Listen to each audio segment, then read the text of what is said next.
Good morning, everyone. Welcome to day 4 of the VMFRP Central Roundtable. Just a couple of matters of morning business from me, but before we do that, we have someone new in the room. Would you like to introduce yourself, or Dr. Kelly introduce you? Sure. My name is Morgana Russell. I'm a local school teacher and member of the Friends of Niagara Park. Welcome. Thank you. I won't get everyone else to introduce themselves, but we'll get familiar with us as we go. But I'm chairing the roundtable. Morning business matters. Document 64, which was the summarised list of questions that we had asked. Just to advise, we're still working through that. We won't have a response in detail on that today, Mr. Waters. Hopefully, probably tomorrow morning, I would suspect. Or tomorrow at some stage anyway. I should say it's probably going to be a question of tweaking rather than you've got the whole thing wrong, so don't panic. We just haven't had time to go through it in detail. Yeah. Today's business will be, we have 2 experts in terrestrial ecology, flora and fauna. We'll be going to those shortly with some introductory submissions as I understand it. When we get to questions, the committee will be questioning first, and then we'll go to others in the room who wish to ask questions or make points in relation to the matters raised in that evidence. Before we do that, are there any other matters of preliminary business that parties wish to raise? No, not seeing anything. Okay, Mr. Waters, we will go straight to you. Thank you. Look, in the interest of time, I'm not proposing to do anything in the way of introductory submissions this morning. What I will do later in the piece is take you to the expert elicitation report from late 2022 and the subsequent documents prepared by ecological associates that respond to those in the particular context of 2 meetings. But in the interest of time, as I say, I'll begin with our 2 witnesses, Dr. Drew King and Mr. Christopher Wilson. Dr. King deals with flora and Mr. Watson deals with fauna. Thank you. Just as we did on Monday, we will go through the 2 expert statements completely, just listening. Then we will question both in a joint session. Sorry, Dr. Kelly. I feel it didn't quite work on Monday. I feel that the questions then were a bit disjointed. So are you sure you want to do that?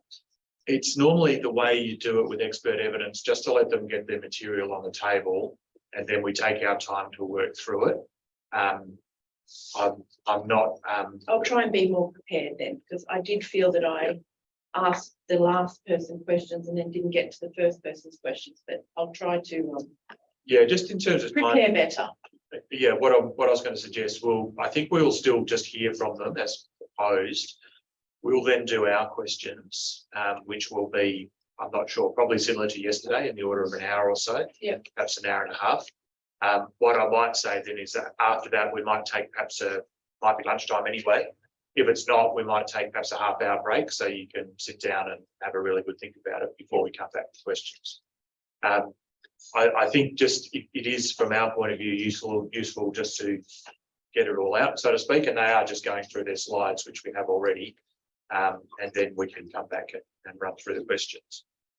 I think that was all I wanted to say at that point. So thank you, Mr. Wallace. So the document numbers of relevance are obviously 15 and 16 and 62 and 63. Thank you about that. There's other documents I mentioned.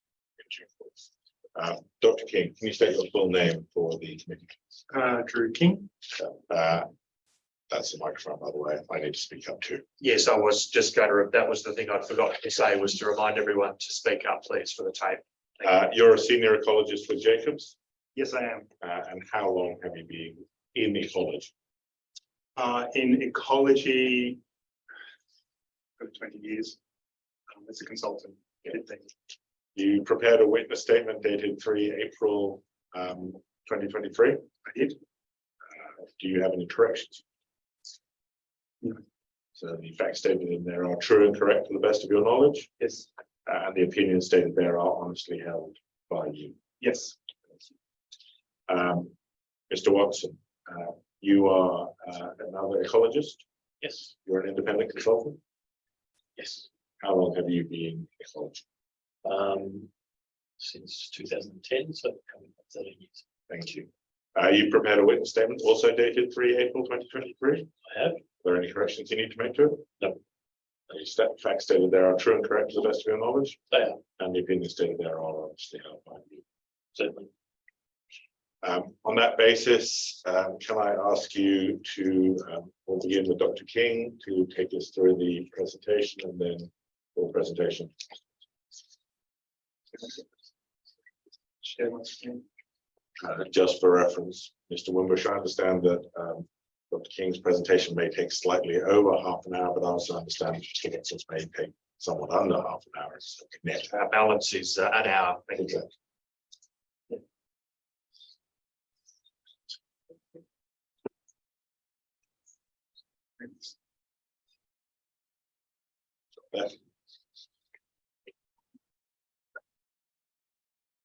Thank you. Just a quick run through of what I'll be covering in the presentation today. The scoping requirements and the methods of what we did, how we did, why we did it. The existing conditions that we found at the two sites, the assessment of effects, construction and operation, the environmental delivery standards that we contributed to and considered during the assessment of the effects. A small section on what we've observed at the sites in a brief site visit following the floods of 2022 and our responses to the submissions and additional information. So looking at the approach of what we did to define what was present and how we assessed the effects, we drew on previous information at the sites to define what was already there, so the existing conditions. We looked for the native vegetation, we looked for, we conducted quality assessment, species lists, target surveys for range of threatened flora and fauna communities. There's some dates up on the screen of when we've been out there. We've been out there quite a bit to look for things. We've covered the area of investigation, so the construction footprint plus buffers entirely, and we have done some, not the entire maximum inundation area to the same extent. We've done point and transect assessments through that. Because these are somewhat smaller sites than some of the other VMFRP sites, we have covered the majority of the inundation area to some extent as we've been travelling through. We've also considered an arborist assessment on the trees, and we've been looking at impacts to trees. That was conducted in 2021. There are some trees that have been outside that period that we've also included conservatively when we're looking at impacts to those. So that's defining what the existing conditions are. We've looked at what the impacts of the construction and the operation of the projects would be. We've considered key ecological risk aspects listed there, large trees, native species vegetation, listed species and communities, and also considered weeds and pests. We've also looked at the benefits of what that's done. To skip through this one quickly, we've taken a similar approach to what's been done by the EES. The approach has been quite consistent across those aspects. In terms of a bit more detail on the way we've been doing it, this will be blown up, so please bear with me. We've, as I said, defined the ecological values that are present. This is based on not only desktop information, but extensive field work, not only our field work, but field work that has been undertaken prior to our involvement. A risk assessment has been undertaken on various impact pathways on the aspects that are defined here.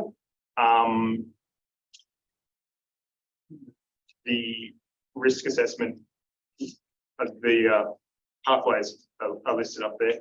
noting that one of them is listed as benefits. We've considered the EDSs and the changes to the EDSs over time as the projects have developed in defining a residual effect, which is, I guess, the impact at the end of the day. We'll be going through these risks later in the slides for each of the phases of the project. Moving on to the existing conditions, initially at Vinifera, covered predominantly with red gum forests. So initially I'll cover the area of investigations, which is the construction footprints. It's mainly along tracks, and so you can see the tracks in these photos. The observations here, there's a forest to the left, there's a woodland in the middle. The photos to the right are two of the threatened species we did locate through our threatened species surveys. The top one is a branching groundsel. The bottom one is a twiggy cider. Though both of those species are present within the field of view in the middle photo,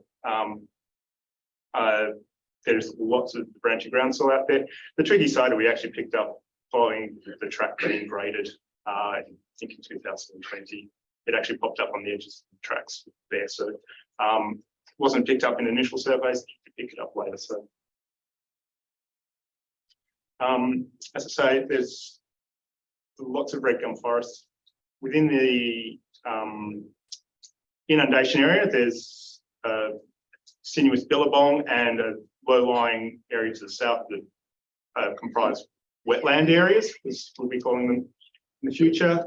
And some of these wetlands we've noted, and this will be an ongoing theme, have been invaded by river red gums, which we've related to the inundation history of the sites. Other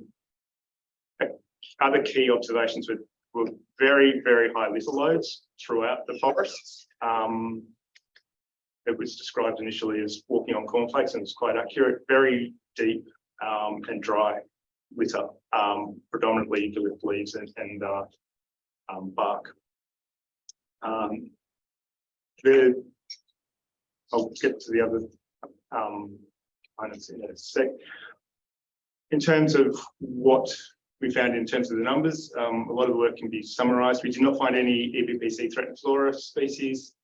Found a range of FFD threatened flora. These are the ones that we've found. There are a number more considered possibly occurring. Our surveys were conducted predominantly in dry periods. So there are some project responders that we consider possibly occurring. Number of weed species, so the kelp and the wands weeds are listed weeds. We also found there are some environmental weeds present at the sites that aren't within that number. We did not find any listed flora communities at the site.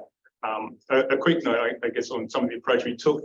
The Picus scorosa, or spot picus, listed here, was not found during our assessments, but we did have records of previous assessments that have found it probably in closer to or in under better conditions. We've conservatively assumed that that's still present because conditions during our assessment may not have been conducive to it actually occurring, but we still consider those species present.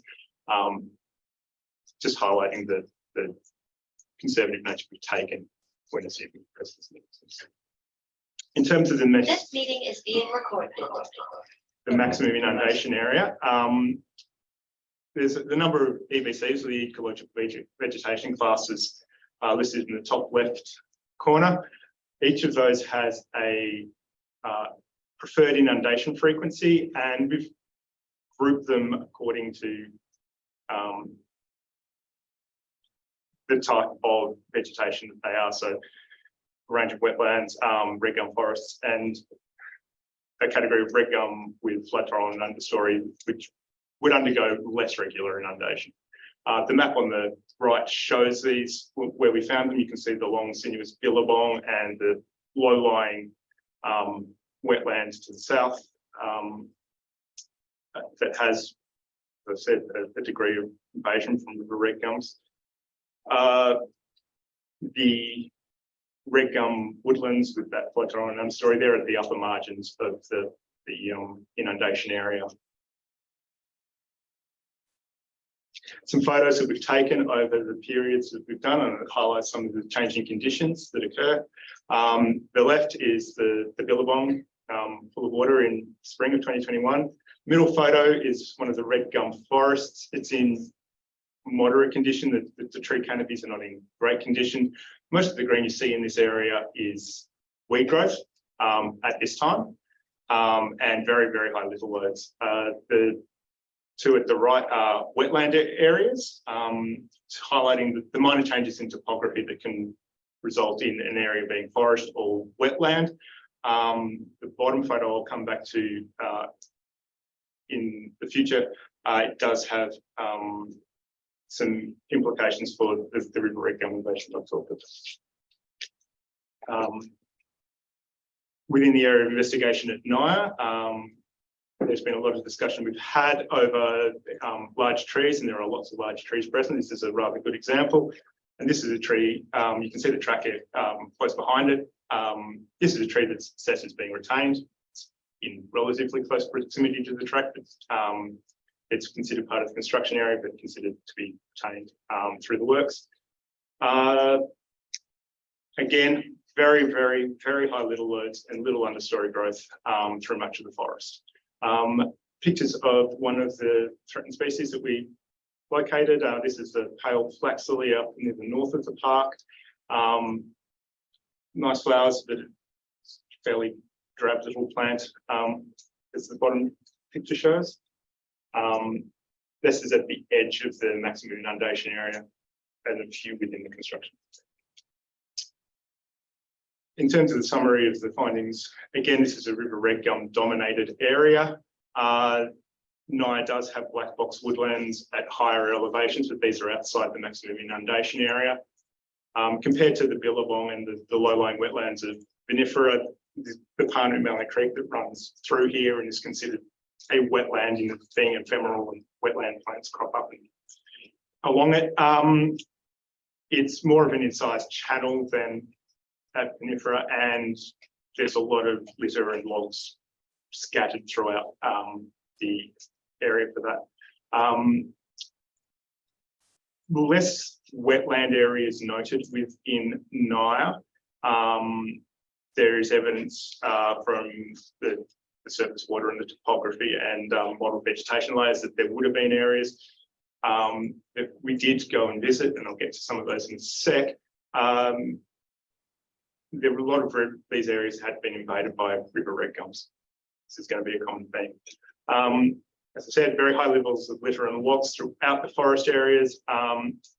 Again, through our assessments, there was relatively little vegetation at the ground layer, and a lot of what we did see was annual weed growth. The numbers, again, for this area, no threatened EBBC flora species noted. A few more FFG flora species were noted.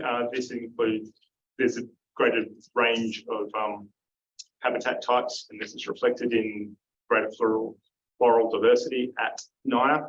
And again, no communities, floral communities found.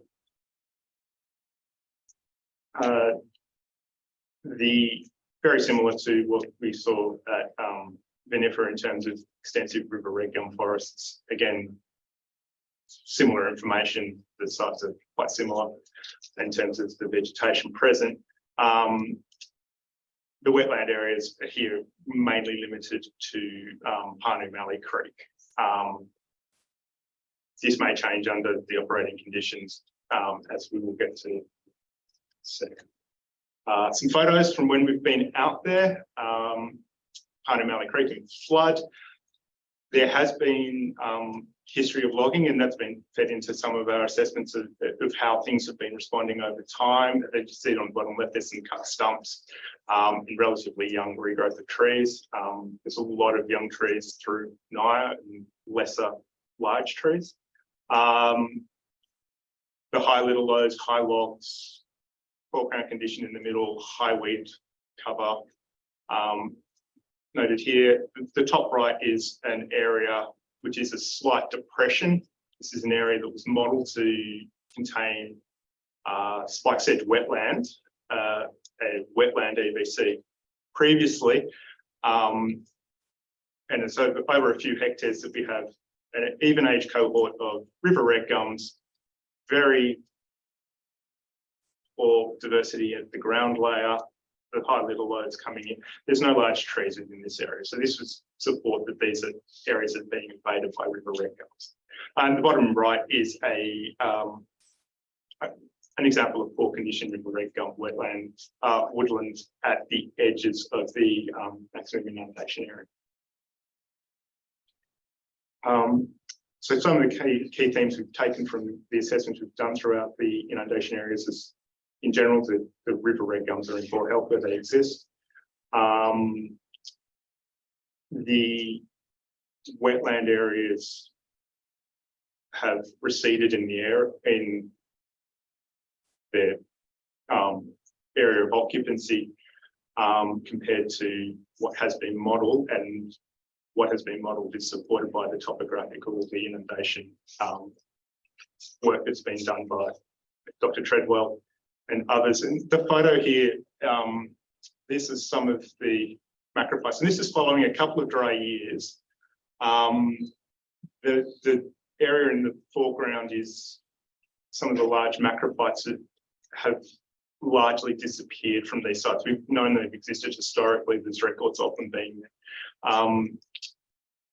These are large aquatic plants that thrive under at the edges of wetlands and in damp conditions. This is a low-lying area that would regularly get muddy, but just in the background of this is an extensive area of river red gums that have a decade, maybe old, can't give you an exact age for them, but they've all grown up from one recruitment event when the ground's been damp, seeding has happened, it's been conducive conditions, they've grown and they have not been inundated after this. Regular inundation would generally take out these events that will normally happen in these wetlands. If they're not taken out, they can become established, and it's changing the nature of some of the wetland areas. Other examples of terrestrialization is that widespread chenopods occurring through the areas. Just a few, but evidence that these species are taking advantage of the conditions. They're not normally found in wetlands. They are somewhat ephemeral species, group of species that can take advantage of the conditions as they occur. These would disappear under normal flooding. However, that hasn't occurred. That's why they are there. And there's evidence of the terrestrialization.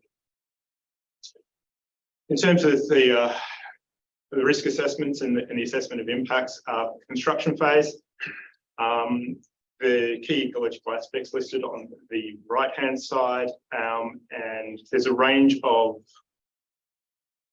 I guess, residual effects after all the EDSs have been put in place.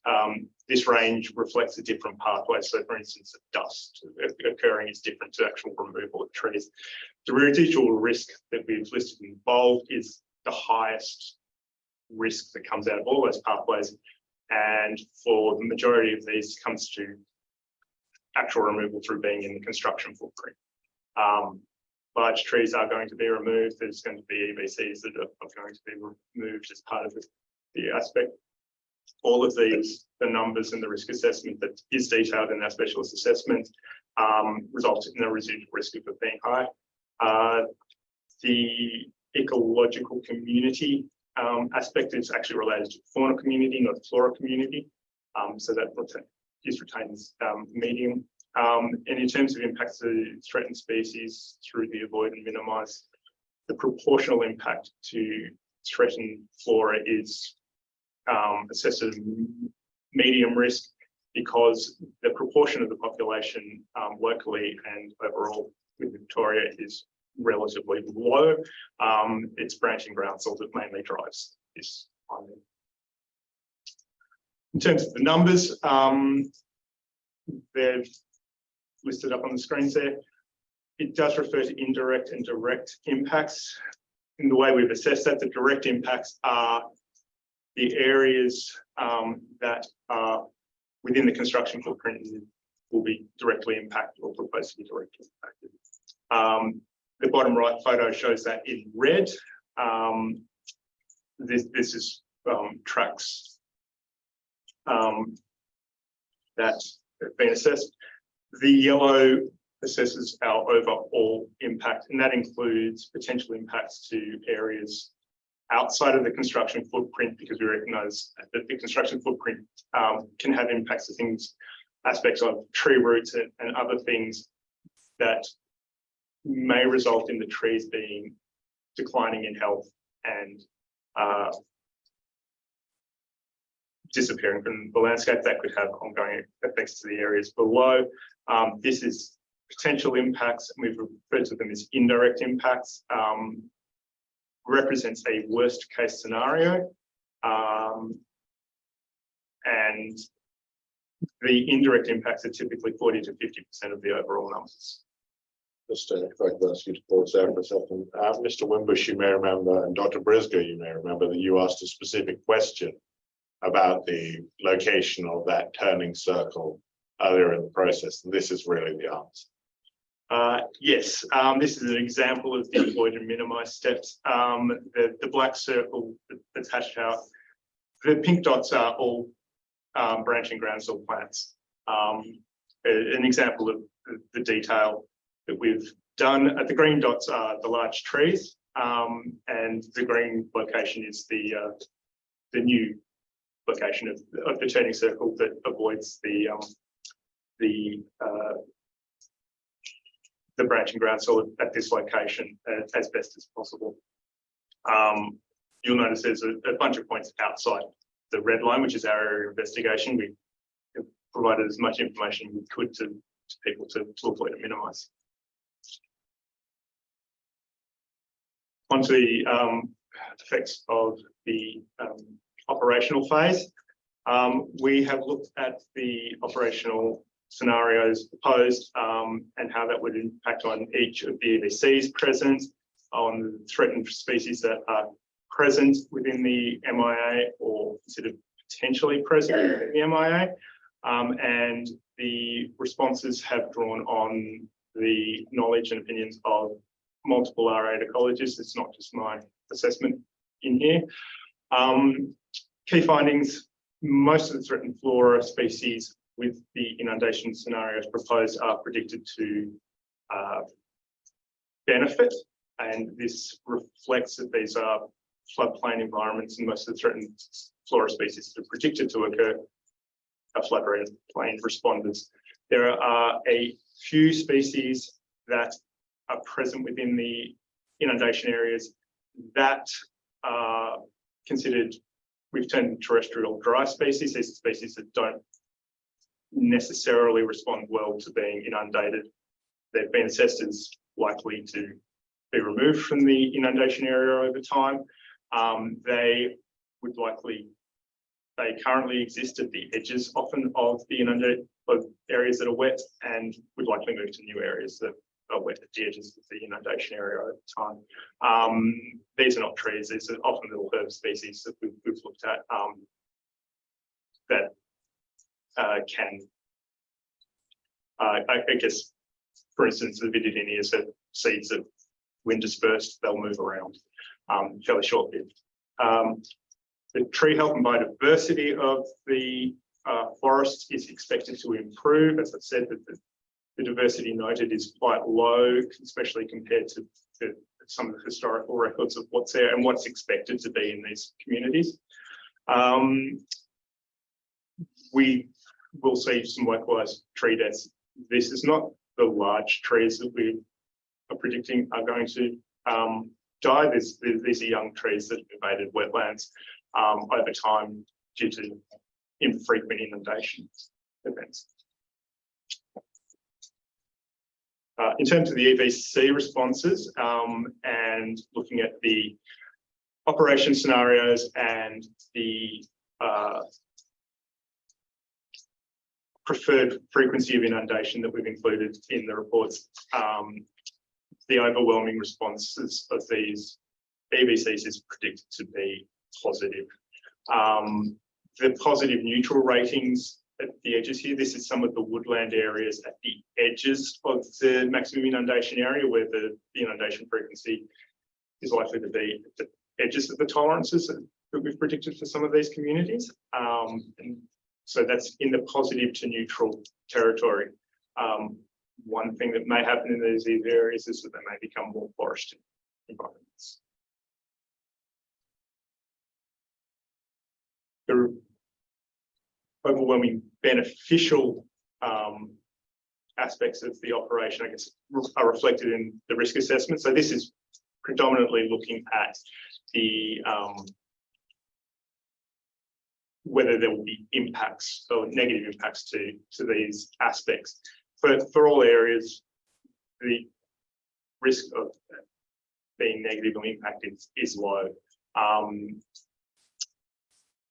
We've listed the drivers on the right. So are these EVCs going to be subjected to an inappropriate hydrological regime has been considered for the same for the flora species and for the threatened species and communities. So everything is considered low except for the driver weeds and pest species. So there is risks involved that the increased inundation will cause conditions where weeds could proliferate. They are plant species that is going to like a lot of the extra water. And also the conditions for some pest species like rabbits and other things are going to be better under resistance. So that is a component. Overwhelmingly, it's considered to be beneficial.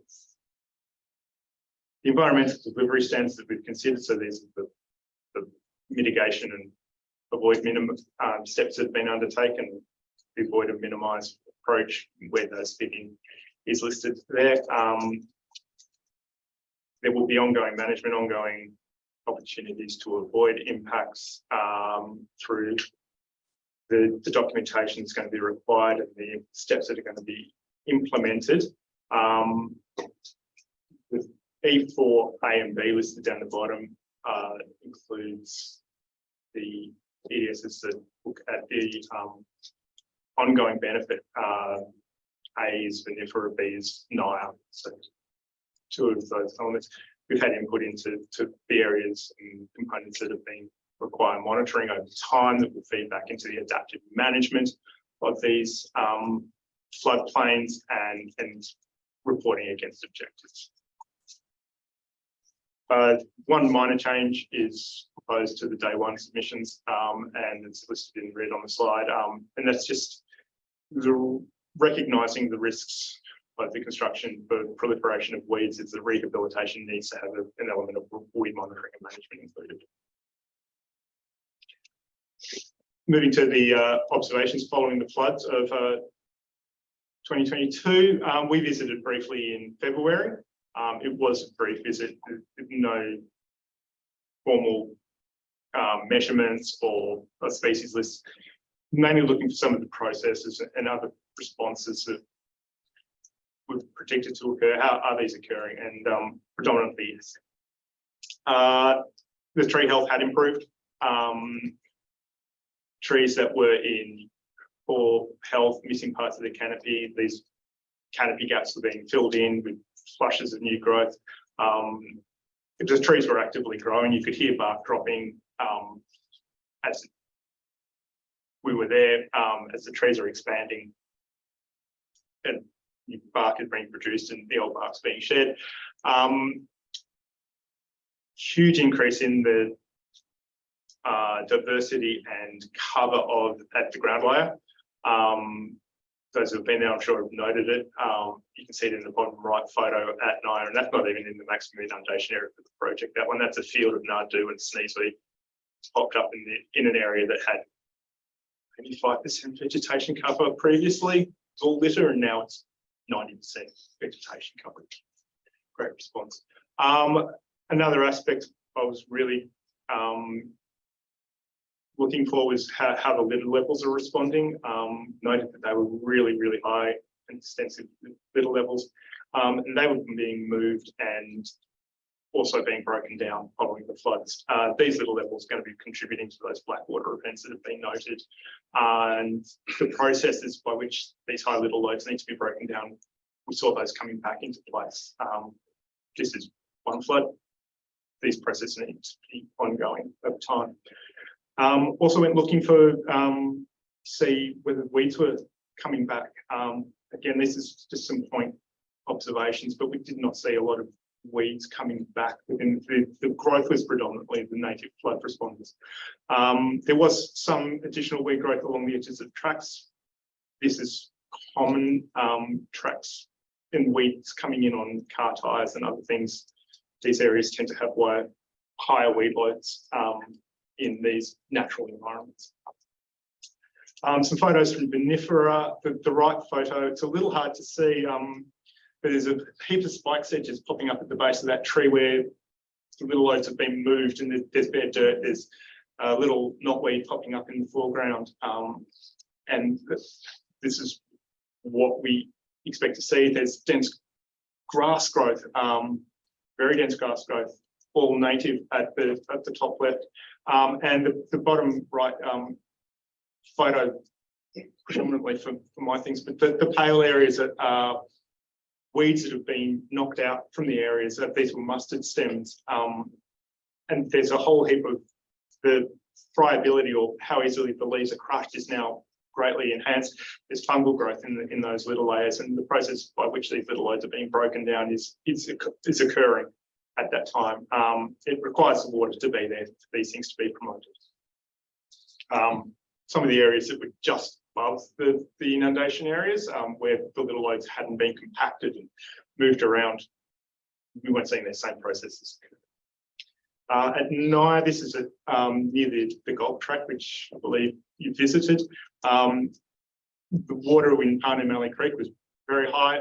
Didn't see so much out on the floodplains at the time we visited. But this is a flood runner just near there at the left-hand side, and you can see the flood responders. So this is an area where water would have flowed in and out along the floodplain, but also be retained to some degree, and it's gone down over time. So the higher levels are showing that green growth, the native species popping back up and in big flushes. And the slightly lower areas, this is where water's being held a bit longer. Those areas have got smaller plants growth, but it's just a delay in time. It's coming through, and these areas are going to be responded. The little layers are still there in these areas, but again, they've been compacted, and the processes by which they're breaking down are occurring. Moving on to responses to the submissions that are received. Submission 5 had a point of that the environmental report did not provide evidence for floodplain decline and includes a simplistic analysis of the benefits. In terms of the question of floodplain decline, we have demonstrated in our reports that the conditions are predominantly water moderate through the river red gum forest. There's been invasion of the wetlands. These are measurements and mapping that has been included. The comparison to previous work that has been done through these areas is that they have been in poor condition for some time. In fact, they're in poor condition compared to expected condition for these communities. Indicates that there's decline there. I don't think that the point that these are areas in poor condition and in decline is mostly a point of contention. In terms of assessing the benefits, we have considered each EVC. We've considered the flora species that are present and potentially pleasant in assessing whether they and how they would respond to the operating scenarios in the inundation. And it has been a group effort in assessing how those responses would happen, and we contend that the benefits are not simplistic and actually have taken into account as much information as possible. Blackwater has been an ongoing topic and concern that is through the submissions and the discussions. Submission 9 noted that the I've termed it the obligate aquatic flora. These are the flora species that require ongoing water availability, be it inundation or at least damp conditions at their feet. And some of those macrophytes that have been shown previously are examples of this. They've mostly been lost from the site. There was a contention that it's due to black water, and black water events will stop this occurring. I would attribute it mainly to the inundation regimes that have occurred. The aquatic flora and its response to the low oxygen in black water events is slightly different to animals in that they don't generally get that much oxygen from the water itself. They get the oxygen from the air, and have various mechanisms of transporting oxygen through the plant systems to their roots, which require the oxygen to be there. Large macrophytes such as the typha and the phragmites and other species that are there actually help to ameliorate black water events, and we're hoping to see those return with the increased inundation events. We did consider black water also in our risk assessments in looking at how those things respond. Part of that also, these large macrophytes are largely absent from these sites. We are expecting that they'll come back. They are very unlikely to come back without the inundation. Submission 9 also noted that there's been ongoing tree decline and death of trees over the past years with the infrequent inundation that has happened across the floodplains, not only in these project sites but elsewhere. This agrees with our report. We've seen the same things. We've assessed the tree health as being in mostly moderate to poor conditions prior to the floods occurring. The recovery that we saw in the tree health would agree with our assertion that this is due to infrequent inundation events in the recent past. And we also think it's reasonable to extend it in areas that are not going to be subject to inundation, that this ongoing tree health and decline in tree health and death is going to occur in areas outside the MA. That's a reasonable conclusion. The dead trees are not going to come back. Submission of 11 contended that the ER should adopt a systems and risk-based approach in investigating and addressing impacts on biodiversity. We would contend that for terrestrial flora, our reports have undertaken that approach. The approach is agreed with the technical reference group and developed over time. It is fit for purpose, and it's been appropriate to assess the impacts on biodiversity, including the threatened species. And we would also note that DECA's response supports the assertion that we've had that matters protected under the FFG Act are unlikely to be negatively impacted by the projects. Submission in 11 and certain other submissions also touched on offset suitability and the need for standard native vegetation offsets. It's my belief that the work that we have undertaken and the way the projects are proposed would result in benefits far outweighing what the impacts are proposed. In terms of the increased inundation, improved condition of the vegetation, improved biodiversity outcomes, and that the offsets are not required. This is under the proviso that we need to be able to monitor those improvements in condition over time, and that there are EDSs in place to do this, and that the adaptive management is a necessary component of that. But we need to be able to take the results of the monitoring and feed that back into the watering regimes. Submission 12 recommended a hollow replacement plan be developed and implemented. I'm not going to touch on the habitat requirements for that because it does not impact on flora. Chris will be covering that. We've gone to a fair amount of work to enumerate the impacts on hollows. There are some impacts to hollows that is acknowledged.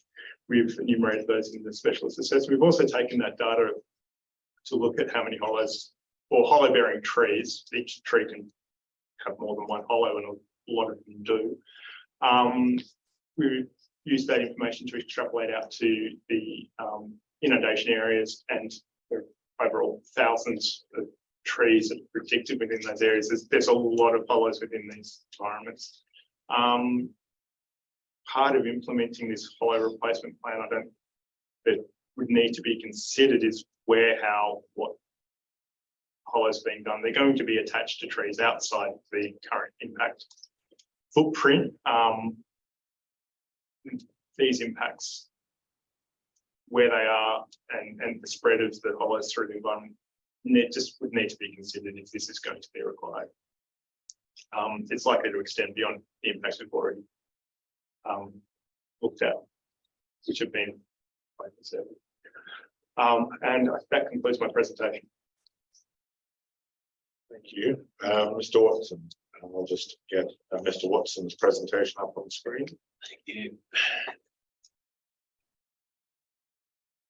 Just while that's happening, Mr. Decker, what's the progress on that correspondence we're expecting from you? Just forgot to mention it this morning. Yes, apologies. I do have a signed PDF ready to send in. Thank you. You can send that to the VMFRP. No worries. And Gabby, Just mentioned this morning. Gabby, if you could load that up into the Google Drive, please. Thank you. I'm just letting you know that I am preparing a index for those photos. Oh, thank you. Yes, that was on my list as well. Yeah, halfway through. Mr. Waters. As said, Christopher Watson's my name. I'm a senior ecologist within the fauna team. We conducted this assessment. I prepared the specialist assessment, and I participated in the fauna surveys that informed that. The submissions, as noted there, that touch on areas relevant to my area of expertise, 6, 11, 12 and 13, and a couple of points in each of those. We could go to the next one. Yes, and as it says there, there's been no further work undertaken since the specialist assessment was finalised. So the terrestrial fauna, I'll take you through the existing conditions and the methods that we used. Some of the key findings, assessment of residual impacts, questions as arising at the end. So the existing conditions were ascertained by consulting a range of government and non-government databases, the Victorian Biodiversity Atlas, the Bird Basic Dataset, and the Protected Matters Search Tool. There's a couple that aren't up there as well, but the Atlas of Living Australia. It's worth noting at this point, because it arises further in some of the submissions, that all of those databases cross-pollinate. There's probably a more $10 word for it, but they share records. So a record put into an observation, uploaded to eBird, or the VBA eventually gets shared around and appears in each of those databases. So they are largely, there's a lot of redundancy, is the point. We also assessed habitats from aerial imagery and native vegetation mapping in order to cite the locations of our various surveys, and we conducted a literature review of previous reports, most of which are listed up there. So these were the field surveys as conducted. Targeted surveys were made for threatened communities and FFG and EPBC Act listed species. In summer 2020, the construction footprints and inundation area also had targeted threatened species surveys conducted, and in summer 2021, we went out and did construction footprint and inundation area surveys at a baseline level across 12 sites.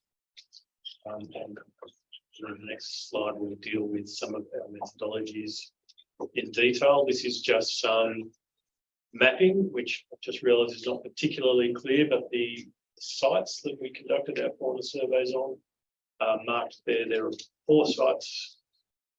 They're the orange Mr. Waters, orange crosses, I believe, spread throughout the area there in VMFRP. The next map should be NIA, showing the same thing. Those small orange dots, which are hopefully clear, are the specific sites where we installed fauna surveys, but throughout the entire area we'll make it. That's not on my screen. Is that buffering? Buffering.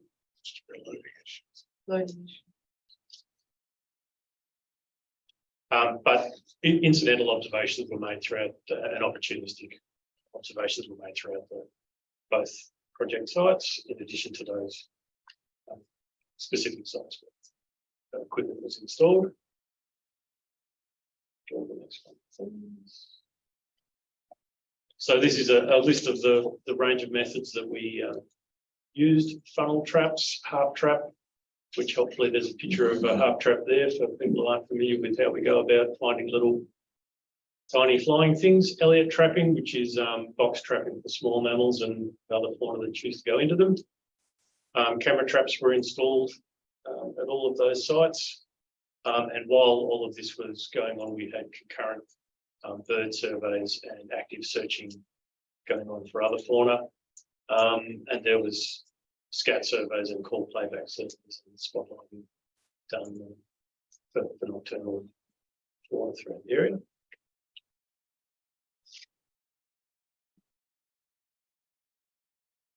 So these are some of the EPB SIAC fauna that were modelled as likely to occur throughout the areas: growling grass frog, southeastern long-eared bat, Australian painted snipe, pictured there, this Australasian bittern, painted honeyeater, regent parrot, and white-throated needletail.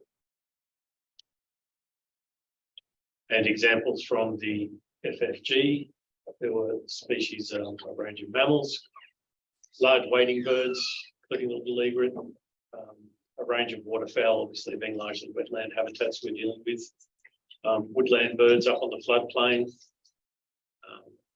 amphibians, raptors, and reptiles.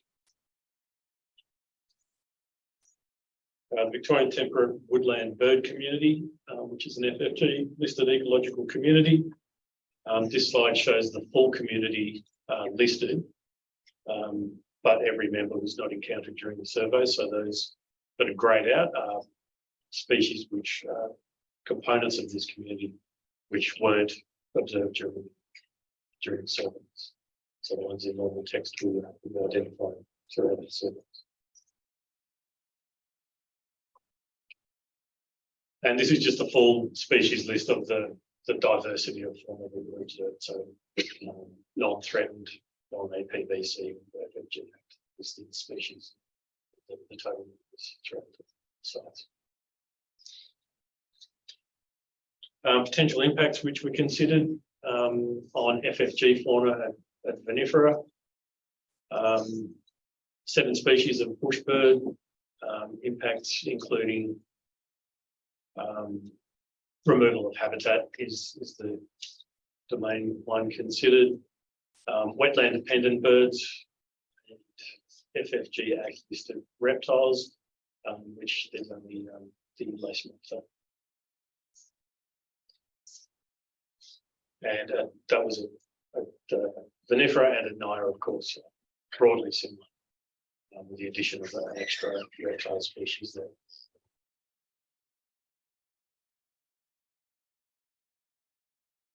And that was for operation, and for construction, similar range of impacts considered for the same group categories of fauna. And that will be similar for neither, yes.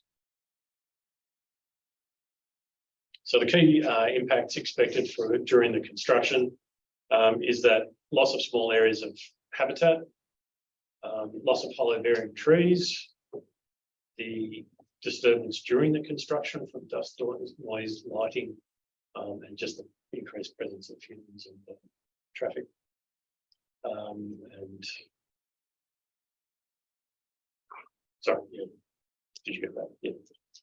And the key fauna effects expected from operation include the improved availability and health of the wetlands, with obvious benefits to wetland species, the improved tree health, which plays into the impact of hollow bearing tree removal, prolonged survival of large trees, and improved availability and condition of the wetlands.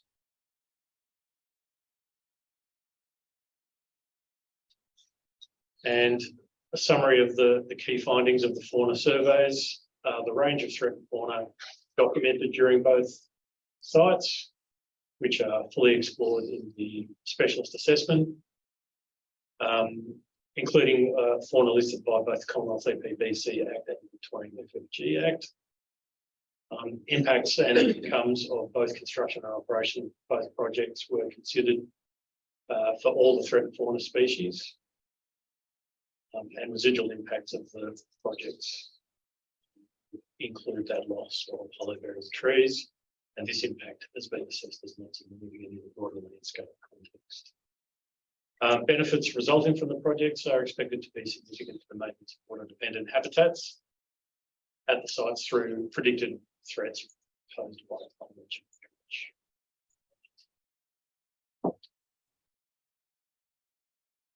And the issues which are raised in those mentioned submissions, which relate to my area of expertise, include concerns regarding survey effort for migratory bird species and effects of flooding on migratory birds and white-bellied sea eagle. Concerns regarding the potential for the removal of habitat for EPBC listed fauna species, including that loss of hollow bearing trees. Concerns regarding the impacts to EPBC Act listed fauna which have been identified as likely to occur in the area, and concerns regarding the lack of relevant data to guide the survey locations. So in reverse order that, it is in the responses. Yeah, so submissions 6, 11 and 13 raised that concern for survey effort, and all of our surveys were in line with the guidelines for threatened species. All the survey methods and efforts are in accordance with that document put out by DQ in 2017, and the FFG Act listed white-bellied sea eagle has been delisted as migratory from the EPBC Act and the relevant agreements, the migratory agreements. And submissions 11 and 13 touch on the loss of hollow bearing trees. We went through a in-depth assessment on the requirement for a hollow replacement program and the loss of hollow bearing trees during construction. And that's fully explored in the specialist assessment, but we determined that it's probably not going to provide the mitigation that people suspect it might. The removal of those trees has been minimised by the design as far as construction can allow, and the loss of the small number of hollow bearing trees proposed is not likely to result in population level impacts which would be measurable for those EPBC and FFG Act listed species. And the mitigation that a hollow replacement plan your program might provide is just not going to be meaningful mitigation at its scale. And we'll determine not to be required. Submission 13 raises the potential impacts to those EPBC listed terrestrial fauna, region parrot, painted honeyeater, growling grass frog. We did consider the potential impacts on these species and any other terrestrial fauna species.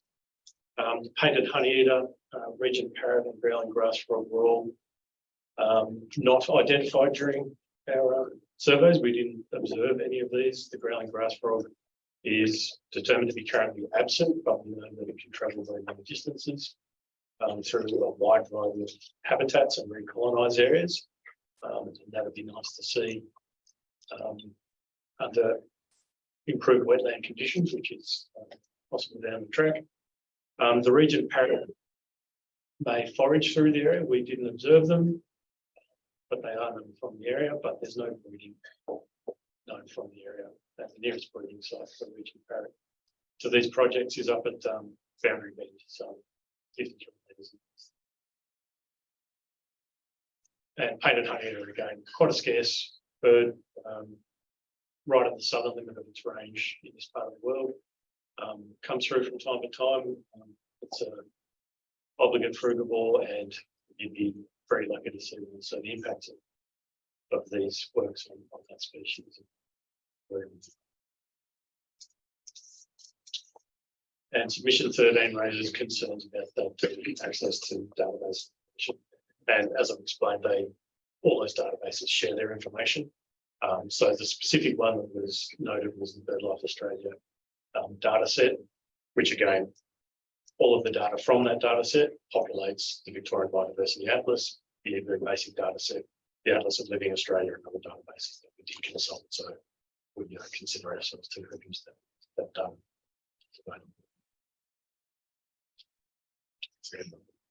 And that concludes my presentation. Thank you. Thanks, Mr. Watson. I think we'll start questions from Dr. Brisger, and then we'll break at 11:30 as they've been aiming. Are you okay to go? Yep, I'm fine to go. Thank you for those presentations. And in my questions, I'll be going through by theme, and I guess I'll leave it open to you to choose who's going to answer the question, or maybe take it in turns to answer the questions. Some will be more closely related to fauna, others to flora, others to fauna.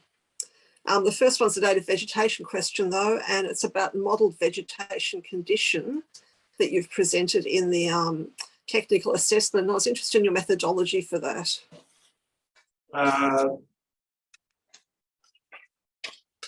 That component of the report was undertaken using, I guess, point data that we went out and collected. The method was devised by Dr. Tim Wills. I did not contribute a lot to the development of that method. I did go out and undertake the relevant surveys for much of these areas. And so we went out and undertook point assessments, VQA assessments or vegetation quality assessments, which is full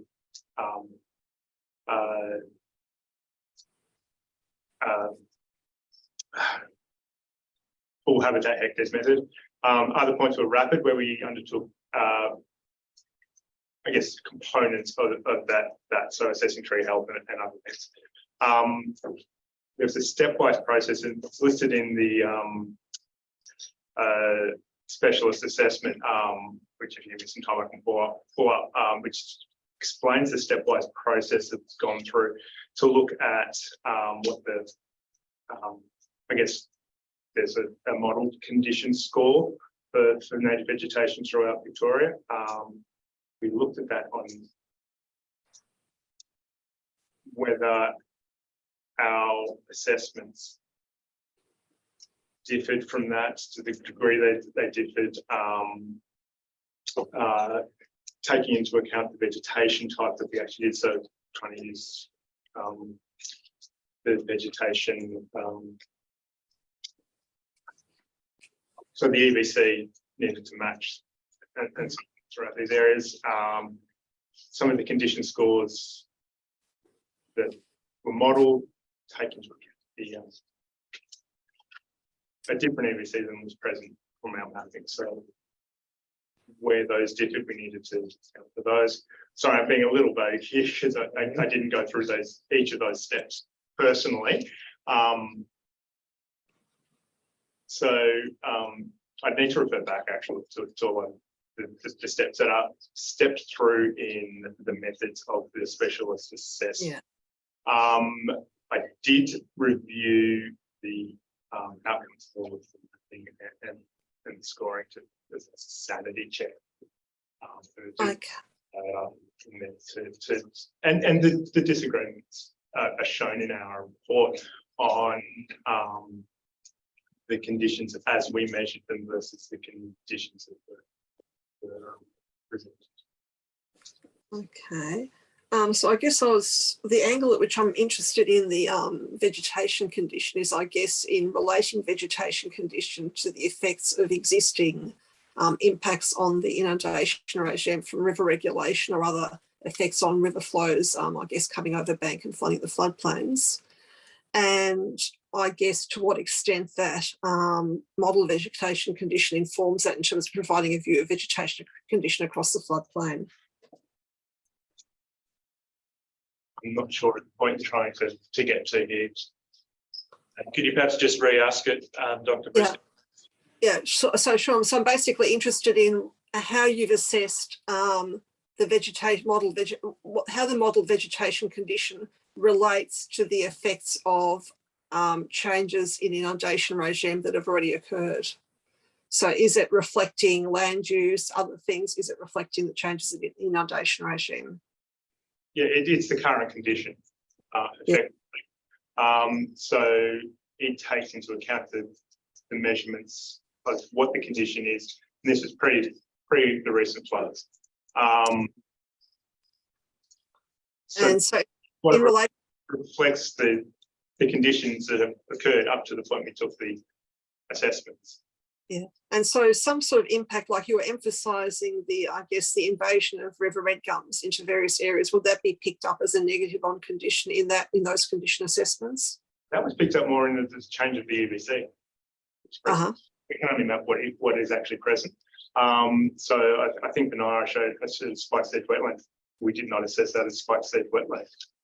I could see that that's the EVC that probably occurred there previously, and I could see the changes that were done there, but I mapped that as riverine swampy woodland because it was no longer a spike stage wetland.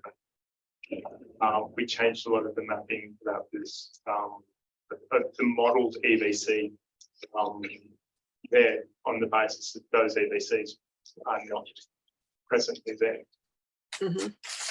So in terms of the condition, that wouldn't have scored very highly because there were various aspects of riverine swampy woodland that aren't present. There's no large trees there.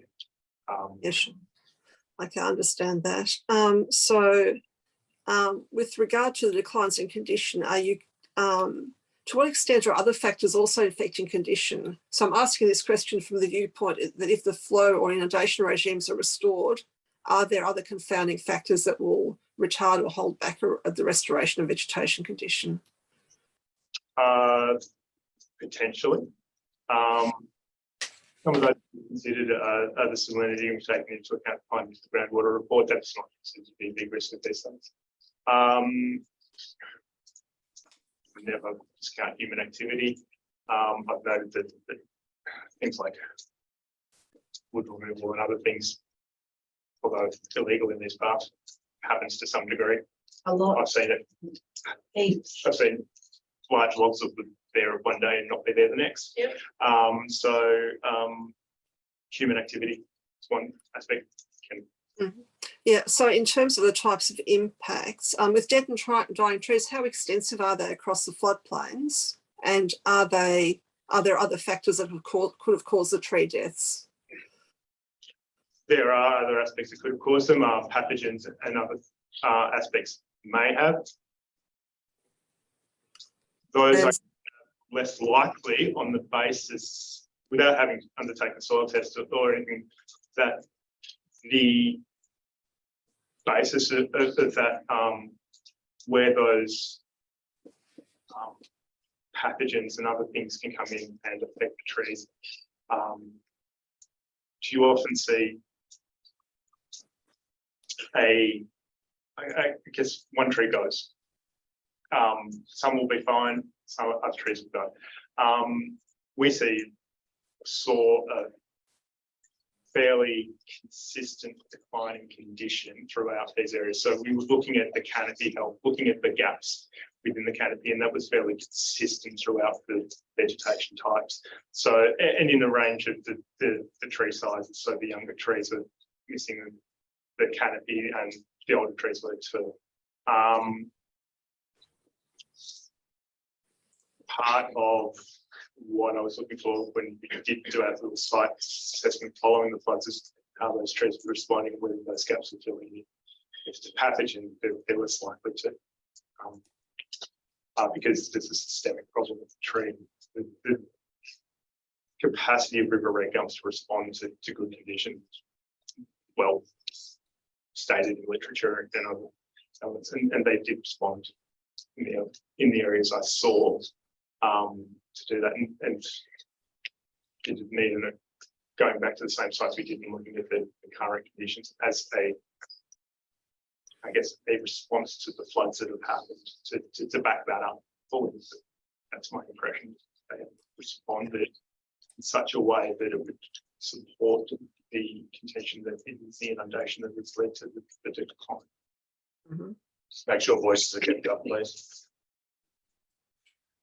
Thank you. Now, a question about the condition of the fauna survey, and I guess the location of the fauna survey sites. I noticed in the VMFRP project here on slide 7, 3 out of your 4 sites are very close to VMFRP Creek, and the same with NIA sites. They're either close to the Murray River or Parnyamaloo Creek. Was that deliberate? Yeah, it wasn't. Yeah, they were chosen to try and capture as many of the EPBC Act listed fauna species that were considered likely to occur. So we're trying to find patches of habitat where those might be likely, but also covering the broadest range of different habitat areas. And so based on that, do you consider that just the locations of them in sort of very similar location, does that cover the broad range of habitats? It does, in the sense that the actual fauna survey site, in that it's a dot on a map, but the site itself is quite large. So we have a range of equipment, a range of transects going through the area, and they were angled such to go from the water's edge out through the tree line into the forest. And so at each site, your design was to select a site where you could go to a water's edge, then the tree line or the riparian zone, and then into the forest away from the riparian zone. As much as practical, yeah. Okay. Zone. And with regard to the existing condition of the native fauna community, does that reflect the effects of river regulation, or is it predominantly other factors? Probably a combination of factors, natural drought, obviously, but river regulation as well. In the short visit that we had in February of this year, since the floods in December, the differences were highly notable. We identified, just to give one example, during all of our fauna surveys, we didn't see a single Nanking night heron. And when we visited in February, everywhere, tops of every tree, top of lignum bushes, and we're kicking them out of the way.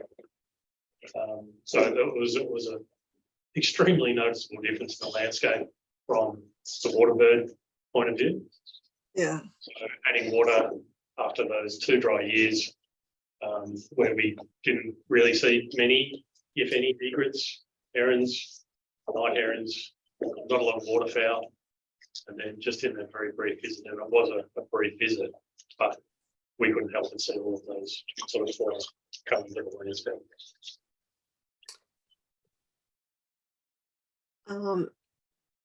Moving on now to the benefits and effects of the projects.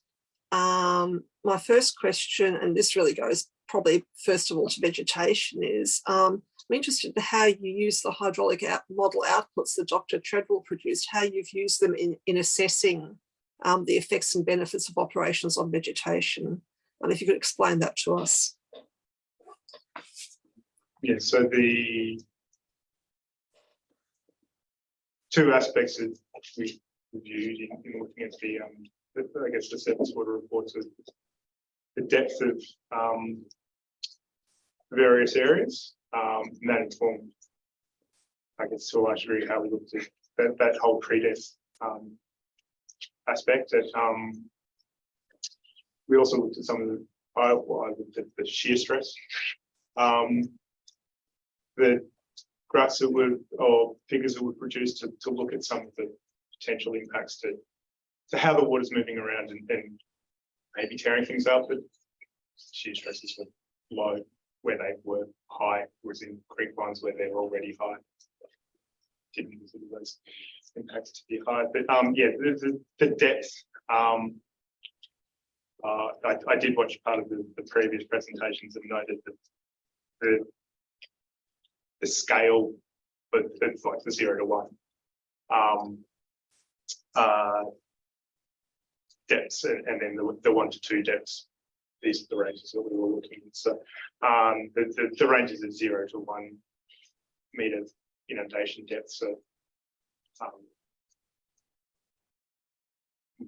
low levels of inundation, and the 1 to 2 is pushing the limits of even aquatic macrophytes, such as the typha and Kambunji, if it's there for any length of time. So I did look at those aspects of that report to gauge the responses of the vegetation types.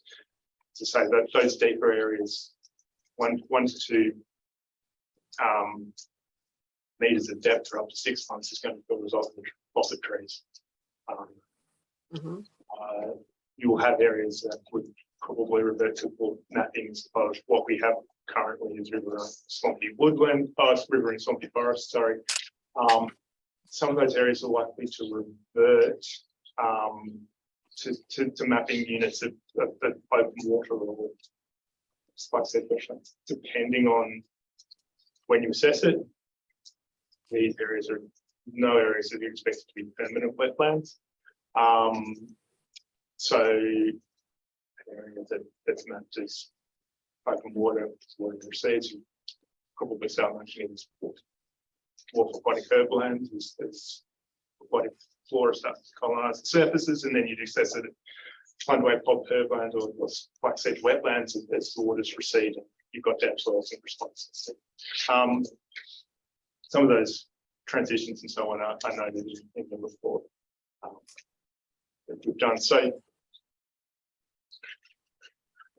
the scenarios and the depth modelling and the shear stresses have all contributed to how those EVCs and the vegetation responses that we've noted in our specialist assessment are considered. Thank you. And so in terms of, you say you use the information that in the report, are you referring to the box plots, or are you referring to the maps, the 1 metre category maps? Predominantly maps, matching that up with the modelled EVC mapping, matching that up with our own assessments of what was at those sites. So at a lot of those deeper areas, we had assessment plots and photos and other things. So going back, checking those against what we saw. So in those deeper areas, what did we find there? What was models of being there? what is that response going to be over time? Would it have been helpful to have had finer resolution mapping in terms of the depth categories?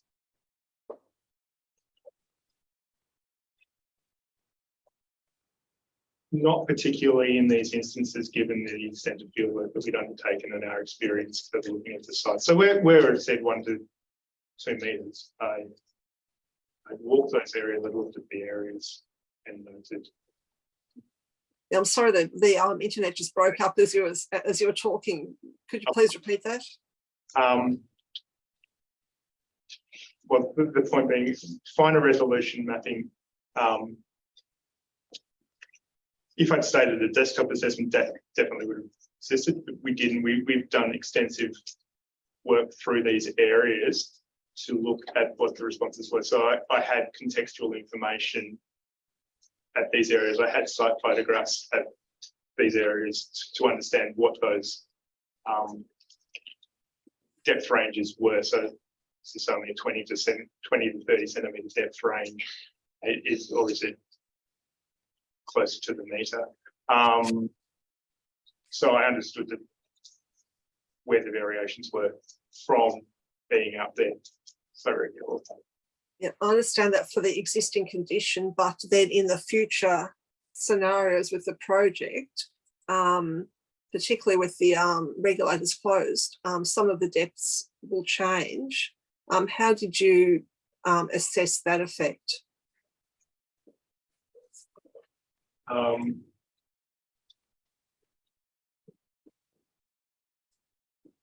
The regulator closed.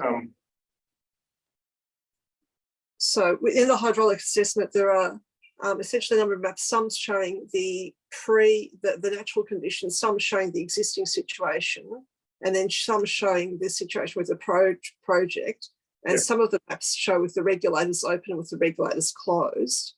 And I think the post-closure shows the biggest effect where even at the 1 metre scale, it appears that some areas have become deeper. And I guess if there were finer detailed mapping, it would be possible to see whether there are more extensive changes in depth, and just understand how methodologically you'd make those predictions from sort of having understood using the course of mapping what you sent in the field to actually making predictions about what could happen to that vegetation. Yeah, and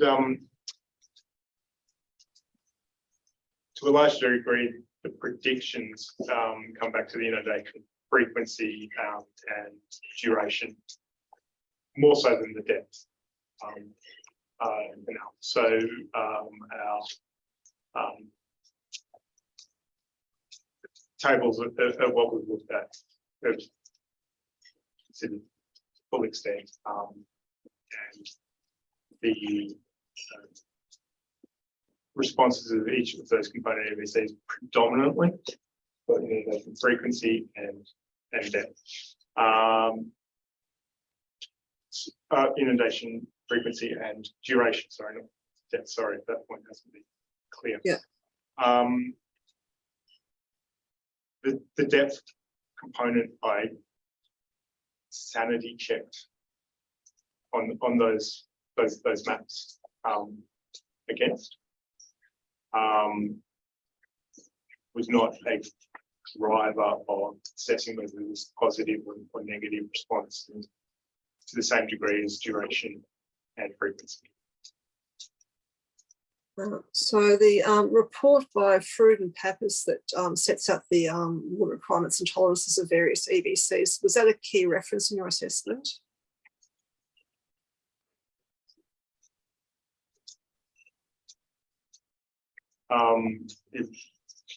It was the driver of much of the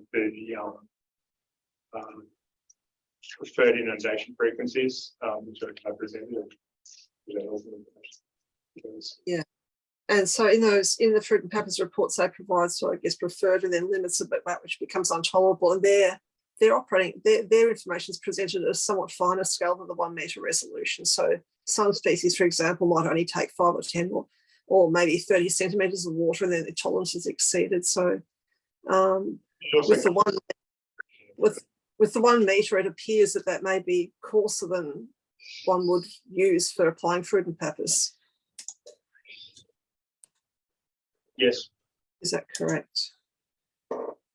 So in terms of, so I understand that you addressed it by using those 1 metre intervals and then using, I guess, anything below 1 metre is shallow, and therefore assuming that if it was something that required maybe 0 to 30 centimetres and it was there, then Yeah. that would be okay, rather than questioning whether within that 1 metre, 0 to 1 metre category, whether it was a result of the project, there might be a change, say in water depth between 30 and 60 centimetres or 30 centimetres and 90 centimetres.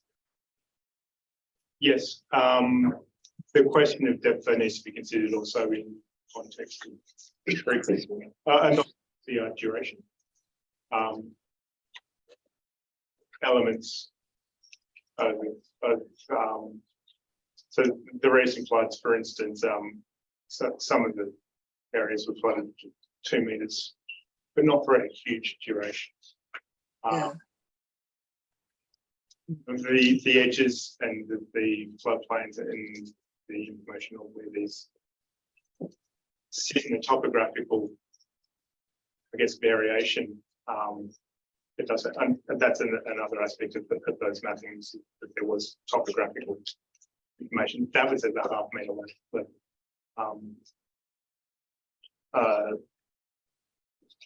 it was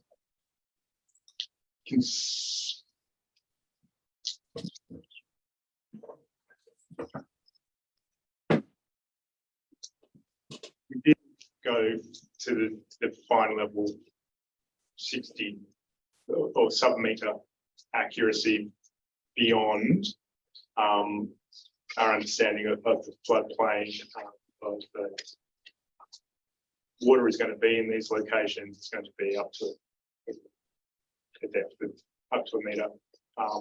The edge effects are going to be lesser because the water's going to be receding from some of these areas quicker. And then, as I say, predominantly looking at duration and frequency of this drivers in depth. So that fine scale depth did not undertake other than our knowledge of the sites. Moving on to velocity. Is velocity relevant to vegetation as well? Yes, you can get shear stresses on the individual vegetation components, lots to the sediments in which the vegetation occurs. The fact that vegetation occurs is often amelioration against the shear velocities because it binds and slows down the sediments and so on.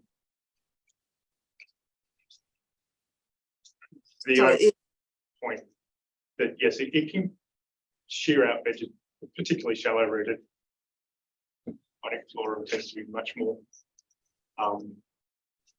deep rooted, and but the tolerances of individual species kind of was considered.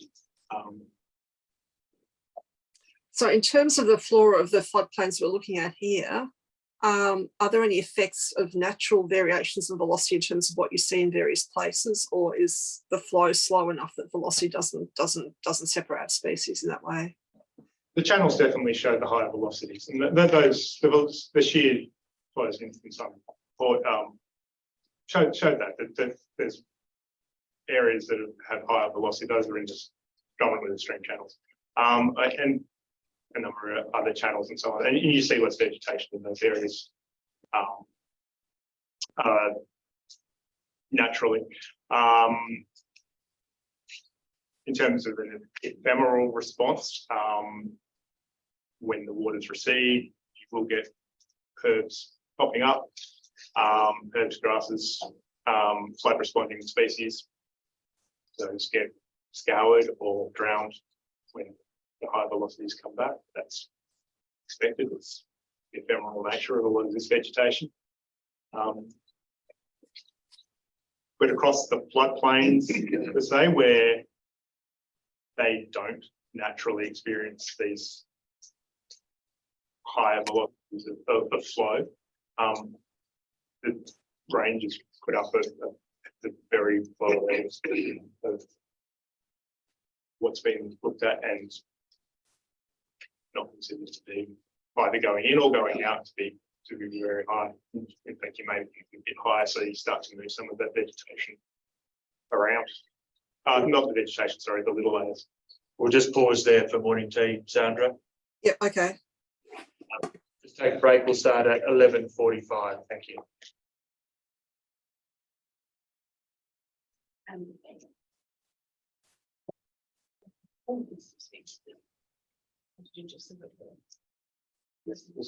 Yeah. Okay, Dr. Brisker, when you're ready. Thank you. Thank you. And I'll start with a question for Mr. Watson about fauna. Just want to know how you use the hydraulic information from the surface water assessment.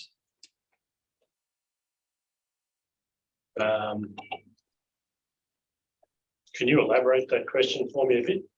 Yeah, so I guess in the surface water assessment, there's various hydraulic assessments done in terms of depth mapping and difference plots and changes in shear stress and so forth.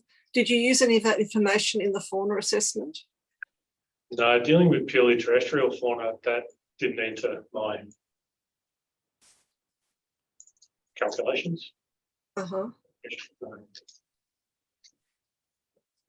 And so on what basis what was the basis for your understanding of what the effects of the project would be that would then drive the responses of the terrestrial fauna?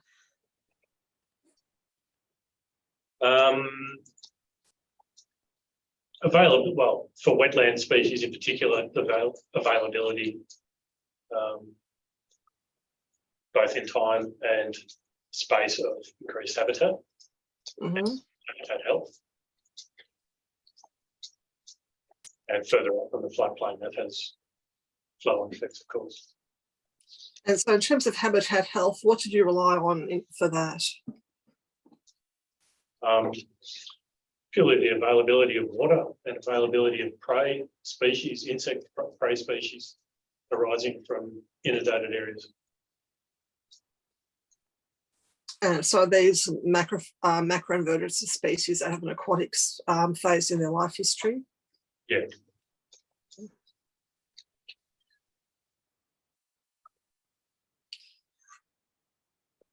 I guess a question to both of you, and I'm just wondering, did either of you have any involvement in the assessment of project benefits in attachments 5 and 6 to the EES?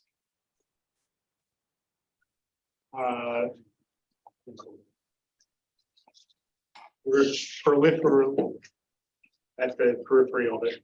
I think Nye was the first site that process was rolled out. I had a meeting that starts to indicate how information is stored and what information is stored and just range of development of it. Other than that, no. No. And so you, so that was that done by a team that operated completely separately from your team, apart from that one meeting at the start? Yes. And Mr. Watson, is that the same for any work they've done on terrestrial fauna? I believe so. I don't recall being involved in that. Okay. Have you reviewed? Did you undertake any review of those attachments, or have they been sort of gone through a different process? No, I've reviewed them post submission and the findings that came out of it. It's central and to look at where there's potential disagreements of what species occur and when they do. Comes back a lot to the habitat models they use in the development of that area.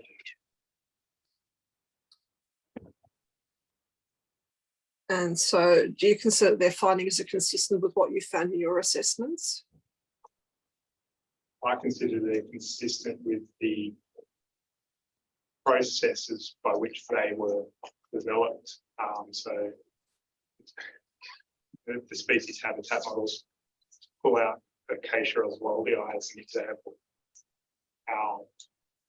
assessment was that as being a terrestrial dry species. We at these sites, it's found at the very edges of the wetlands, and our assessment takes that into account. Their assessment looks at the modelled habitat distribution for that species, which includes most of the floodplain, where we say it's unlikely to occur and would be detrimentally impacted if the inundation regimes were proposed. Mhm. They've used a comparison of those models of impacts versus benefits for that. It's appropriate in that respect because they're using the same information to look at impacts and benefits, and it demonstrates that. It's a method to look at those aspects of it in that respect. But there are going to be disagreements with the more nuanced approach of their specialist assessment. Mhm. What's the common name for acacia oswald here? Umbrella one. Did you say it's not present? No, it's present at both Naira and Vinifera, but at the edges of the Yeah. Yeah, it likes a bit of water, but it doesn't want to be flooded. In the Gulf. And so those differences that you mentioned, so then am I understanding that there wasn't a process to then work through and resolve or address those differences? Not for the documents. They did take into account versions of our report, but they were being developed concurrently. Uh-huh. And Mr. Watson, were you able to review those attachments as well?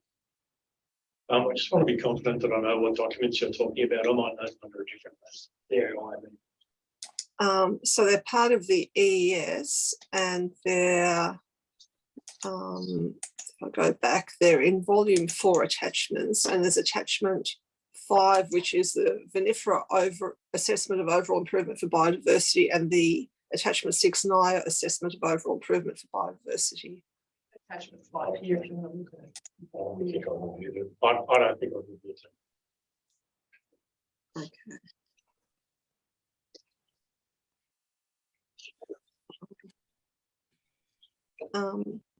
The other piece of information in the whole puzzle that's been tabled is the expert elicitation report and the hydrological assessment of EVCs. Is that something you had any input to or are familiar with? Familiar that it exists. I've not reviewed it in detail. I guess there are some findings I know about in terms of how it impacts the assessment we looked at. One of those key aspects is one of the EVCs we've noted of riverine grassy forest has been noted. This is my recollection of what the elicitation report says. It's expected that it wouldn't be inundated. So it has a 0. Yes. Mapped it, and where we have looked at it is inconsistent with that finding. These are matters touched on in the other evidence I think was to be provided. Effectively, those areas are flooded, got flooded recently. So the fact that they're not, and it is doesn't make it understanding of all the existing conditions of that. So there are some elements that are. Yeah, the expert. Tails off. Sorry. You're loud a lot of the time and then you tail off to nothing, and I'm missing half of what you're saying. So please focus on what you're saying. So coming back to the expert elicitation report, is the conclusions, if you're familiar with those, are somewhat open-ended in that they say that the requirements of, based on the requirements or the hydrological assessment of the expert elicitation report leaves it up there to saying that the hydrological requirements of the EVCs may well be met by the existing rather than natural flow regime, and or the limitations of the experts' knowledge is confined and limited in terms of what they've experienced in terms of only being the existing rather than natural flow regime. Would you have any comments in relation to that? There seem to be very limitations. More than that.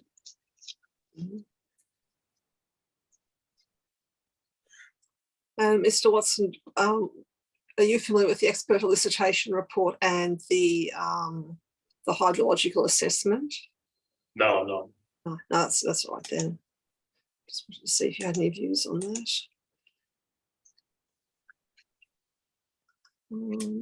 Moving on now to pest, plants and animals. And that's covered by EDS E3, which I won't bring up, but EDS E3 is, I guess, being the lead agency is Park Victoria, and it's really focusing on public land.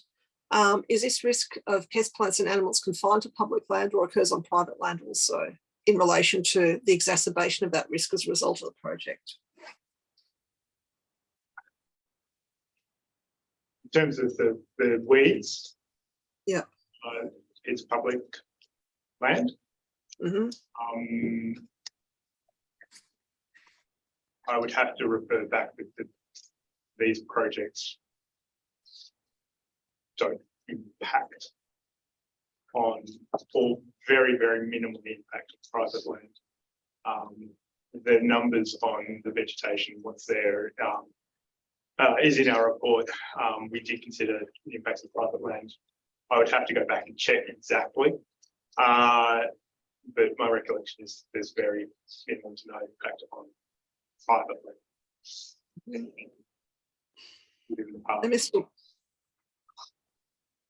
Mr. Watson, in terms of fauna, is that the case also, or could there be greater effects on private land with fauna being mobile and being able to move out of the project area? That's exactly right. There's, by their nature, more mobile, there's going to be greater spread of those things from public land into neighbouring areas.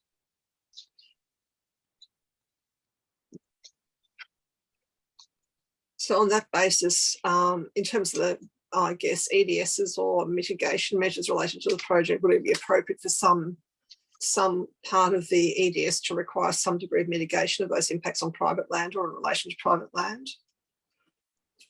I believe so.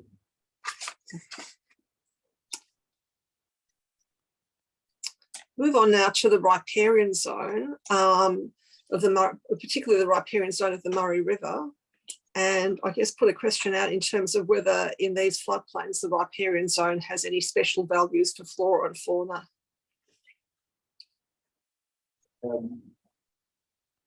The riparian zone for flora, the conditions along the Murray, in terms of tree health, in terms of diversity, which are only higher along the Murray. There's a permanent water source there that supports these values. There's also a lot of camping along there. Detrimental effects. There's a lot of also weed growth along some of those areas. Murray, particularly of fog fruit or phyla. Can never remember if it's canons or canescens. It's canons. That species is prevalent along the edges of the Murray. It's a weed. That's one of the weeds that we consider potentially moving with inundation and it can proliferate from small fragments. Sorry, I didn't get the last part of your comment in terms of canons, in terms of improving with inundation. Moving, not moving. Moving. So it moves with small fragments. So it can move through the landscape. That is one of the drivers of risk for, my presentation. Weeds was pest animals was a consideration for the operations phase. Medium risk, that's a component of that. But the vegetation along the Murray River has a greater range of floral diversity, wasn't subject to the same very high level loads and other things that we noted. It had a shrub layer, it had a ground layer, it had greater floral diversity in those areas. Because in my mind, there's a permanent water availability there. And how far back from the river does this riparian zone extend in terms of looking different to the rest of the floodplain? Between 20 and 40 metres generally.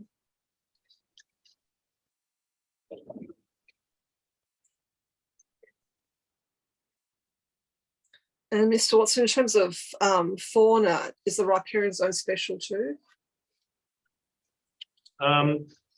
Structurally, it's different, so it's important for as a movement corridor for some fauna. In terms of the composition, it's more probably the floodplains that are the health of the floodplains is going to affect availability of prey and abundance of prey for species along the Murray. Uh-huh.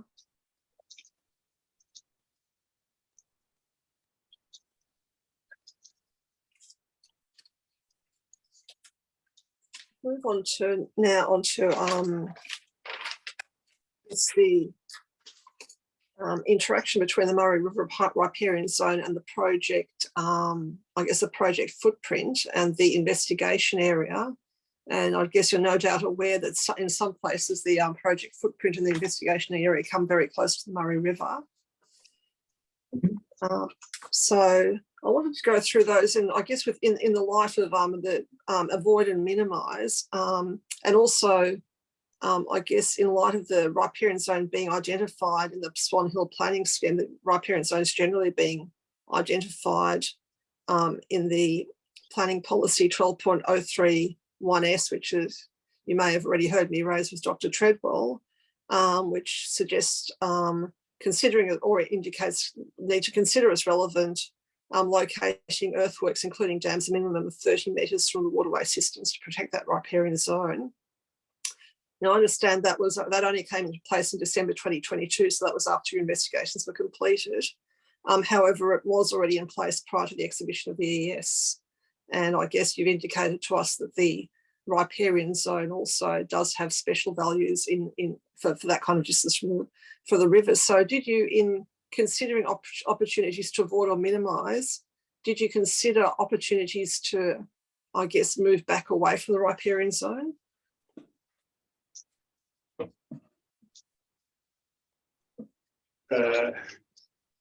My understanding of the works that are posed at the riparian zones, and that there are some works quite stop the water flowing out. That's a very simplistic understanding. I've dealt mainly with the construction footprint and the impacts that that has. Where there were protected elements in threatened flora, we consider those. But the works being required in that riparian zone, that's a question for the designers, the needs of the works there. Yeah. The vegetation wasn't considered threatened. There were some threatened species along those locations that we've been fed into. So in terms of vegetation, you basically only pointed out threatened species. You didn't point out the riparian zone per se as being a zone that had any significance over and above the rest of the floodplain.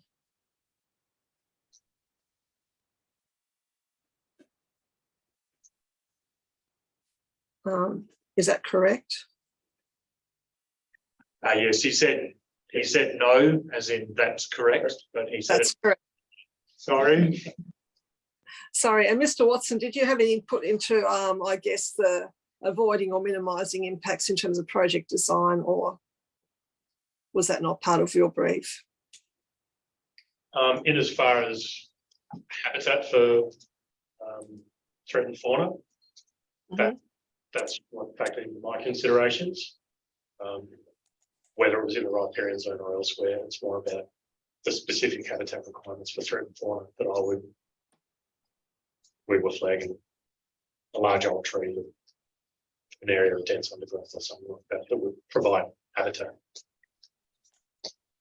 Okay, I might actually go to some examples to look at it. And there was one of your slides, I believe, Mr. King, that had showed an example where there was a turnaround area within the riparian zone. Just trying to find the slide number, which Mr. Waters pointed out through your presentation, and unfortunately I don't have the slide number noted down here. 16. Slide 16. Would it be possible to put that up on the screen? Because I just want to explore what possibilities there may be to avoid these types of impacts.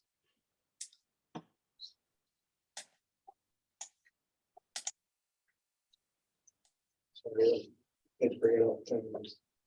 Mr. Waters, can you share it? Yeah.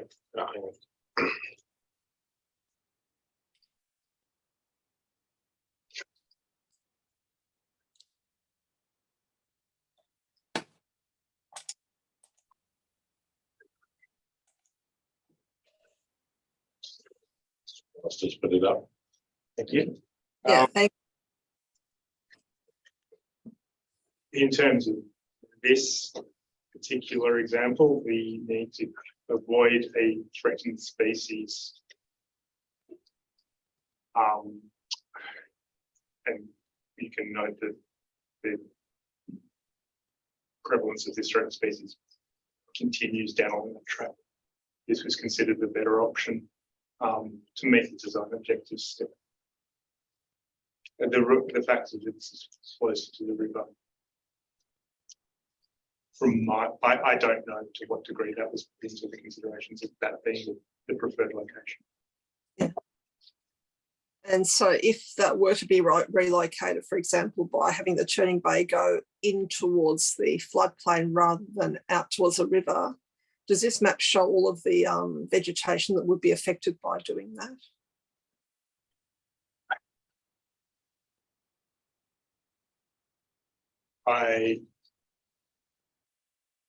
Everything has been mapped within the red line. So you'll notice some of those pink points are triangles. That would be a more recent example of where we looked, because the area of investigation is moved, and we have been out numerous times for changes in the area of investigation. So within the red line, the information is complete. I don't have the information to hand to pull it up outside of that red line, so I can't answer the question fully. The area, the vegetation mapping does go outside of the red line, so that we have a complete picture of what is inside that red line. And so, what are the green dots? Are they trees? Those are large trees. Member Breska, if I may step in here, attachment 8 to the EES is the alternatives assessment. Section 3.2.2 North Bank turning circle. For this, and has some more detailed mapping, but provides a rationale for the decisions that were made and the alternatives that were considered. That may be examining. Yeah. I don't know that it necessarily addresses your question of whether any other questions are considered beyond relocation for turning. So that's correct. Yeah. So as I understand it, though, and it's your evidence, Mr. King, that the considerations really were the large trees and the any threatened species were the prime considerations in terms of avoid and minimise from your viewpoint. Yes.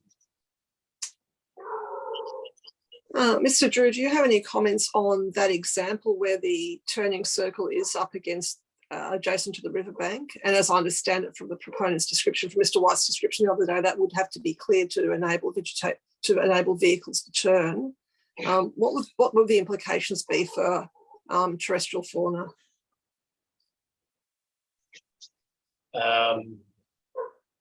It would depend what particular habitat was in that spot. I couldn't speak in any detail to that without visiting the site and looking at what was there.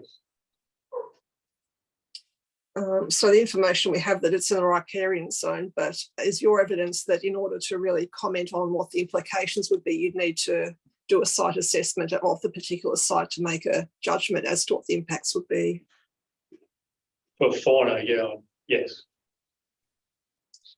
And in terms of, I guess, in relation to the refinement of the design, did you have any input into that in terms of being asked to undertake site assessments and provide advice? I just made recommendations where I found critical habitat for threatened fauna species.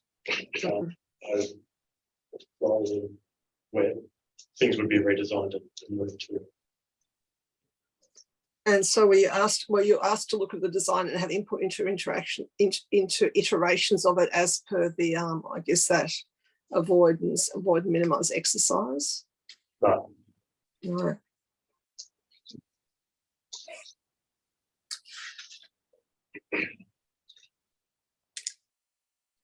Move on now to the region parrot. Talk about as being a common visitor but not breeding within 50 kilometres of the project areas.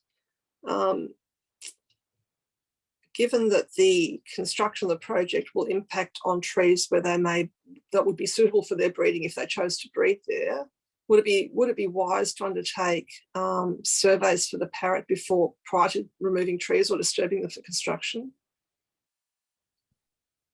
I believe the EDSs require a fauna spotter to be on location during a level of critical habitat like that. Yeah. But during our surveys, they were surveyed for. We didn't observe region parrots during our time there. Mm-hmm. So what would your expectation be that a fauna spotter would come out and check for that kind of thing before any tree were cut? That's a fairly standard procedure, yes. Mm-hmm. Yeah, I noticed in the EDSs, EDS MTE1, which is in ES Central but not in ER Central, is one for the monitoring of the region parrot. So is the omission of that EDS in the, I guess, in the package of EDSs for these projects, is that because you believe the region parrot is unlikely to be breeding here and therefore unlikely to need special protection or attention? Yeah.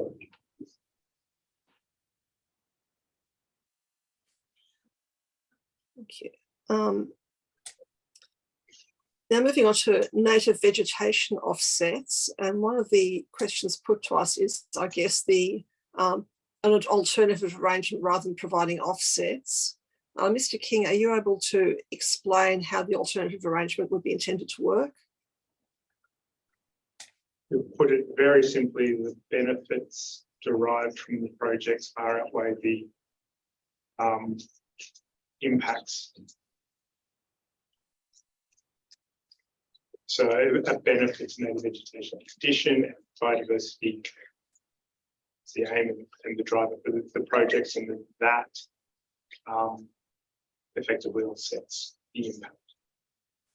Mm-hmm. And so in terms of process, would that be through a conservation works exemption that would be applied? That conservation exemption is a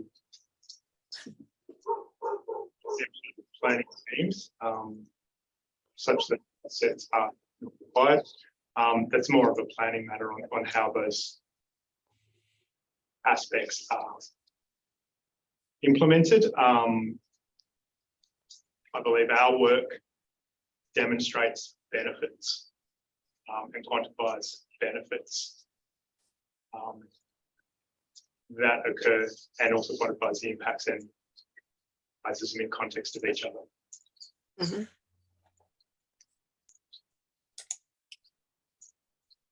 Scroll through the rest of my questions, and I think that does take me to the end of my questions. Thank you. Thank you, Dr. Brisker. Mr. Blake. Thank you. Are you aware of any ecological surveys in two project areas from prior to the year 2000 being available? Not that I have reviewed, other than the Victorian Biodiversity Atlas has records of flora that have been picked up in those locations.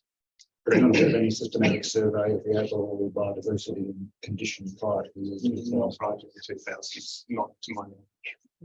Mr. Watson, Similarly, other than what's available in the various databases. a few overlaps here with Dr. Briscoe's questions to navigate that. Just to confirm whether you are or aren't aware of the two, you have considered the two recent reports by Ecological Associates, Cooling and Kipple, in March this year on hydrological modelling of the EVCs. With those reports. I've reviewed some of the information, not in great detail. So there's some observations there, some modelling of the relationship between inundation frequency at different levels relative to the distribution of the different EVCs as it spreads across the landscape, and some observations about how that analysis stacks up with the expert elicitation report. Yes. And other considerations. From what you have looked at, do you have any comment at this point about that? The one point I did was aware of is the one I've raised previously. It's the one of the EVCs, the riverine grassy forest that we've mapped at the edges of the inundation areas at both of the sites. Has a recommended of the expert elicitation says it should, which is in disagreement with what we've included in our report. So at this point, I'm focusing on this hydrological associates report rather than the expert elicitation report, Okay. because it's offering a bit of a counter view. Yeah, and it was the same point that I'm making, that these are areas that are being inundated. It's an EVC that in these instances isn't updated. The recent flooding is evidence of that. And it's our understanding that that's the case. Might it be useful for you to have a closer look at this hydrological associates report and offer some brief report commentary on any clarification or augmentation, whatever it might be, of the conclusions that you've reached to this point on the likely benefit and recovery of different EVCs? That's a yes. Yes. Yes. There's a map in the two reports, equivalent map in the Nile and MEFR reports by Ecological Associates, which shows a very distinct pattern of the EVCs to my lay eye in terms of the inundation regime across the landscape. The hydrographs also show and the report emphasises a threshold change of about 15,000 megalitres a day in terms of inundation of the lower waterway EVCs. In the commencement of a spread across the floodplain. A few of my later questions, and now I'm sort of interested in the interaction between that hydrological regime, which has been more closely described in this Cooling Kipple report, and the overall terrain pattern. So we're seeing very, very distinct spatial pattern of the EVCs. Got a link to that to the hydrograph. I'm speculating and looking for your comment about a further relation to the terrain, the soils, the sediment, the overall subtlety of the landscape response to the flow regime. And this, in my mind, links to the relevance of the finer grained inundation analysis and mapping, which we understand is forthcoming, and you've looked at whether coarse inundation. But if we were looking at the landscape, and you said your comment, you looked in the field, that sense in the field. Yeah.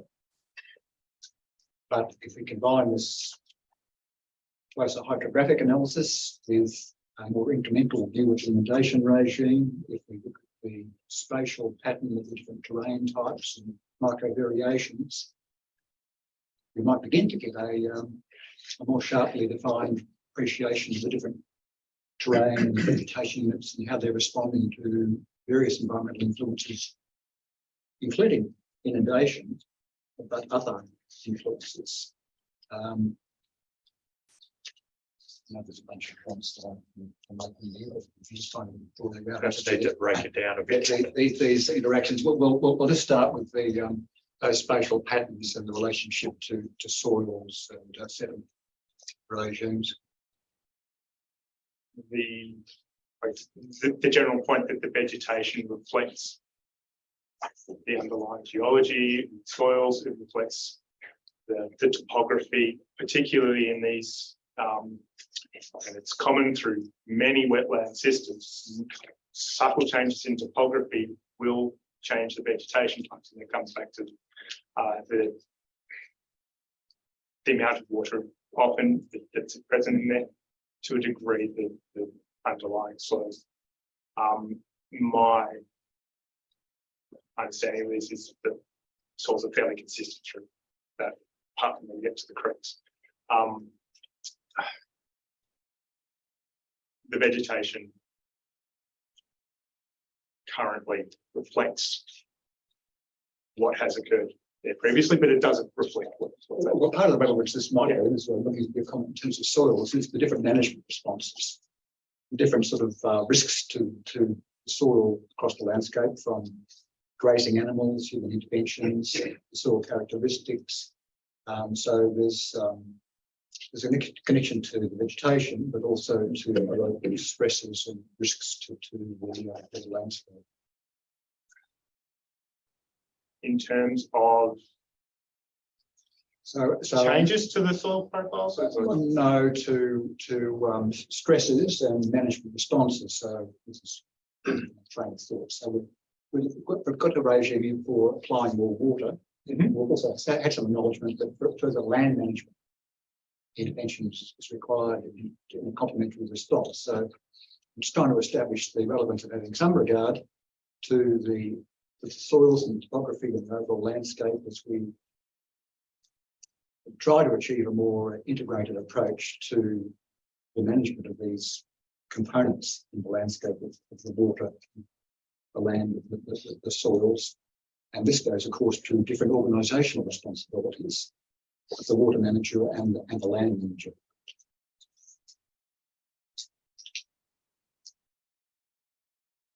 in terms of those responsibilities, Well, the responsibility Comment, thing. yeah. I'm just trying to establish, are the soils a significant factor to consider in vegetation distribution and management response?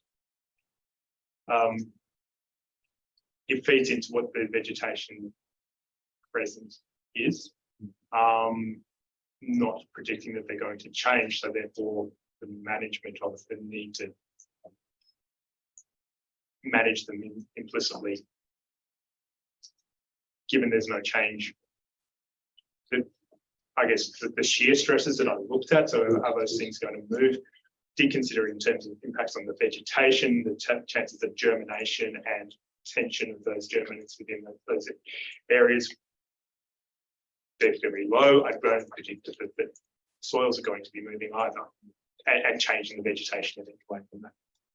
I'll leave that report to the side, other than looking for some response from you to its relevance in reviewing your conclusions. So you have inspected the VMFRP and NIA areas in February of this year. We, as you might know, had the benefit of going to have a look last Friday. So we just travelled on the tracks.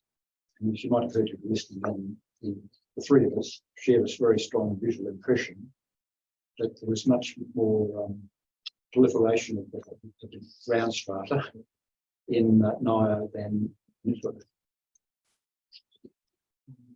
So it may have been a bit different. I'm presuming it was a bit different to when you were there in February. So you might be having sort of, if there wasn't a difference to be observed in February, I'm asking you to speculate as to why there might be such a difference, if that is the case now, after a couple more months of growth following the floods. My visit to Vidipra was very cursory in that the tracks are still closed when we were there. So we got to the edges of the park and walked in to where we could. The areas I noted at Vidipra, and some of the photos that I did show, where there was prolific germination were often areas where that litter layer had been moved. Over the years that I have been out there, one of the limiting factors in that ground layer vegetation is that deep litter layer. Where the weeds occur, the annual weeds, particularly the fumaria, it doesn't actually germinate in the soil, it germinates in the litter layer. It's a short-lived winter growing species. And it's often died off in early spring. The potential for those species to come up through that litter layer, it needs to move. It's effectively what I'm saying. It needs to move, break down to allow those big germination responses to occur. I think that covers part of what you're seeing at the differences at Naya and VMFRP. We can't get any other factors at this point. Another factor may be the soil seed bank. That is an unknown aspect. Other species, the propagule BA seeds or spores or whatever, there to come back. Yes, I'll come back to that shortly. That's another my speculations. I'm wondering about that. And possibly, this is speculations mine, carp. So we've heard from Mr. Bettier yesterday that the carp may well reproduce quite abundantly during managed inundations, and they have a role in rummaging around in the sediment or the floodplain soils. Like what you just said, might carp influence or have influenced the abundance of seeds and propagules in the soils? I haven't considered that particular question in detail before. Preliminary, they're eating things, they may eat components of that. But don't know to what degree that's going to be all of it or prevent some response coming back.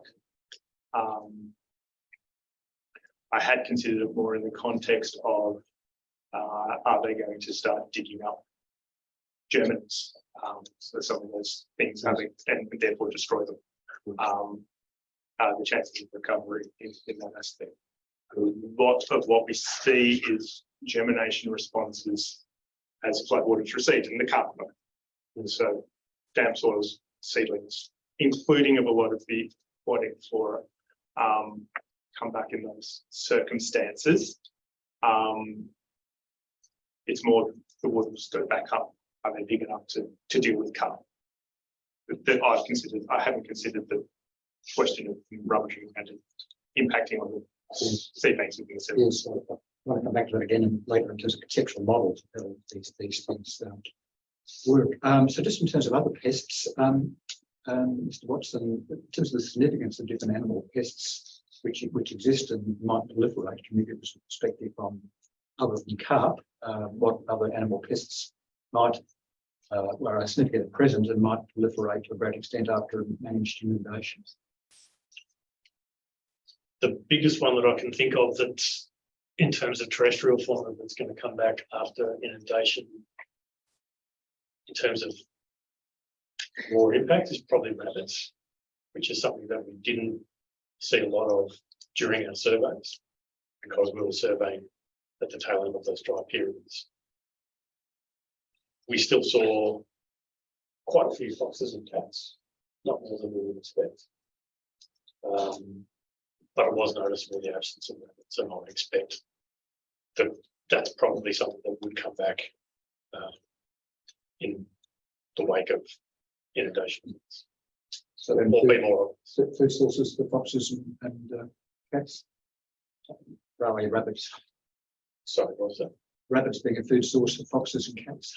Among other things, I mean, those are sort of the statement which some animals, various native things, but yes. So.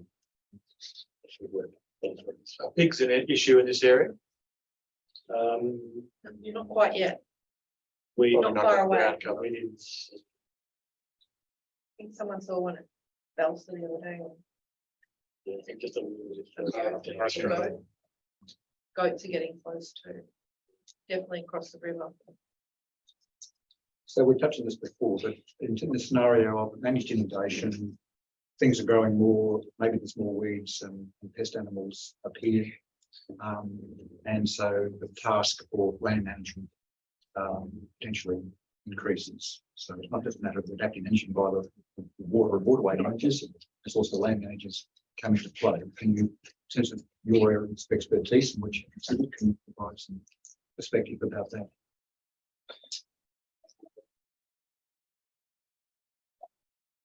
Couple of points. Yes, management of the weeds is required. The slides reflected that, at least post-construction, that's going to be required.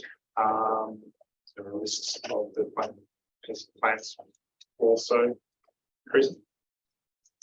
The other point being that the inundation has potential to control some of these weeds. One potential response to Maria is that the winter, the spring inundation will now be drown those things out and reduce the weed load for that particular species. The weed response is going to be species by species. That will require monitoring. I know that it is being monitored, and management actions accordingly by the land manager. Mr. Watson, further comment? Pretty similar, really. I think the incumbency for or those responsibilities are incumbent upon the relevant land managers with or without inundation. It's just the urgency of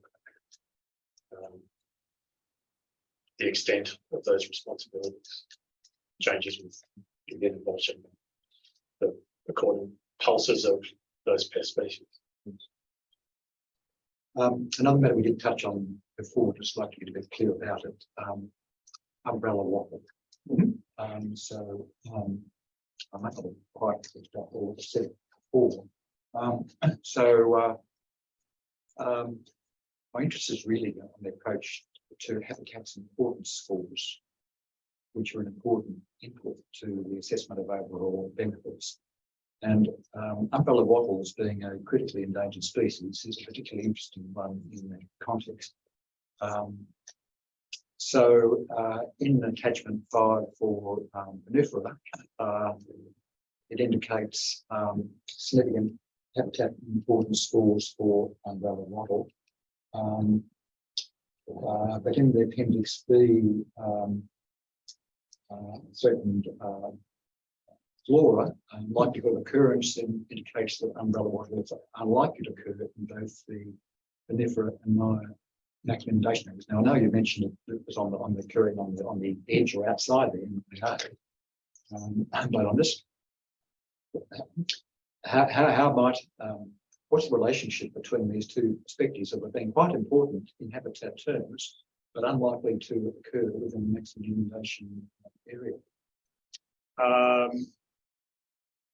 The habitat importance models are models.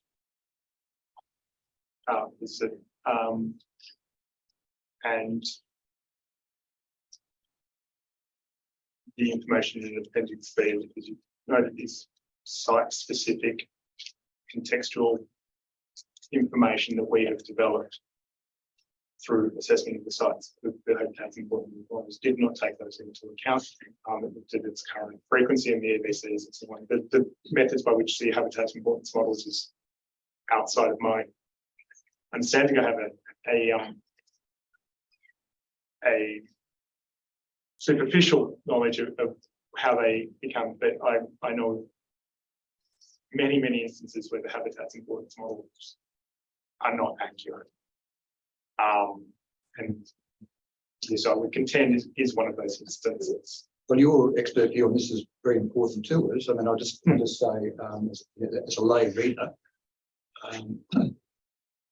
and looking at the habitat importance scores of various species, I've picked up on that because that's an interesting inconsistency. But it was my initial thought in looking at this was this is very speculative. In terms of the benefits of applying water to these species, and so as I say, I'm interested in you may have given some preliminary consideration of this, but I'm interested in your further and possibly more focused consideration of this aspect of a very key bit of the evidence which has been put to us about a very key matter of the overall biodiversity benefits. This is a key leg of the argument of so I mean, by how you said today that watering will increase the overall ecological function, health, and partly based upon that, on the recent, I'll just say anecdotal, but your brief observation of seeing that response, another context also.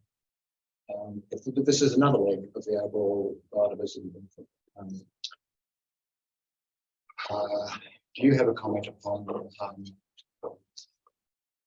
how this might be further clarified or evaluate the robustness and the merit of this habitat's importance score?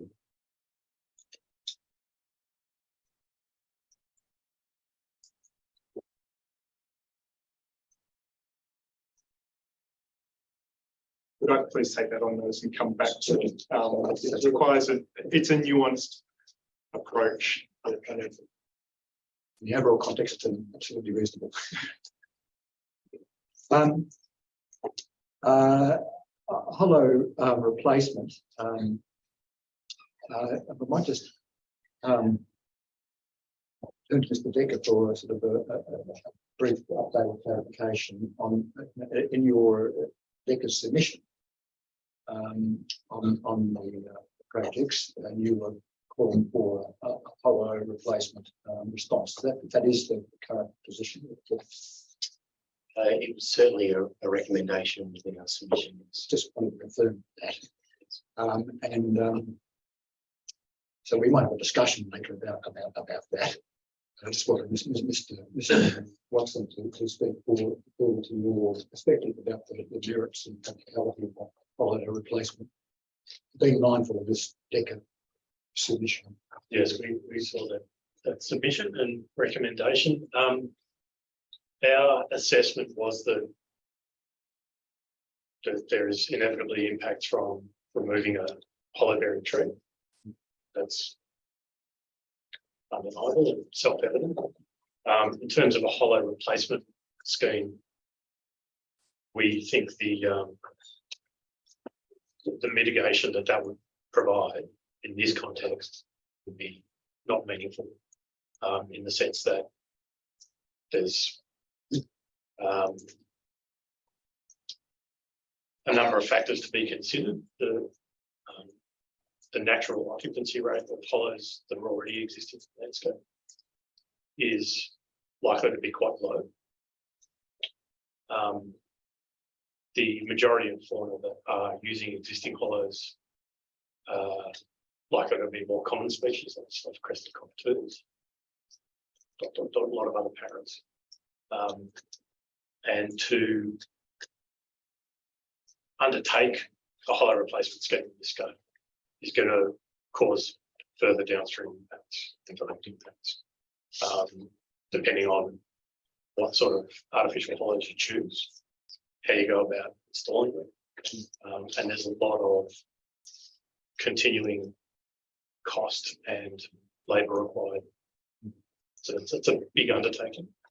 So it needs to be properly funded if it would be effective. And recent examples from the region suggest that it probably would be effective, and the uptake of the occupancy rate of the hollows would probably not be at a level think it's going to make a great deal. Dr. Brisker in her questions has highlighted the riparian zone. And as I understand, the riparian zone along the Murray is considered to be a key biolink corridor. And you might almost remind us of what some of the key species that live along there. And I'll just ask, as well as birds, gliders. Gliders, again, not identified in our surveys. So one just on that, I mean, they would observe, but if this is a key corridor, sure, we can expect that they are moving through these areas. I wouldn't say moving through, they're more of a sedentary group of species, but they move about within a prescribed territory.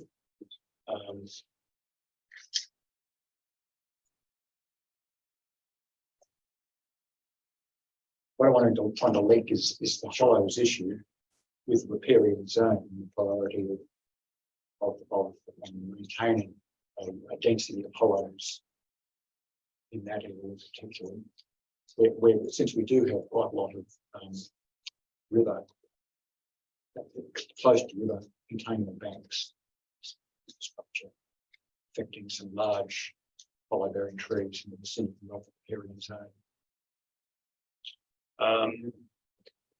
Yeah, I think I take it. I think we've recommended the retention of as many of those large trees as is practical, and did, yes, allow for the maximum amount of mitigation practical to affect avoid impacts on fauna and maybe using hollows that are to be removed. Now, as you might know, I've asked each of the specialists who appeared previous days about the conceptual models which are implicated in their assessments, particularly because the presentation of adaptive management, as in some points in the environment report documentation, is highlighting the importance of conceptual models in guiding the consideration of the management interventions and as well as the monitoring that may be required for effective adaptive management going forward. It's also the case that conceptual models have been a greater or lesser degree of importance in different specialist assessments in providing some sort of framework or handle on the different systems aspects of what the different specialists have been looking at. So I've got a sort of series of questions related to this. First of all, in response to a direction from the committee, a technical note was provided by the proponent on the role of conceptual models in the adaptive management approach. And one of the conceptual models, which just a screenshot, it's not meant altogether, is from the ecological monitoring evaluation and reporting plan report. I'll use so this, Mr. Waters, if you happen to find it, is the figure 4 on page 5, is the cue of the ecological report, which, as it says, depicts the conceptual model of vegetation responses to floodplain inundation. Was this model considered by you in undertaking your investigations? In addition to the actual actions that are part of the monitoring plan? Yes, but I haven't reviewed it particularly recently. So, well, that's a question, but just looking at the model that we see, and get back to some matters we were discussing earlier. So we're seeing here the relationship between various hydrological drivers in the blue, and then plant responses, and it's system responses there. which are described in terms of plant dispersal, plant germination, plant reproduction, and plant growth, and I'll just note the link to soil type there as a factor. And then on the right-hand side, we have a series of other influencing factors, including grazing, fire, and historical disturbance. Do you want to get to some question, Mr. Black? Yes. So in terms of that, that we were talking before about carbon and the influence, what they might have, it might affect. So just, and you hadn't considered whether the carp might have disturbed or gobbled up probabilities.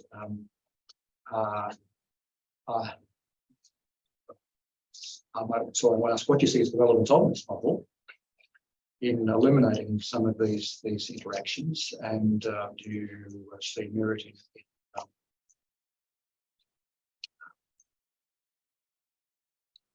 could the explicit consideration of it of strengthened your systems assessment? I see that the carp fits into, you could put it into grazing category there. I wouldn't see any changes to this. I think it's that adequately. In terms of guiding your attention to different system interactions, perhaps it's not a particularly familiar diagram, and I know you've been considered for quite other comparable things, but this is presented as a linchpin for understanding conceptual model of vegetation and floodplain responses, which was what you crucially addressed. From memory,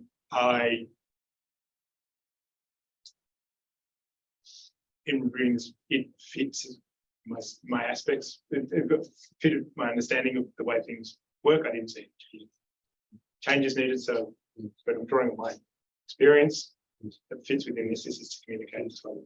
Yes, well, communication is quite a key thing, and so I just underline that aspect. So there's communication, and then there's this matter of sort of guiding ongoing management as being another aspect.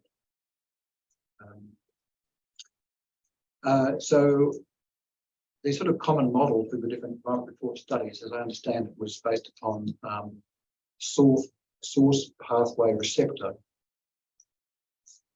segregation of the environment and effects. That's what applied in your two investigations. That's what you applied.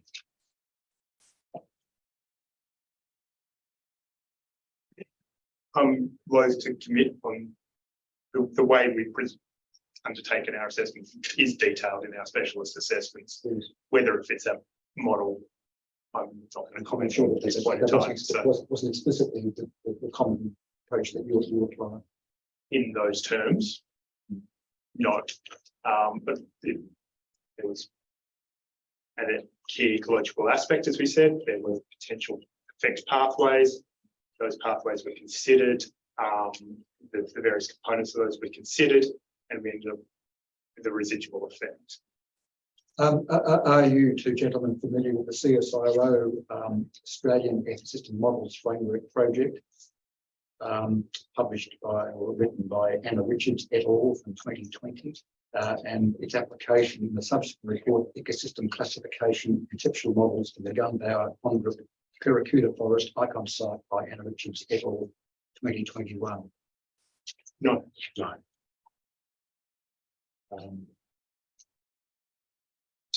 Well, I'll just mention that the first report presents a generic approach, classification of Australian ecosystems, an approach to conceptual models to guide adaptive management. So they're not familiar with it. So is it worth asking them to No, comment on it? I'm just mentioning a few seconds. This is what it does, but I would maybe interest you.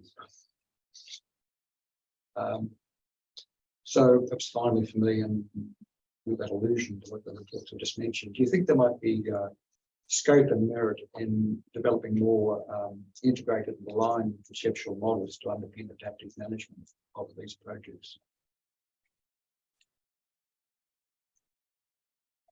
I'll only address that to the point that any additional information, and evolving knowledge needs to be incorporated to these into the management of these things. We can't set it as static. We improve our knowledge, we improve our understanding, and those monitoring is going to be part of that to adapt. That's the principles of adaptive management, to take those things into account. Just finally, can you comment on how the adopted approach to assessment of overall biodiversity benefits compares with that adopted for other sustainable diversion land projects currently being investigated, including, for example, reconnecting with the country project? Now, I realise this might be a question for Ms. Chapman tomorrow, but do you have a comment about that? I don't know of the secondary project in any detail that I can comment on. Neither do I. Thanks, Mr. Pate. Just a couple from me. Invertebrates, were specific surveys done for them, or are they just things like jewel beetle larvae in the Murray River red gum? Were specific surveys done, or is it just assumed if the ecosystem is healthy, they'll be there? They were documented during opportunistic incidental surveys during the rest of the fauna surveys. There were no specific invertebrate surveys done other than what aquatic ecology might have done for aquatic invertebrates. In terms of ecological response, if the say the vegetation is healthier, fauna, the large vertebrate fauna is healthier, all those sorts of things, you would expect the invertebrate load to increase as well, presumably. Yeah, correct.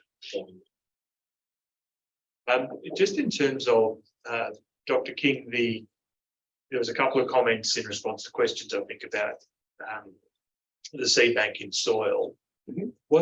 Can you perhaps just give me a very brief summary in a system sense of how the seed bank on the floodplain replenishes flooding compared to a propagation from the plants that are there already?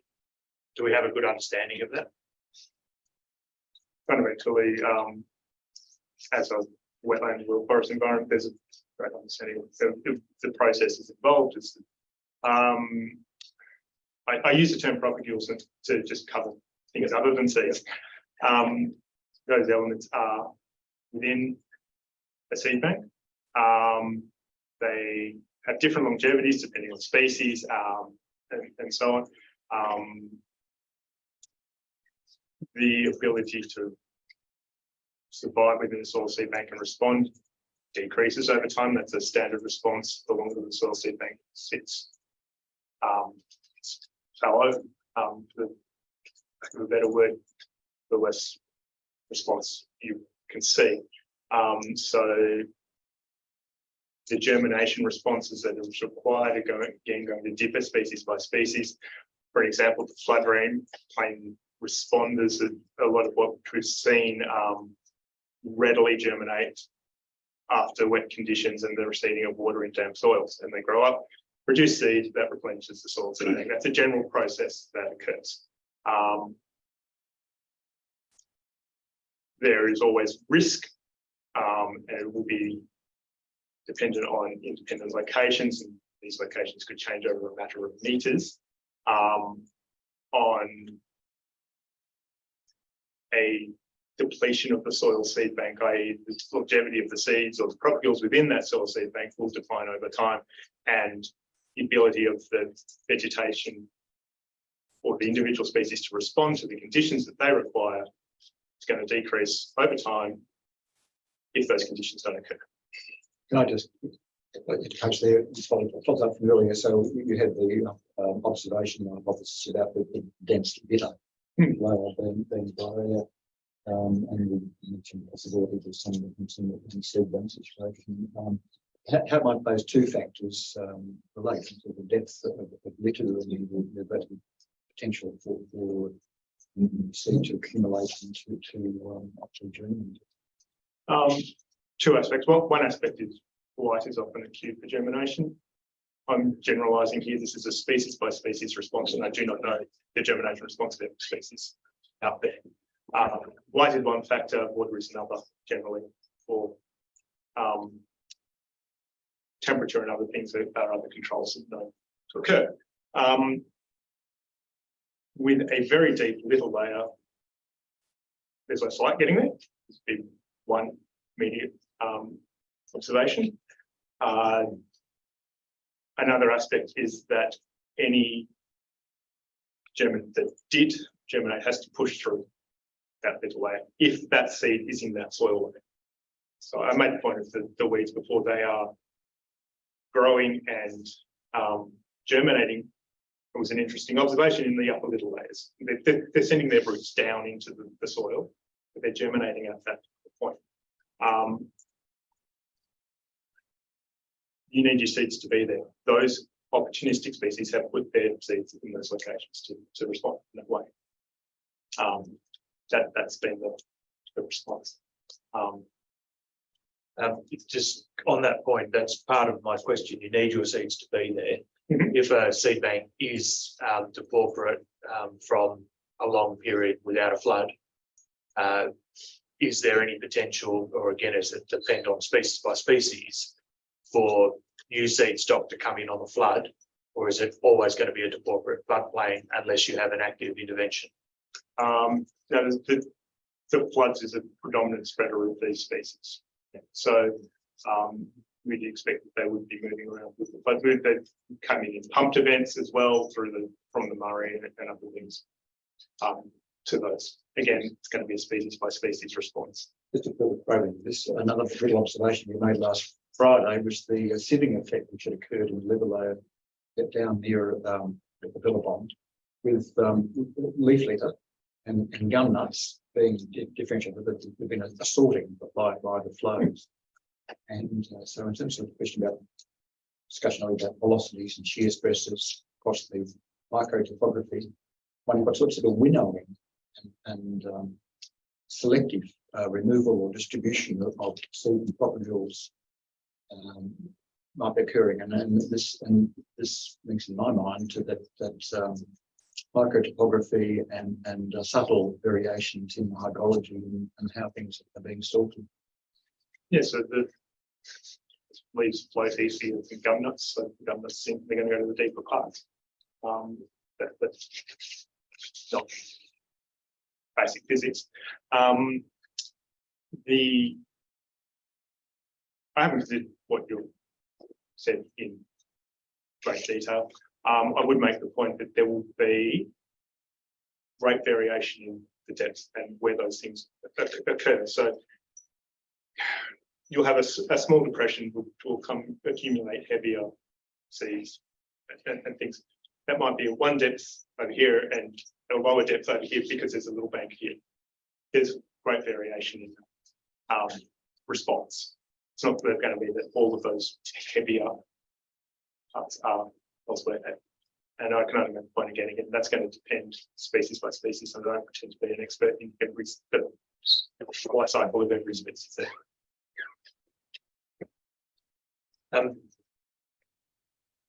Just in terms of duration of flooding, not so much the frequency, but the duration. Based on your experiences, are there specific species on the floodplain that will drive the decision making around duration? Vegetation species I'm talking about. Do river red gums need weeks, and some of the smaller species days of inundation? We consider.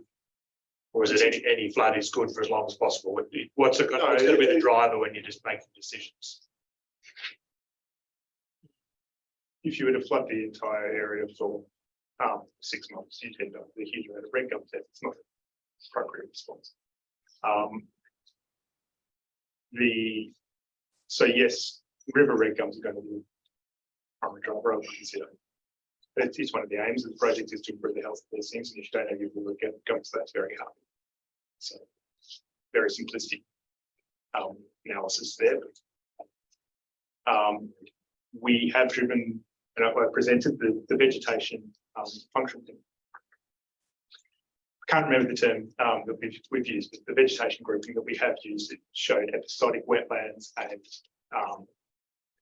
red gum forests, and those have different requirements. Where we've looked at those in part of all our IA assessments, where we've looked at those river red gum, we've really tried to highlight that in some locations river red gums are going to die.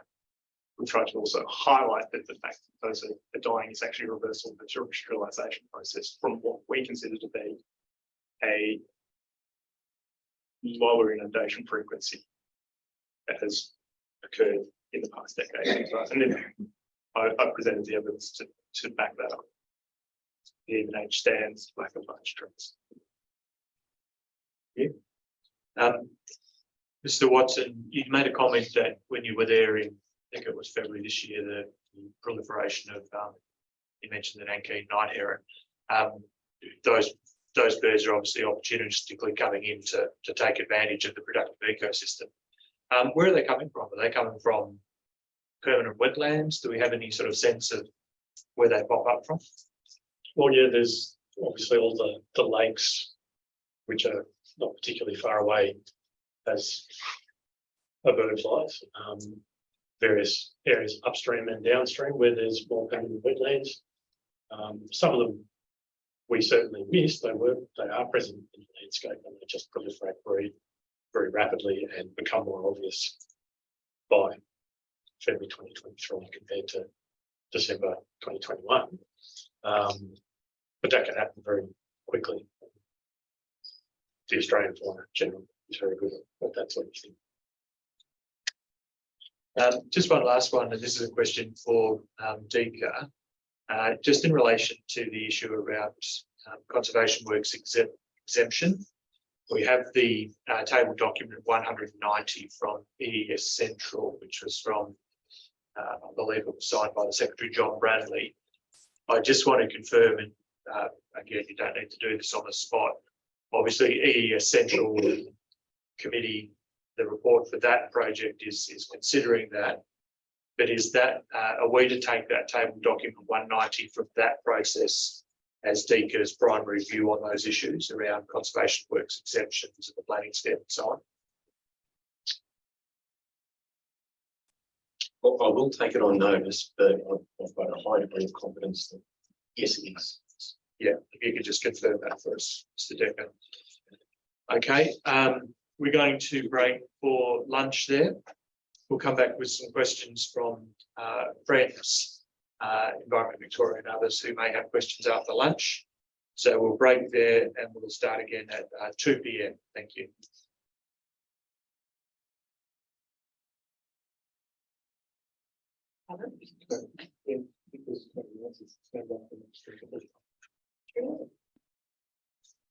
Okay, we'll make a start. It's just gone 2 o'clock. Now, questions for the gentleman who'd like to go first. I was going to ask you about Russell to go first because she has Absolutely. some things to go away to. Thanks, Ms. Russell, when you're ready. Okay, my first question is about the scope of the project. So does the risk assessment that you did take into consideration the areas of the forest outside the inundation zone? So those bits of forest that will be cut off now, I suppose, from flooding and potentially die because of that. Not specifically, no, unless it was in the area of investigation. Other areas, I can't talk about whether those areas would die. But in this aspect, those areas are closer generally to the Murray River. Yeah, so the benefits and the impacts were just on the areas that would be inundated from the projects. That's what the scope of Yeah. the inundations proposes. Thanks. And the black box that you saw on the outskirts of Naya Forest, that I think that's outside the scope of the project potentially, so that wasn't included in. There were elements of that that are in the area of investigation. So the southern entry where the tracks go in, that goes straight to Black Box. Yeah.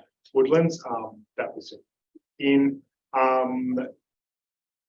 That's my understanding of the site, and we did have a very good look at where the black box was in relation to the MIA, in understanding what the implications were, because that is an EVC that is less tolerant of the inundation. So the inundation frequencies and so on that we wanted to make sure that wasn't happening, or understand if it was happening or not. So, and where we saw it, it was outside those areas. So. As far as I know, yeah, it needs less frequent flooding, but it does need flooding to survive. And if the levees are built and block the access, then that remnant black box veg probably will die. Eventually. That's not my understanding of how the projects operate. That they're not blocking that flooding coming through. So if the regulators are open, the water can still get through under a natural event when they would be inundated. They were not going to get blocked from being inundated in those situations. Yeah, but they're not purposely going to be flooded. Not as part of this project. They're still going to be subject to the natural inundation. So these current floods would still be hitting those same areas. Okay, thank you. The timing of your research, I'm not sure what to call it, surveys? Assessment surveys, yes. Yes, as you mentioned yourselves, you saw a lot more species when you came back recently after the floods. Do you think a more in-depth survey should be undertaken post flooding, because there are so many more species? For example, I don't think you mentioned old man weed. There's like tons and tons of that that's popped up. And yeah, other species you may have potentially missed. I don't know what old man weed is. Sorry. It's called. It's a bush food and a medicine plant culturally. And I wrote down his name. I think it's Centopedia Cunninghami. Yeah. We saw lots of centipedias popping up. So those are sneeze weeds under the terminology that I know of. This is a picture.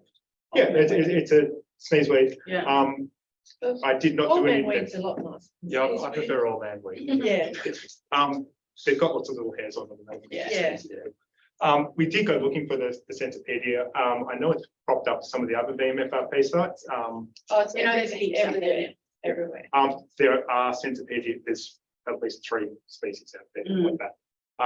I didn't go into depth of identifying everything I saw out there, but I did notice those centipede species popping up. It's right there. We have taken into account. We acknowledge in our assessments that we did at our periods, and there are species that are going to be in this. Yeah. Things will be observed following in the inundation that we did not find, and that's a limitation of that. It doesn't impact, I guess, on the conclusions of what we've found. You're not undervaluing the forest. You're not seeing certain species. Where those species are threatened, we have assumed that they're possibly present. That's our assessment. Where we have noted that they are abs, or where those species are components of the vegetation systems, that has been, I guess, the pre-flooding conditions, which are emblematic of the long period in which there was infrequent inundation.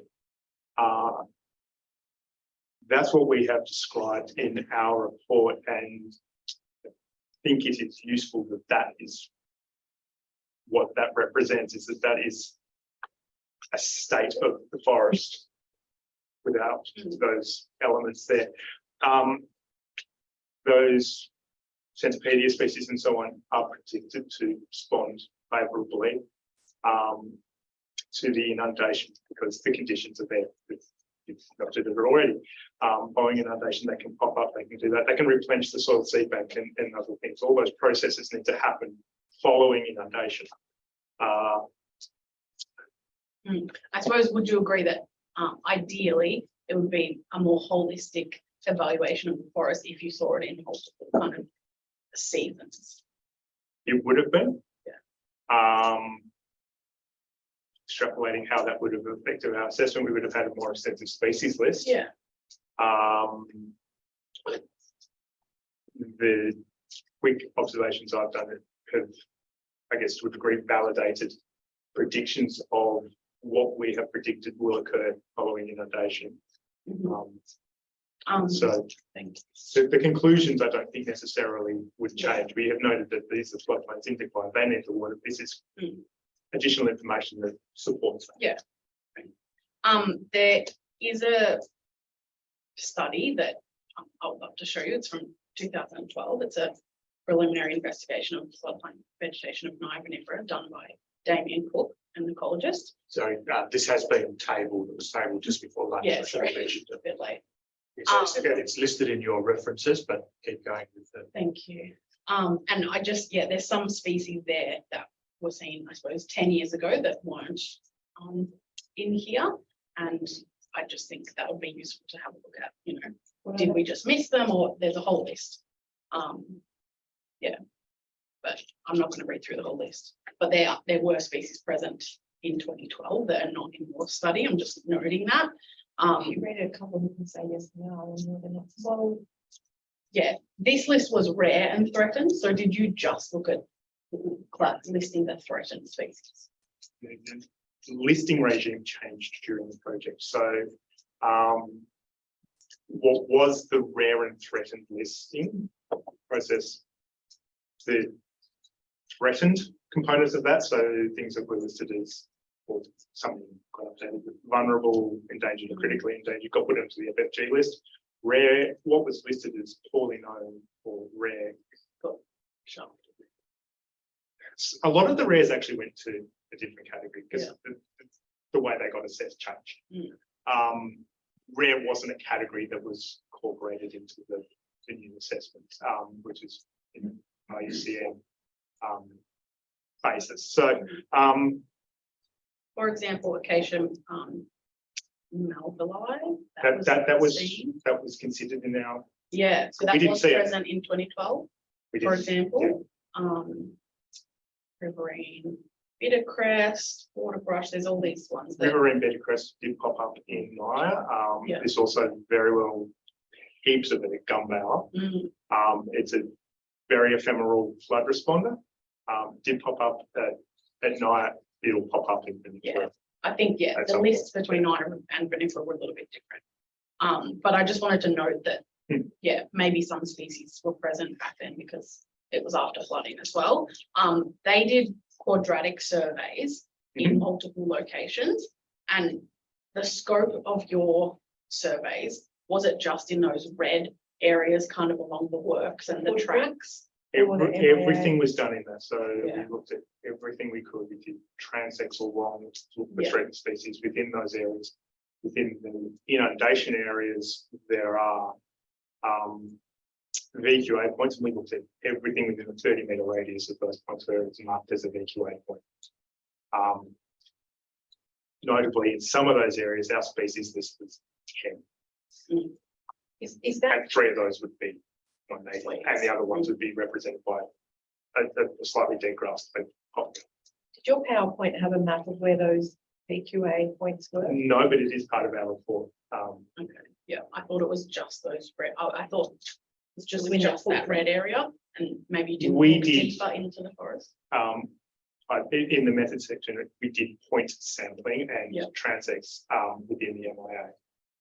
The location of those is in the specialist assessment. It's very well scouted and punched I just, think it would be good to know previous studies and the difference between them.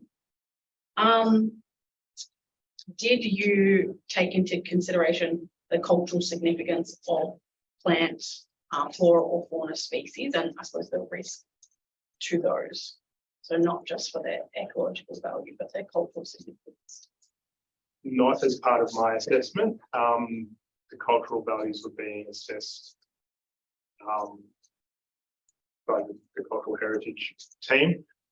We did have some back and forth of things that were important then for us to consider. That was mainly trees, scar trees and important trees that were noted. We've got them picked up their systems under our systems and so on, but not those individual plant species. Okay, thank you. I just suppose, we have the threatened species list, but do we have, a cultural significant bush foods list, medicine food list? Because, old man weed, for example, it's not just important for its ecological value, but also its medicinal and cultural value. You talked a lot about the leaf litter and the extent of the leaf litter. With the projects and the creation of new levees and banks, how do you think that will impact the flow or the movement or the ability of the leaf litter to move between, the river and the forest and around the forests?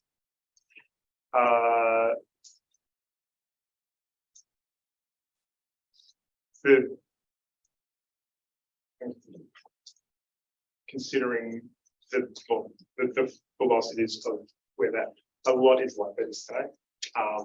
That was one aspect of it. We'll look to see how it's breaking down. How that compares to natural events, I don't know. Because a lot of that is still going to come back to the channels by which the movement can occur.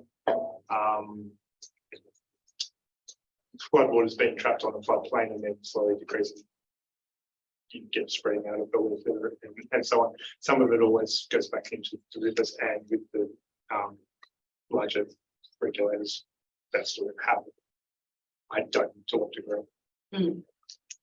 But would you agree that it's a risk that if the flow isn't allowed to happen and the leaf litter, I suppose, isn't allowed to move out of the forest, that would have detrimental impacts for the vegetation growth?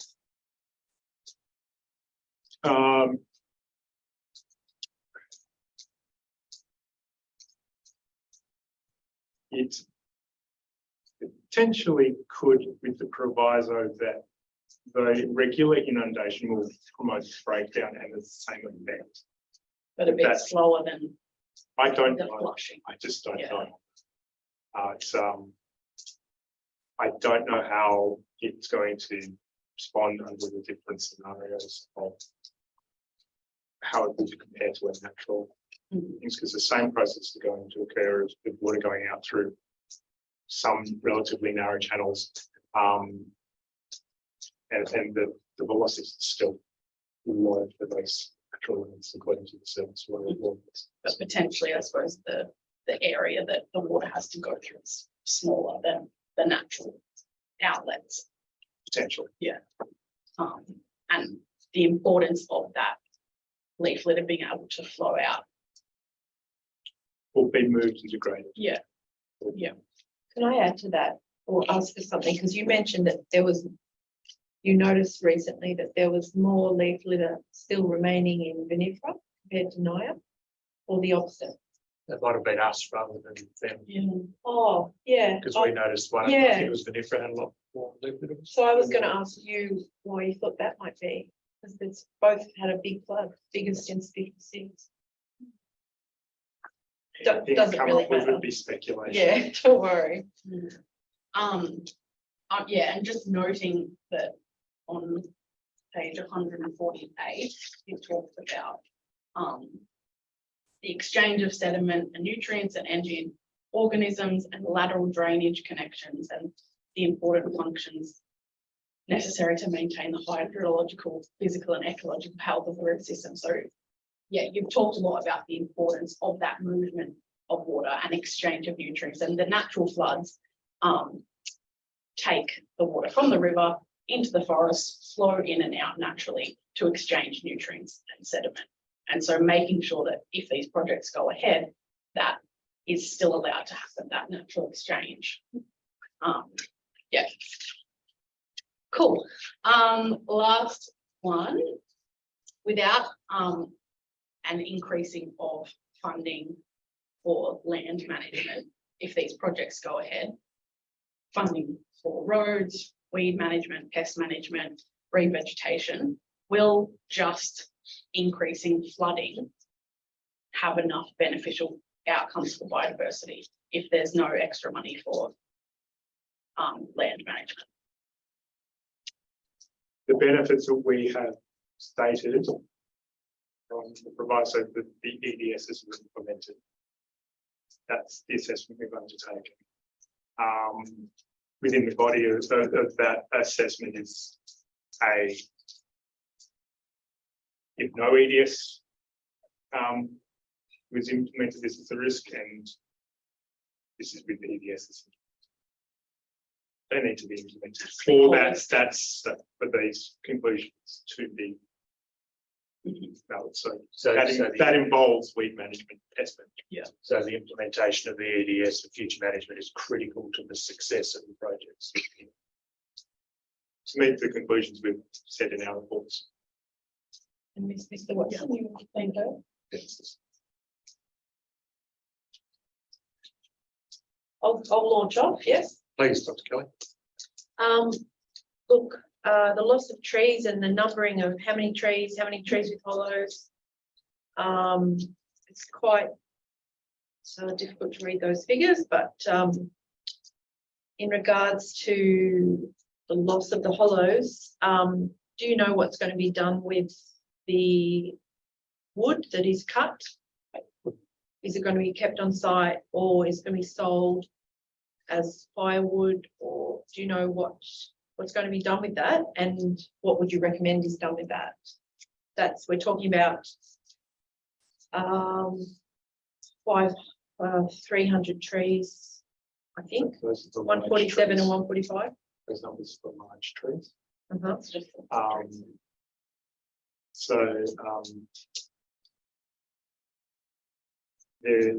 I would have to go back and refer to the individual EDSs on how that is actually incorporated. I cannot. There is retention of that stuff. We're going to take it on notice. Take it on notice. Yeah. There's an element of land manager, and I'm not sure where that kicks in. Yeah. For that. Yeah. So if we sold it, we could probably build a new hospital. So might start thinking about that. That's just a local government joke, don't worry. With the turning circle, I know Dr. Brisker asked questions about the turning circle, and I'll just add onto that. We're talking about this branching brown cell, which is that got a common name? I've never. that is a common. Yeah, I don't know that. I don't know that. Anesia cunninghamii subspecies. Yeah, right. I'm not a botanist or ecologist or anything. Did you consider, not you, but do you know, are you aware if the opponent considered other factors in making that change from in towards the wetland or towards the river? Did they consider the issues of amenity or have any TO input into that? And the reason I'm asking is that, you know, Nye Vinifera is our ultimate tourism and recreational place for this area. It's a very cleared and highly agriculturalized area. Nye Vinifera is one of the only conservation reserve and public bit of land highly used for fishing and every other kind of recreation. Tourism, it's the first place we send our tourists to. So to come along in a boat along the river and then see this big scar turning circle right on the bank of Nye Vinifera Park is going to be terrible. So I wondered if you are aware of issues of tourism, recreation, amenity, and any TO input into that decision to change the turning circle location. I'll defer to Mr. Watts, who has the alternatives and take it on notice if you like. I can either chuck up the relevant screen for attachment A, or I can wait and do it later. No, let's chuck that now. If it's easy enough to do. I think we've heard from these experts that it was done on their advice to. Yeah, but I just wondered if any other considerations. They wouldn't know, but you're right, Mr. Waters. Yeah. What you'll see is it was driven. Here we've got the significant values identified. North Bank turning, so this was pre-turning it out. 11 large trees, 3 very large trees, and approximately 276 of the branching growing cell. No cultural heritage values identified. After considering significant values, alternative was identified to move the location of the turning circle and not to upgrade or widen the track.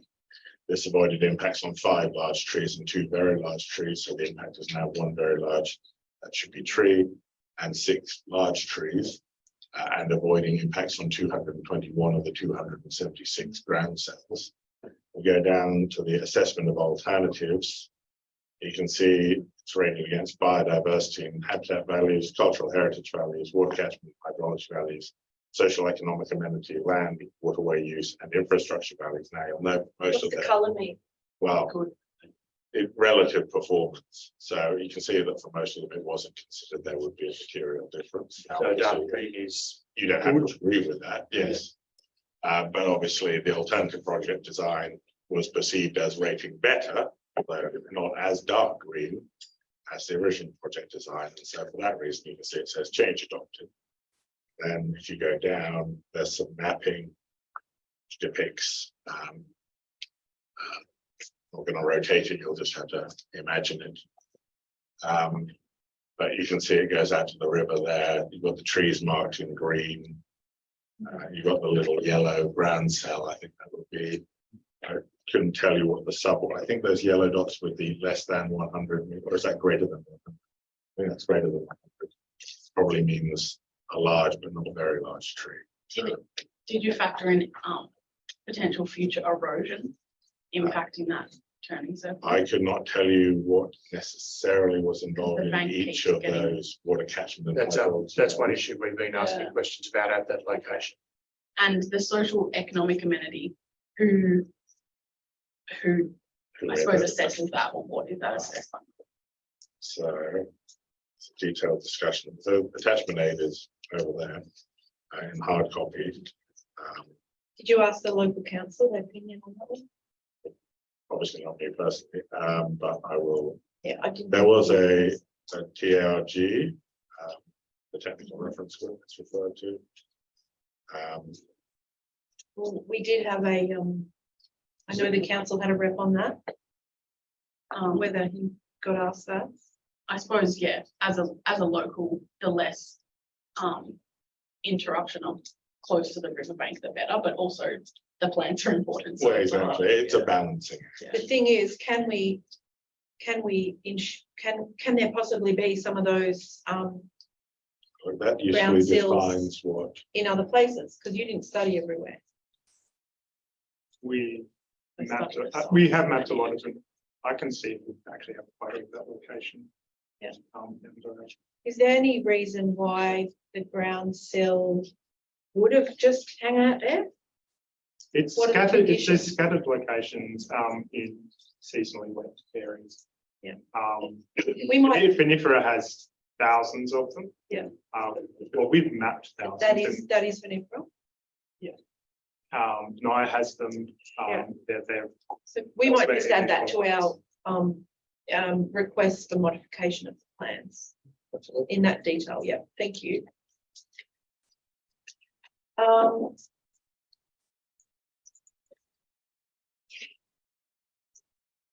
We're gonna ask some of the same questions.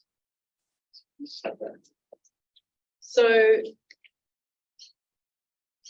with the project, is there a possible way to do it in a more sensitive way and I'm sure you would have considered this, in regards to the levees of the banks? You're going to cut all the trees down and then put the bank in, but is it necessary to do that? Could the trees be kept there and just push the levees up around them? Is there a more sensitive way to do this? the embedding of the trees within a levee bank like that is likely to kill the tree. But that's less invasive than. It was also weakening the levee bank. I mean, we've just had a massive flood here. We know a fair bit about levee banks and how they have their whole water out. And some of them do have trees in them. Just on that, I hear what you're saying about trees within the bank. I'm assuming, and I shouldn't assume, but has the bank alignment, and I know again, it's generally following tracks, but has it been considered as areas where it can be, do micro variations to avoid particular trees? Was design done at that level? you know, slight kinks in levee banks, what have you. Containment banks. Not with my involvement. My understanding and what I would consider to be the least impactful way of doing it would be to go along the track. The tracks are clear. We've mapped them as native vegetation because there's native vegetation over the top of them. And if they get wet, there's actually native vegetation in. We have to map that as part of it. And it's an accurate representation of what's there. But the lowest impact is the track. And obviously, we do have our EDS E1, which calls for the avoidance and minimization, obviously, of native vegetation. So that includes minimizing footprints of and surfaces of temporary and permanent works within the construction footprint as far as reasonably practical.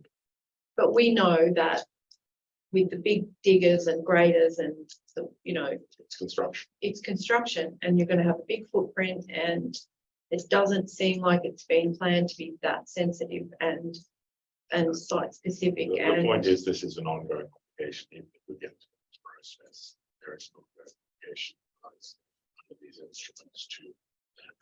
It is an ongoing obligation on us after this project is complete. If soon we get the tick, it's not just a matter of saying, well, doors open, boys, let's do what we like. It's a matter of saying, well, we have to continue to refine the project.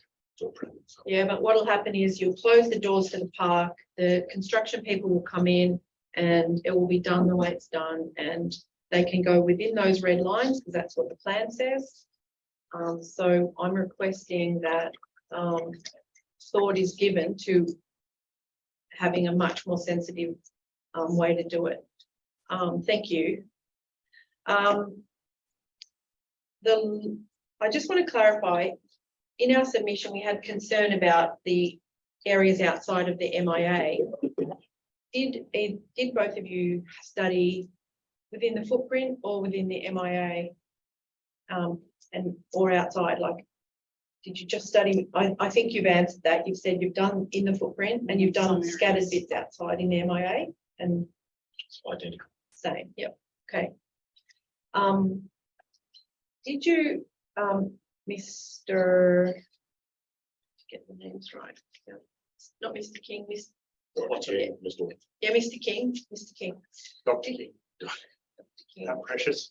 Did you know of the study Downs and Downs 1963, study of the land in northwestern Victoria by the Soil Conservation Authority of Victoria?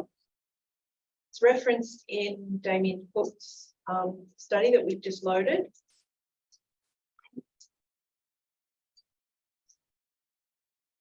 It rings a bell, but not in the context of this project. Yeah. There's also the document from the Wood Utilisation Plan 1933 to 96 from the Mildura region, which lists species, and obviously that is a document that is quite historic now, but lists species present in the whole Mildura forest management area, which did go from South Australian border to Swan Hill. I'm just going to note that these are all fauna species, Yeah, so I'll give it to Chris. so He says happily. yeah, sorry. Is there anything on there that is interesting to you, or is that all pretty much within what you've done? Some of them might be extinct now. Well, their names have changed. That's all within the scope of Yeah. what would have been captured by our surveys. Yeah. I can't see if Yeah. Yellow rosellas.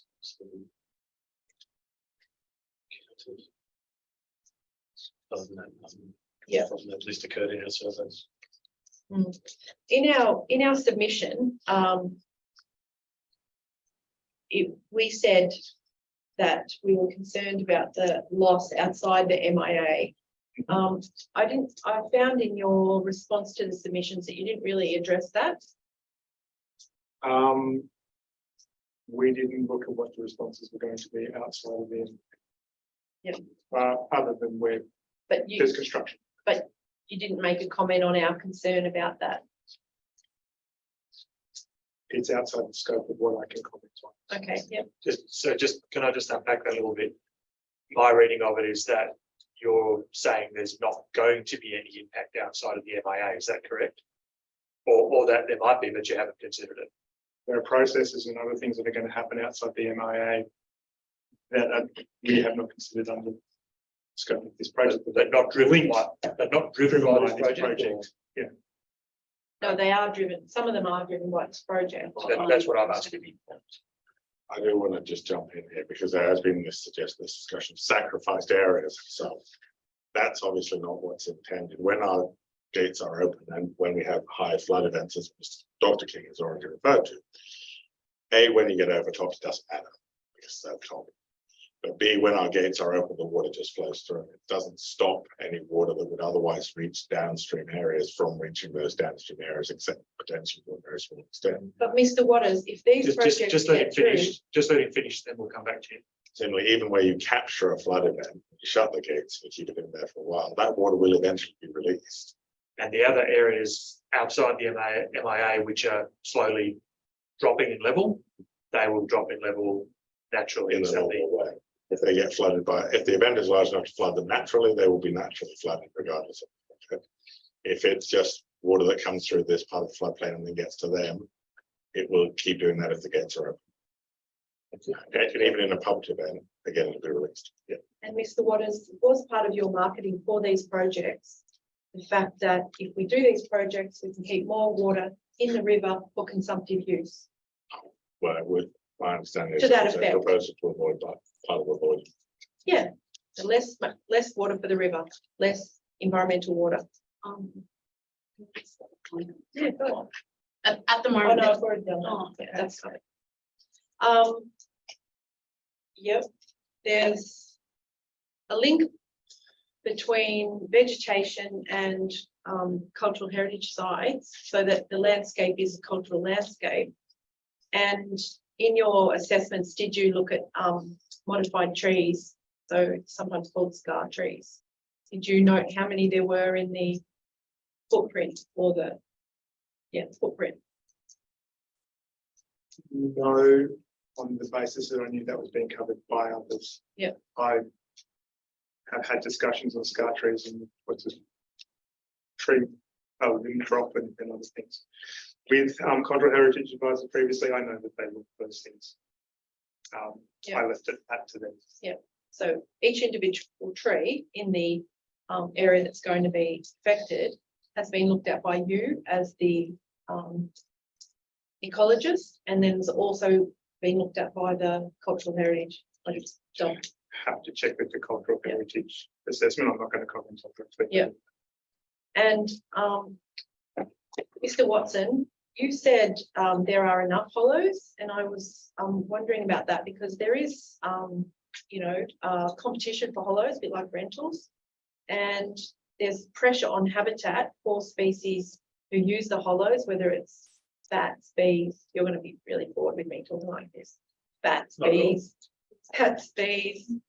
parrots, lace monitors, carpet python. Like, there's pressure. So how can there be? Can you explain more about what you mean by there are enough hollows? Did I say that? I think In response to the needing way I to. heard it was the loss of hollows is not significant in the landscape context. I didn't hear him say there's enough hollows. I don't think there's ever enough hollows. Well, I may have Luckily, we can made go the back point- and listen to the transcript. But Sure, yeah, you said something to that effect. I may have, I think I mentioned the occupancy of hollows in the landscape is rarely close to 100%. Yeah, and how do you know that? Like, I'm not being facetious, but I spend my time looking at tree lines. yeah, Most of them are empty. really. That's anecdotal, but. Depending what time of day it is. Well, sure, depending what sort of hollow it is and where it is in Season. relation to aspect, topography, water sources. latitude, I think, but, yeah, does that answer your question? Well, kind of, yeah, there's a bit of information there. Can I just ask, while we're talking hollows? Yeah. Microvats, are they largely hollowed abandoned in this area, or I'm sure you get them off-site in There's a sheds variety, and houses and there's- things as well, but Yeah, there's a variety. There's cave roosting species. There's species which prefer to be under flaked bark or chips like that. Some which use fissures in a tree rather than an actual hollow or crack in a tree. Or riverbank. And they're definitely And there's present. others. They're definitely present, aren't they? So, In Nifra. also, The thing with the hollows and not having any replacement program that you said you don't find that necessary. Is yeah. I find it hard to understand how long does a tree have to grow before it develops hollows? Maybe there's literature on that, but I think it's 100 years or 80. Species dependent. I mean in red gum, I mean those. trees In those that- red gum, I suppose we could talk about black box. me guessing the age of a red gum is again It's a long a time. huge range. It's a long It time. takes a long time. Yeah. And the retention of the large trees in the landscape are is a key item you need to do. These trees undercooling. Yeah. Lack of inundation. Yeah. Some are dying. And whether they're dead or not, we should keep them, because then they drop and create wonderful. There are probably important to note that our assessment doesn't deny that impact, that is an impact. Yeah. My assessment is just saying that I think a one-for-one hollow replacement scheme is not going to provide effective mitigation for that impact. I get you. Yeah. We don't have to start making hollow boxes. Wood ones, that's the joke. So in the broader landscape, you said that there was no regent parrots in 50-kilometre range. Breeding, yep, breeding sites. Yep. How do you know that? As a scientist, I don't like to deal in absolutes, but as to the best of my knowledge, you may very well have information that counters this, but consulting all of the databases with historical information and distribution maps of breeding records, that was the closest one that I could find to the project sites. It's 2 breeding records up at Boundary Bend. Yeah. Both quite old. In context of this, I think one, off the top of my head, 88, the other one in 85. Going by memory here. Who makes the breeding records? Like who's out in the forest checking those things? Depends what database it comes through. And I think this one did have a name appended. It came through the Atlas of Living Australia. But have there been any recent studies in the area looking for them? There were targeted surveys as part of this. Yeah. For regent parrot breeding behaviour. And again, they breed downstream. But Yeah. Boundary Bend is actually, I think it's actually 50 kilometres from Barra Creek, not from Nice, it's probably in the additional. And Whatever that is. could I ask, is it possible that the breeding range of the regent parrot could be shifting a bit because of climate change? Sure. Yeah, so it is possible that this could become a breeding site. Sure. My Yeah. assessment was just to the best available Yeah, information. not there now. I you can't think? determine that Yeah. it is a breeding location for regent parrots or likely to be one. Yeah, Anytime soon, because we can talk all day about why Yeah. the species Yeah. distribution ends and starts where it does. But Yeah. for whatever reason they do, theirs is up there. white-bellied sea eagle, no longer listed as migratory, but can you comment on whether it's still important? And there definitely are lots around here. Certainly are, it's certainly still important. Just personally, whether or not they're listed by legislation, they're important parts of the ecosystem. They're still listed by the FFG. They've just been delisted as a migratory species on that addendum to the EPB. Do you know why they were delisted? I didn't even know they were actually listed, so I just thought with the no impact on private land, I think Dr. Briscoe might have talked to you about that.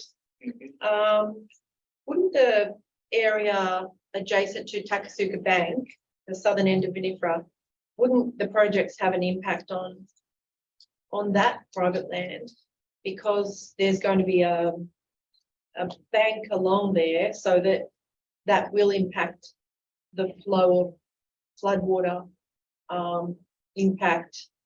There will be an impact because there is a zone along there between the private land and the southern end of Vinifera. I answered in the context of the impacts that we have looked at within our assessment. There's a surface water impact. Potentially, you'd have to refer to the surface water for that. But with everything being connected, wouldn't you say then that there's going to be an impact of some sort? I'm not saying negative or positive, but they're connected. So you said that there was a camping, and I'm asking you both because sometimes I can't remember who said what. Camping impact on vegetation. Yep. Did you notice if there was any management at all of camping impacts? Did it look to you like there was any ranges or any designation of where people should camp, where they shouldn't? Not that I could see. No. There was no designation. It's quite a lot of denuding of certain sites, and It's down to compacted areas. Yeah. And after these projects, if they are built, do you think the park will be closed for when they're built, and then after they're built, should there be a transition time where the park is kept closed to allow for recovery from the construction impact? So you can't imagine campers going straight back in and just camping everywhere. And do you think, is that being thought of? No, not by me. Oh, I won't say it hasn't been thought of for others, but not by me. you can take it on notice, proponents, please. Just while we're there, so from a flora and fauna point of view, is that something that is necessary / useful? It would be potentially useful so that it's still there, just the lily banks, they're able to be vegetated. Things can establish and get old before humans come back in. Trample. Will there be any revegetation of the levee banks? That is part of the EDS E2E, but things the vegetation, revegetation is a component of the works. It's in conjunction with the land manager agreements. They will become naturally vegetated over time. That's evident from the levee banks that are there.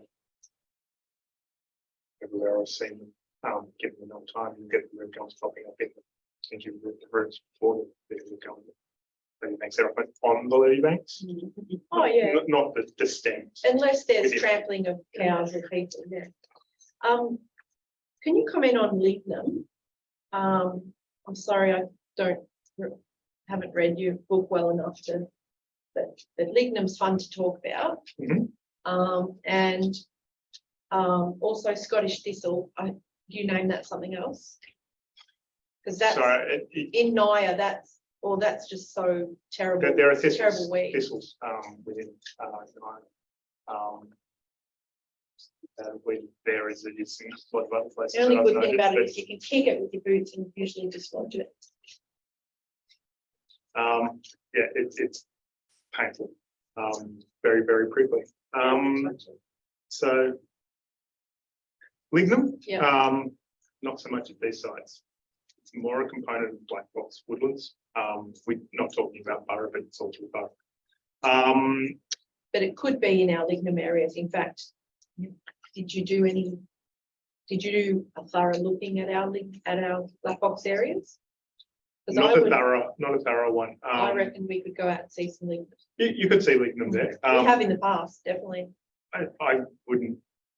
I'd have to go back to our species list that's in the thing as to whether we've actually recorded it at the site. I dare say probably at Naya we have at some point Yeah. during the, I cannot recall. Yeah. If I think Lignum, I just think Borough. The Scottish thistle is going to be one of the kelpweeds as we've listed there. We've noted, taken opportunistic notes. This kelp means something. Catchment and land protection, so Okay, they're yeah. listed as Yeah, we actually have, there is about 10 years ago, we got funding to get someone in and do a whole lot of weed removal, and that was one of them. Yep. Because they Um, grow. and once they seed, they proliferate Yeah, enormous. Just go back to lignum. Is that native to this area? Yep. absolutely. As I say, black fox woodland, so you're getting onto, you'll have some low-lying areas and down Kerrang Way, there's quite extensive, even if you go on the highway, you can see quite extensive lignum swamps. And on the wall. Yeah, it's a key component of wetland and floodplain vegetation. Absolutely key. There's just not a lot of it within the red government. Yep. So I wanted to ask. Knew that would happen. All right. Have you, we have often suspected that there was, for quite a number of years, almost a decade, and almost a go slow to try to create these areas to look even more degraded. Stopping, there's been ways, the upper echelons have tried to stop any overbank flows in the forest. Just hardly any terrestrial management, land management, lack of park civic funding, lack of cooperation with friends groups, just all leading to a very degraded looking park, which you could say gives more argument to do these projects. Have you ever considered that that was the case, that that was what was happening? I don't know, just don't know. I'm not going to speculate on possibilities in that context. With Mr. Doug Frood, we've had some dealings with him over the many years. We've been a group for 26 years. He's come and been a guest speaker at a big family day we had in about 2008. He's made a submission to the EES for Hatta-Belsa. Have you got any comment on his position and his opinions in that submission? As a fellow ecologist. I did really listen to what Doug had to say in those respects, and in the first conference, he argued for non-engineered outcomes. My responsibility is the floodplains then was around able to get something and leave it to that. I think his position was that it needs to be in a much more ecologically friendly way, something like that. Did you? No, I've done that one. Terrestrialization. Were you surprised to see terrestrialization in the Billabong at Vinifera? Given the inundation history, no. No, it's quite. You can't blame the red gums, can you? I would provide that sinuous billabong did not have a lot of terrestrial, a lot of red gums. You know, I did see seedlings pop up over the 2 years following the October 2019 when I went there. That had water in it then. The water's receded. There were some red gums that popped up, and then they got flooded out in 2021. That process as well. I think if we're talking about the same place, the Billabong in Vinifera has terrestrialization. It has red gums that have grown nearly 2 meters high.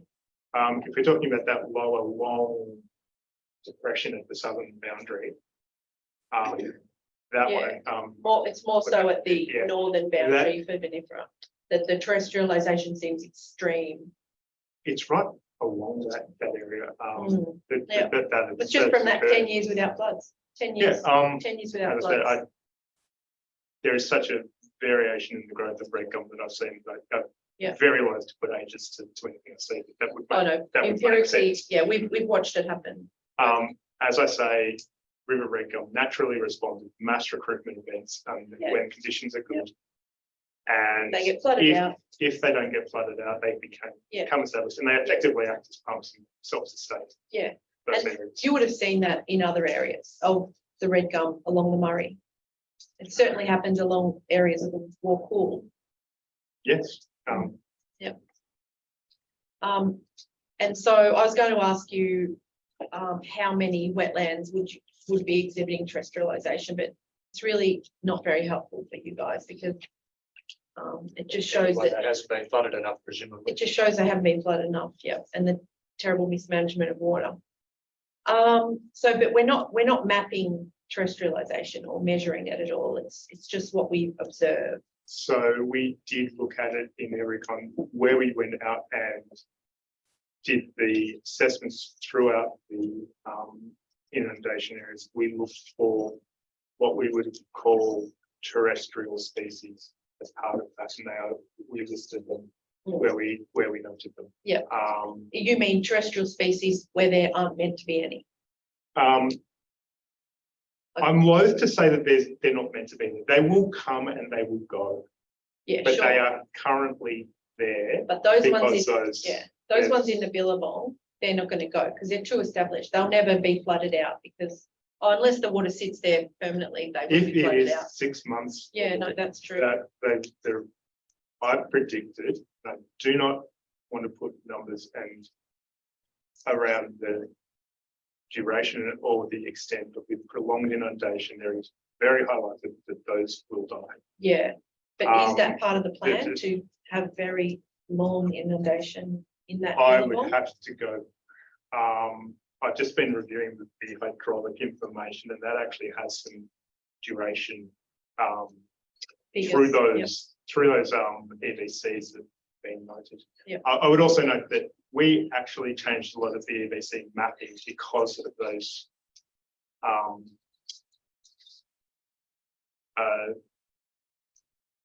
invasion thing, because the wetland EVCs are not present with those red gums there. Yeah. At the densities they are. Yeah. We had to remap them. So Could I ask, what is the management best practice for, just say exactly that location, the Billabong at Vinifera, where there is such a lot of terrestrialization? Should that be cut, burnt, flooded out? What should be what is the management best practice to restore that wetland? all the ones you mentioned, the cutting it and the flooding are elements that should be considered. Yeah. I'm not going to say one method is going to be better than the other, but if you're going to be putting water in there, that's a response you can have, and it's fairly low impacted. There's an element of how much you want to put up with the dead stems sticking up for a while. I guess in context, I saw during the millennium droughts, river red gums and sandbars in Loddon and Campaspe rivers coming up, and then they got drowned out with floods and moved on. So these are processes that happen for long droughts. Happen. Yeah. And I can imagine. that Yeah. whole process is so there have also been elements where large changes in hydrology led to really big, well-established river. So Yeah. these things happen. The process. Sure, thank you. What species of chenopod were you talking about when you said the chenopods in the more swampy forest? You're talking about should they be there or not? There's a few common ones. Inadia newtons was one off the top of my head. Atriplex and imbecata. Are they like salt bushy kind Yeah, of things? chenopods are salt bushes. Yeah, okay. And And you were talking about that there were some trees in Naya that you said were of consistent size.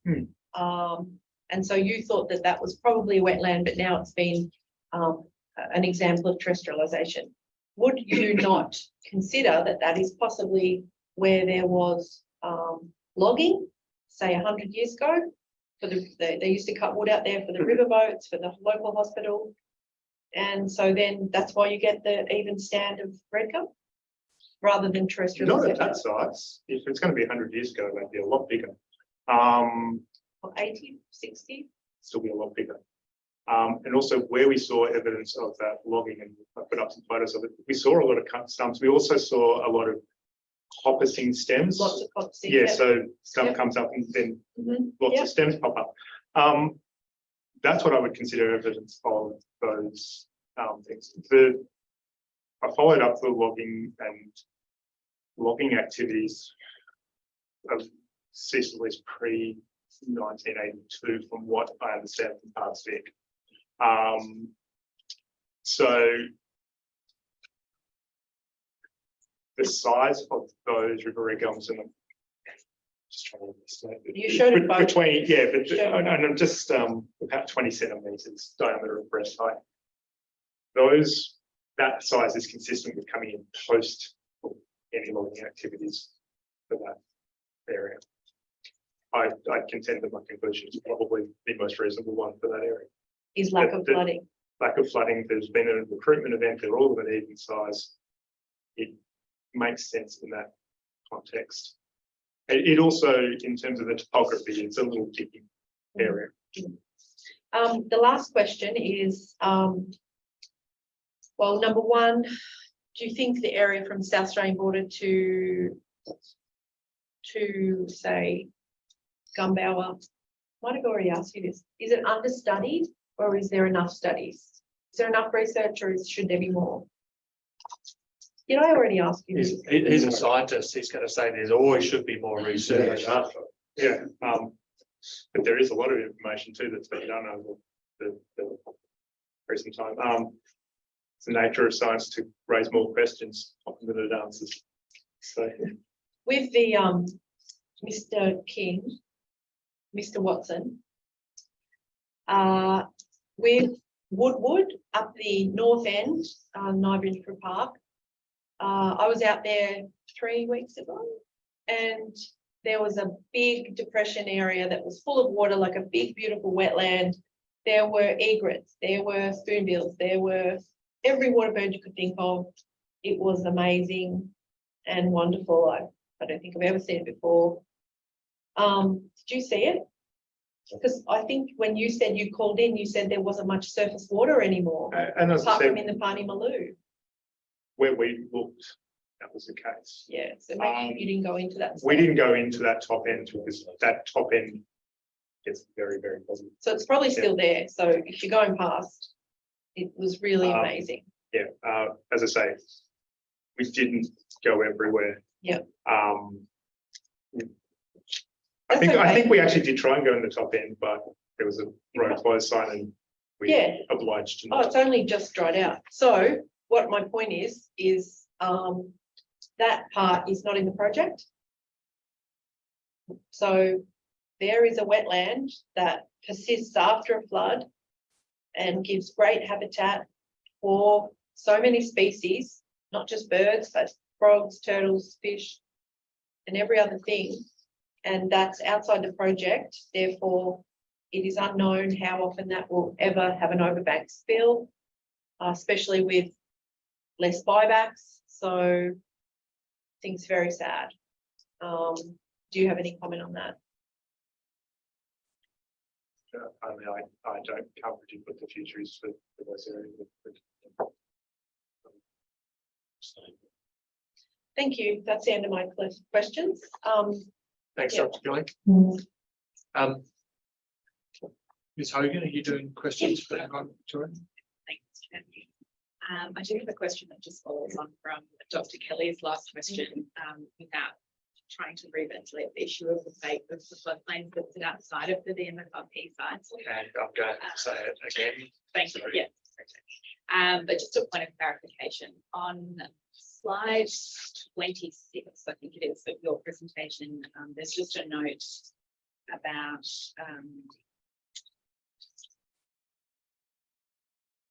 in relation to tree health and death, that it's reasonable to extrapolate that the conditions noted within the maximum inundation area extend beyond the boundaries into other areas of the floodplain, and that these areas will not improve in the absence of inundation. Is it fair to say that they won't just not improve, but will likely decline? It depends entirely on what happens to those areas. If they're subject to the same lack of inundation, I would predict that they would decline. Just a question from Mr. Watson about the data and desktop information that informed your assessment, which was also referred to in the presentation. So you've listed the VBA, eBird and PMST. Just wondering whether you had access to any data from New South Wales about presence of species in the broader region, or survey work that was undertaken for the reconnecting river country projects, for example.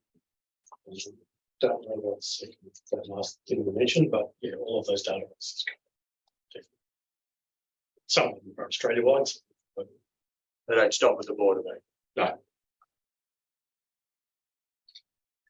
And this might be part of the technical note that's coming from the reconnecting river country project in New South Wales, but I was just curious whether there was any arrangement in place for ongoing sort of information sharing about species presence in the region, sort of across the river, beyond those desktop databases. Sure. That's a tricky question. Sharing information that we've gathered. That sort of gathered as part of that New South Wales project. Covers these areas. Can I just ask so the recordings that you have done, flora and fauna, presumably they would go into the databases? That's right. One of the components of us using all of those databases, we feed our database.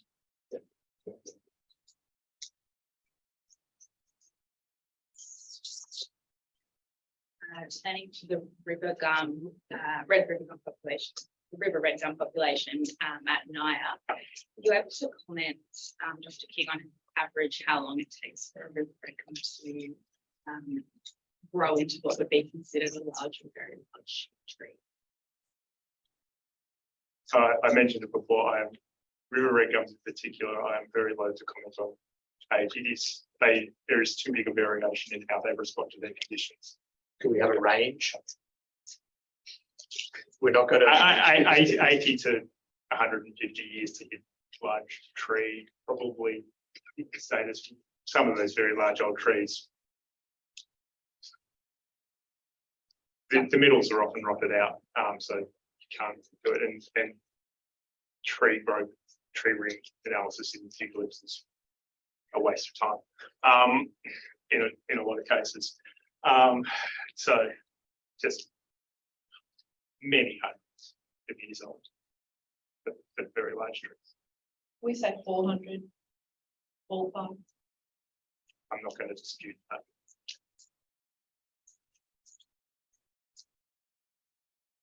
In terms of the offsets and the need for standard native vegetation offsets, mentioned that this won't be required under the proviso that there'll be ongoing monitoring and adaptive management, which is a necessary component. Have you undertaken work to understand the offsets, kind of offsets that would be required if the exemption wasn't taken? Yes, those are enumerated in our specialist assessment.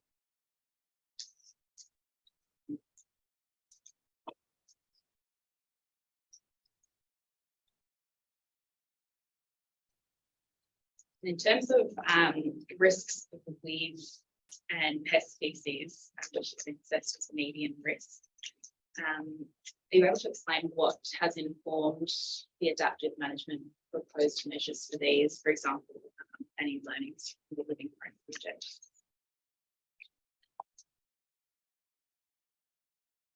Other than the fact that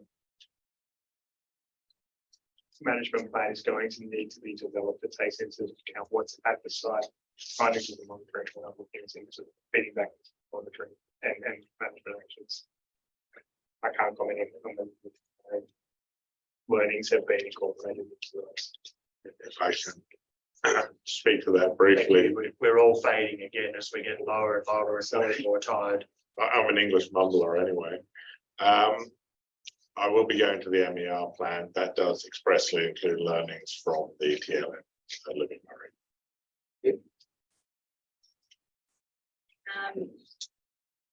In terms of cumulative benefits and impacts, I understand in your assessment or in the specialist assessment, there's been consideration of cumulative benefits and impacts of all 9 VMFRP projects.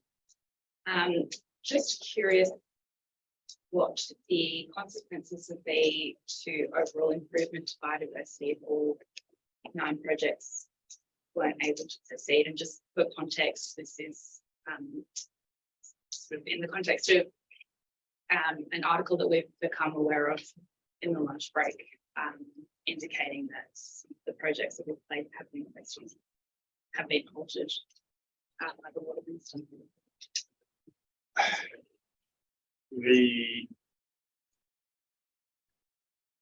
My understanding of each individual project is that the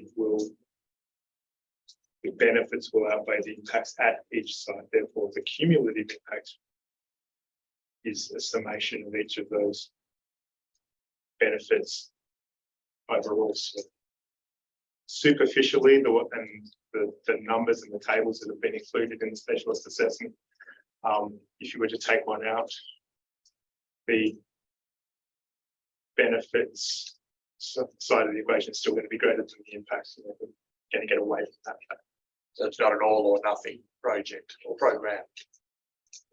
Each site stands alone as having overall benefits relative to the impacts. We'd be interested in that article too. Yes, might table that. Thank you. Finally, it's a question that I asked of Mr. Bennier yesterday, but interested in the extent to which traditional owner aspirations have been factored into the specialist assessment.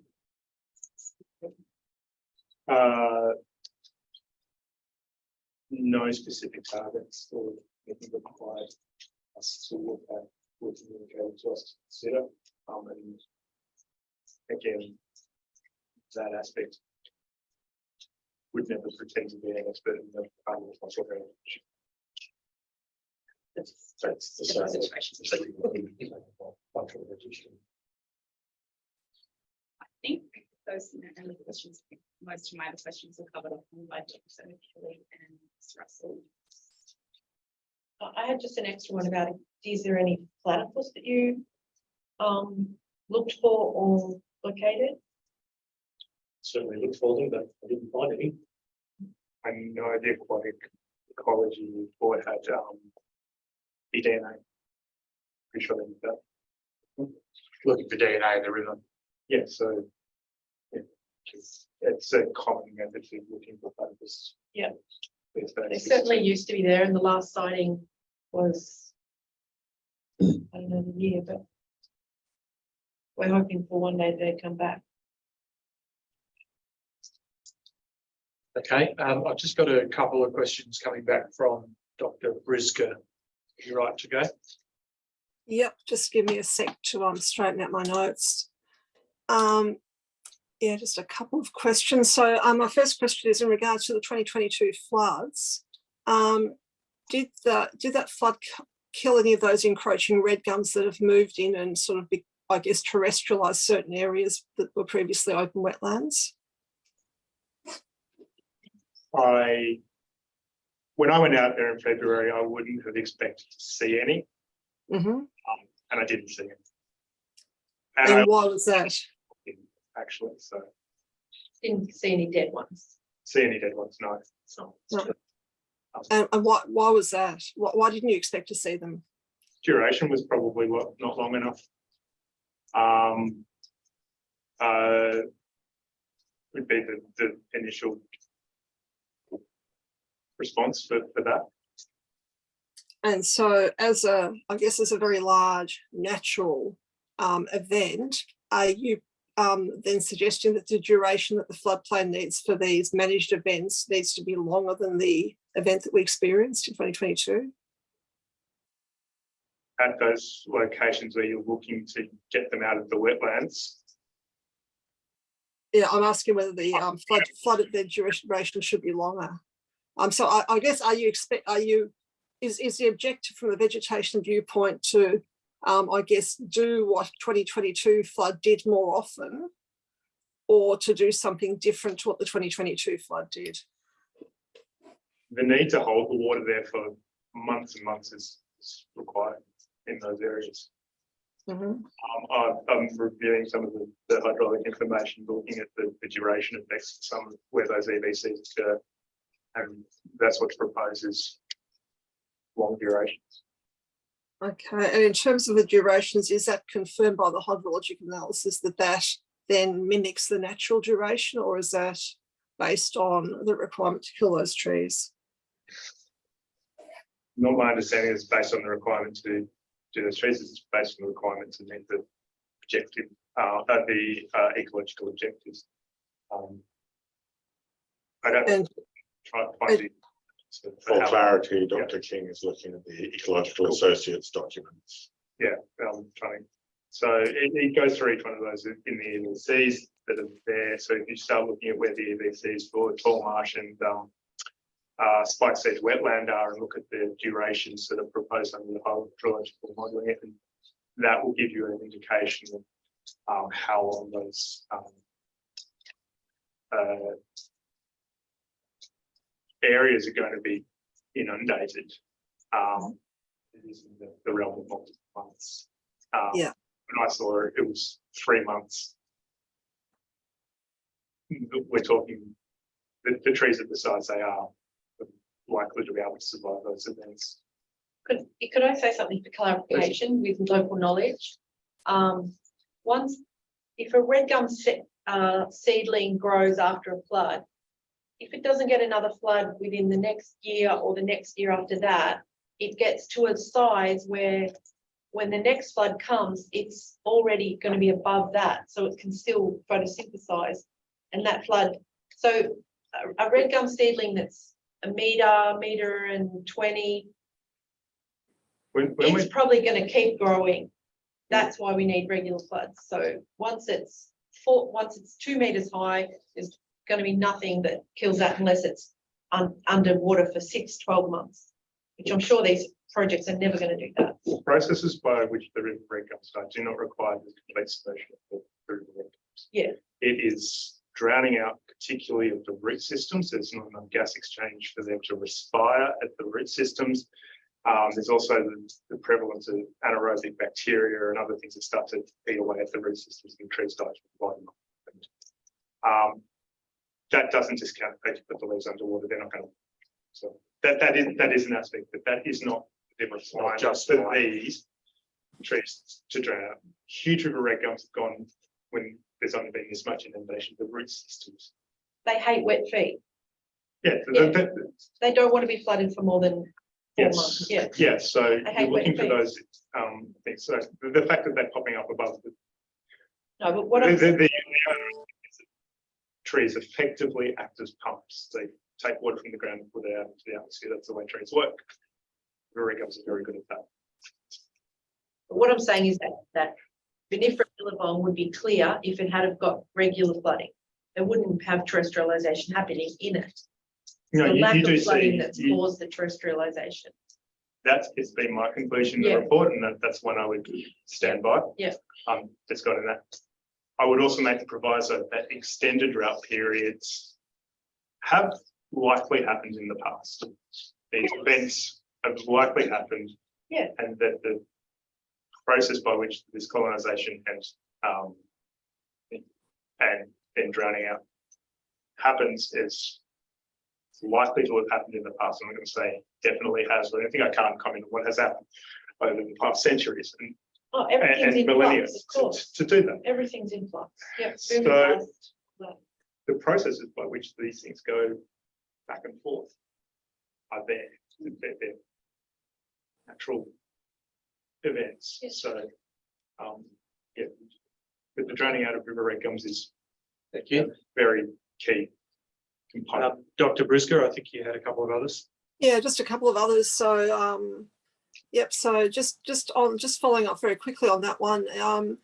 Is it your view then that where these red gums appear to have encroached, is it possible that those areas may have naturally been areas of red gum anyway that have then become other more open wetlands as a result of disturbance such as logging, historical logging or clearing?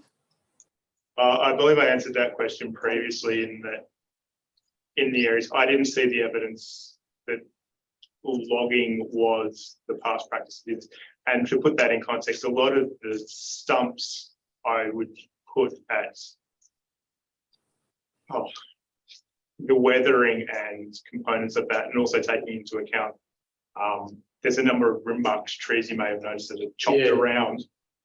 My understanding is that goes back to the 1930s and those trees are still there. So you're looking at that weathering effect. There are some very, very long weathered stumps out there. The evidence of logging has stayed there for a long time post the logging activities. Early silver. Yep.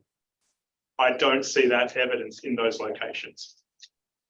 Was the ring barking because those trees were just too big to cut down? No, it was the early graziers were trying to get silviculture. If you kill those ones, little ones grow straighter, Okay. more better for logs. So And there is the largest tree I saw at Vinifra, which was 3.3 meters in diameter. Huge sort of, yeah. There are no seedlings within 50 meters of that tree. Yeah. So, Thanks for that. Okay. Brisker, Yeah, just so in the 2022 flood, so I've asked you about river red gum recruitment. Did you see any of that happen after the flood? I saw a few seedlings, and I'm holding them 5 millimeters tall. There's some germination there. I didn't see mass germination. Mm-hmm. Again, I with the proviso that I did not look everywhere, and you would have. I don't know if you would have seen, but the areas that pop up are dense, but often around about 0.2 to half a hectare, often of a recruitment event, sometimes up to a few hectares. The recruitment events can be quite localized. So I don't know if it has occurred through there, but the extent of my assessment does not discount the fact that it has. Yeah, thank you. And I've just got one final question about going back to the alternatives assessment and the sites close to the riparian zone.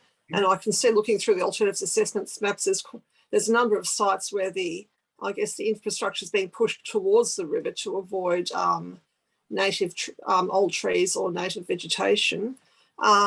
If that assessment were undertaken with a view to also avoiding construction within the riparian zone, would any of those conclusions have changed? I don't know without going through site by site. Okay, thank you. I'm just wondering, Mr. Wimbush, whether there's merit in going through site by site, or we take that as a sort of complete answer. I think at this stage we'll take that as a complete answer, just because I'm getting tired. It's up to you, Dr. Brisker, if you think there's value in site by site. We might just look at one or two sites. If we, Mr. Waters, is it possible to get figure 18 of the alternatives assessment? So that's in I think one of the attachments. I'm just going to get back. And I think if we look at that, we might be able to get the principles of how the decision might be made. I just want to indicate this is the version that is redacted to exclude sensitive information. That's, yeah, I've got the redacted version in front of me, and that figure 18 doesn't have any redactions on it. Figure 18, is it? Figure 18, and it's a site on, yeah, it's Vinifra.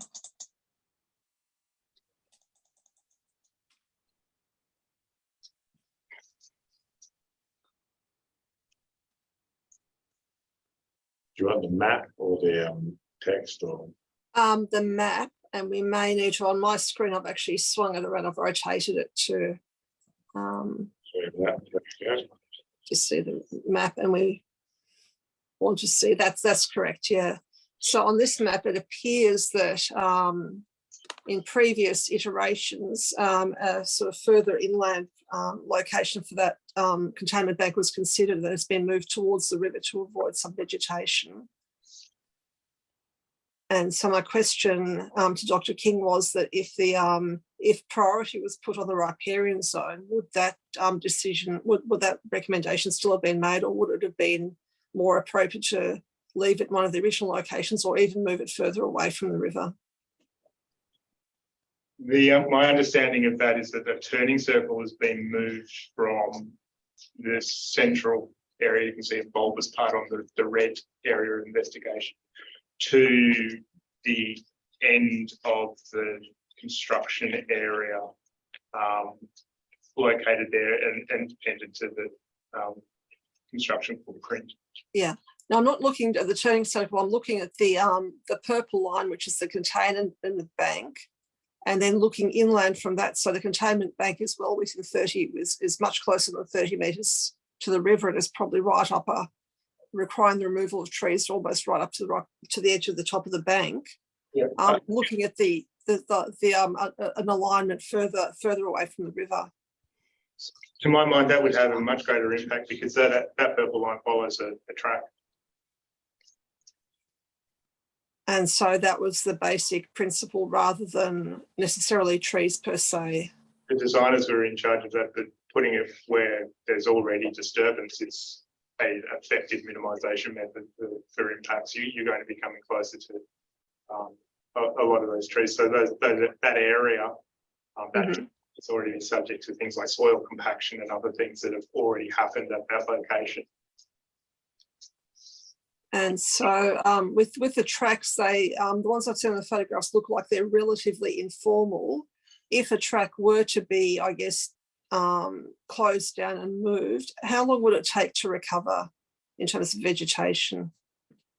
Depend entirely on the conditions of that track.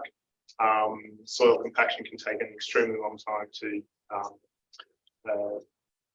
be alleviated, and root penetration into that. It will happen over time, but it would vary highly on the individual locations of what's there. And could that be assisted, for example, in the riparian zone by ripping up the track and then seeding it, direct seeding it with local Indigenous seed to rehabilitate? The seeding I probably would not recommend, given that there's a lot of seed sources around in that location. But the ripping with a huge amount of weed control following, because that is probably going to be your primary responder if that happens. It could potentially occur. Okay, thank you. And I think from that example, I think I can understand the principles and how those recommendations and decisions were made. So thank you. That's all, Mr. Windbush. Thanks, Dr. Briskin. Is Mr. Kirby? He's okay. He's just observing. No. I was just, has he gone or is he just stuck out? I think he's gone. Okay. Did you want to ask him a question? He's back in the morning. Yeah. I was going to ask it when he was still here, but the question is for these gentlemen, not for him, but I just thought he might like to hear it. I was just wondering if you, as an ecologist, if you've got any history of any of the burning history on the floodplains. And I'm not necessarily talking about TO cultural burning. It might be Parks Victoria management burning. Is it done? Has it been done in the past? In the context of these sites, I don't know. Did note an area of Naya did get burnt at one point, but that wasn't.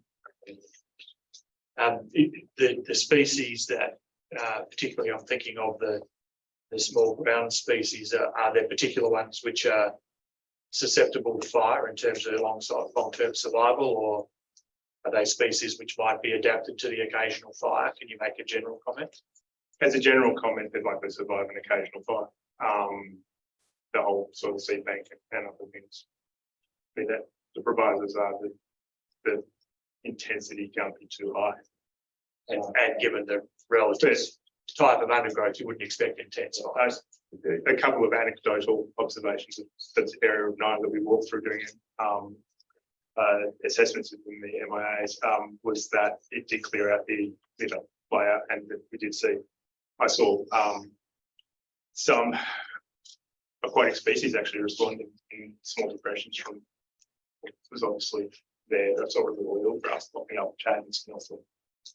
I have seen some cultural burning examples further upstream in Yorta country, where they are using burning to get rid of the leaf litter. But yeah, we'll talk about that tomorrow rather than talk about it more today. I've certainly heard the body people are interested in doing that.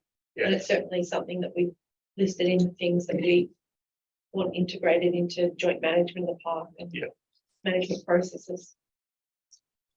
Okay, we're all done with questions. Thank you very much. Now submissions, Mr. Waters, just an indication of how long.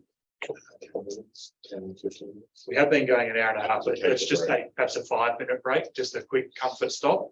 Give Mr. Dr. King and Mr. Watson excuse. Yes, they can. Thank you very much for your input today. Thank you. So we'll start at 3:35.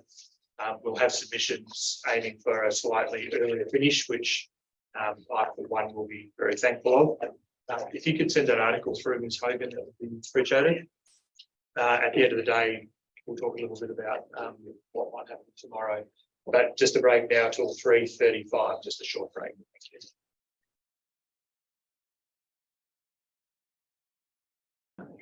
It's called out as new. That's VMFRP or NIA. Okay, we'll make a start. Get, Dr. King stay around for 10 minutes after we finish, go through the pictures. If he wishes. But what Dr. King has been taking the opportunity, as you're aware, to look at the Ecological Associates report, which is subject to some questions by Mr. Glenn. He's happy to speak to that now in the interest of avoiding the need for further documentation down the track. So Please, let's do that. And on my screen, I've got both of those. sharing it with them. Potential questions.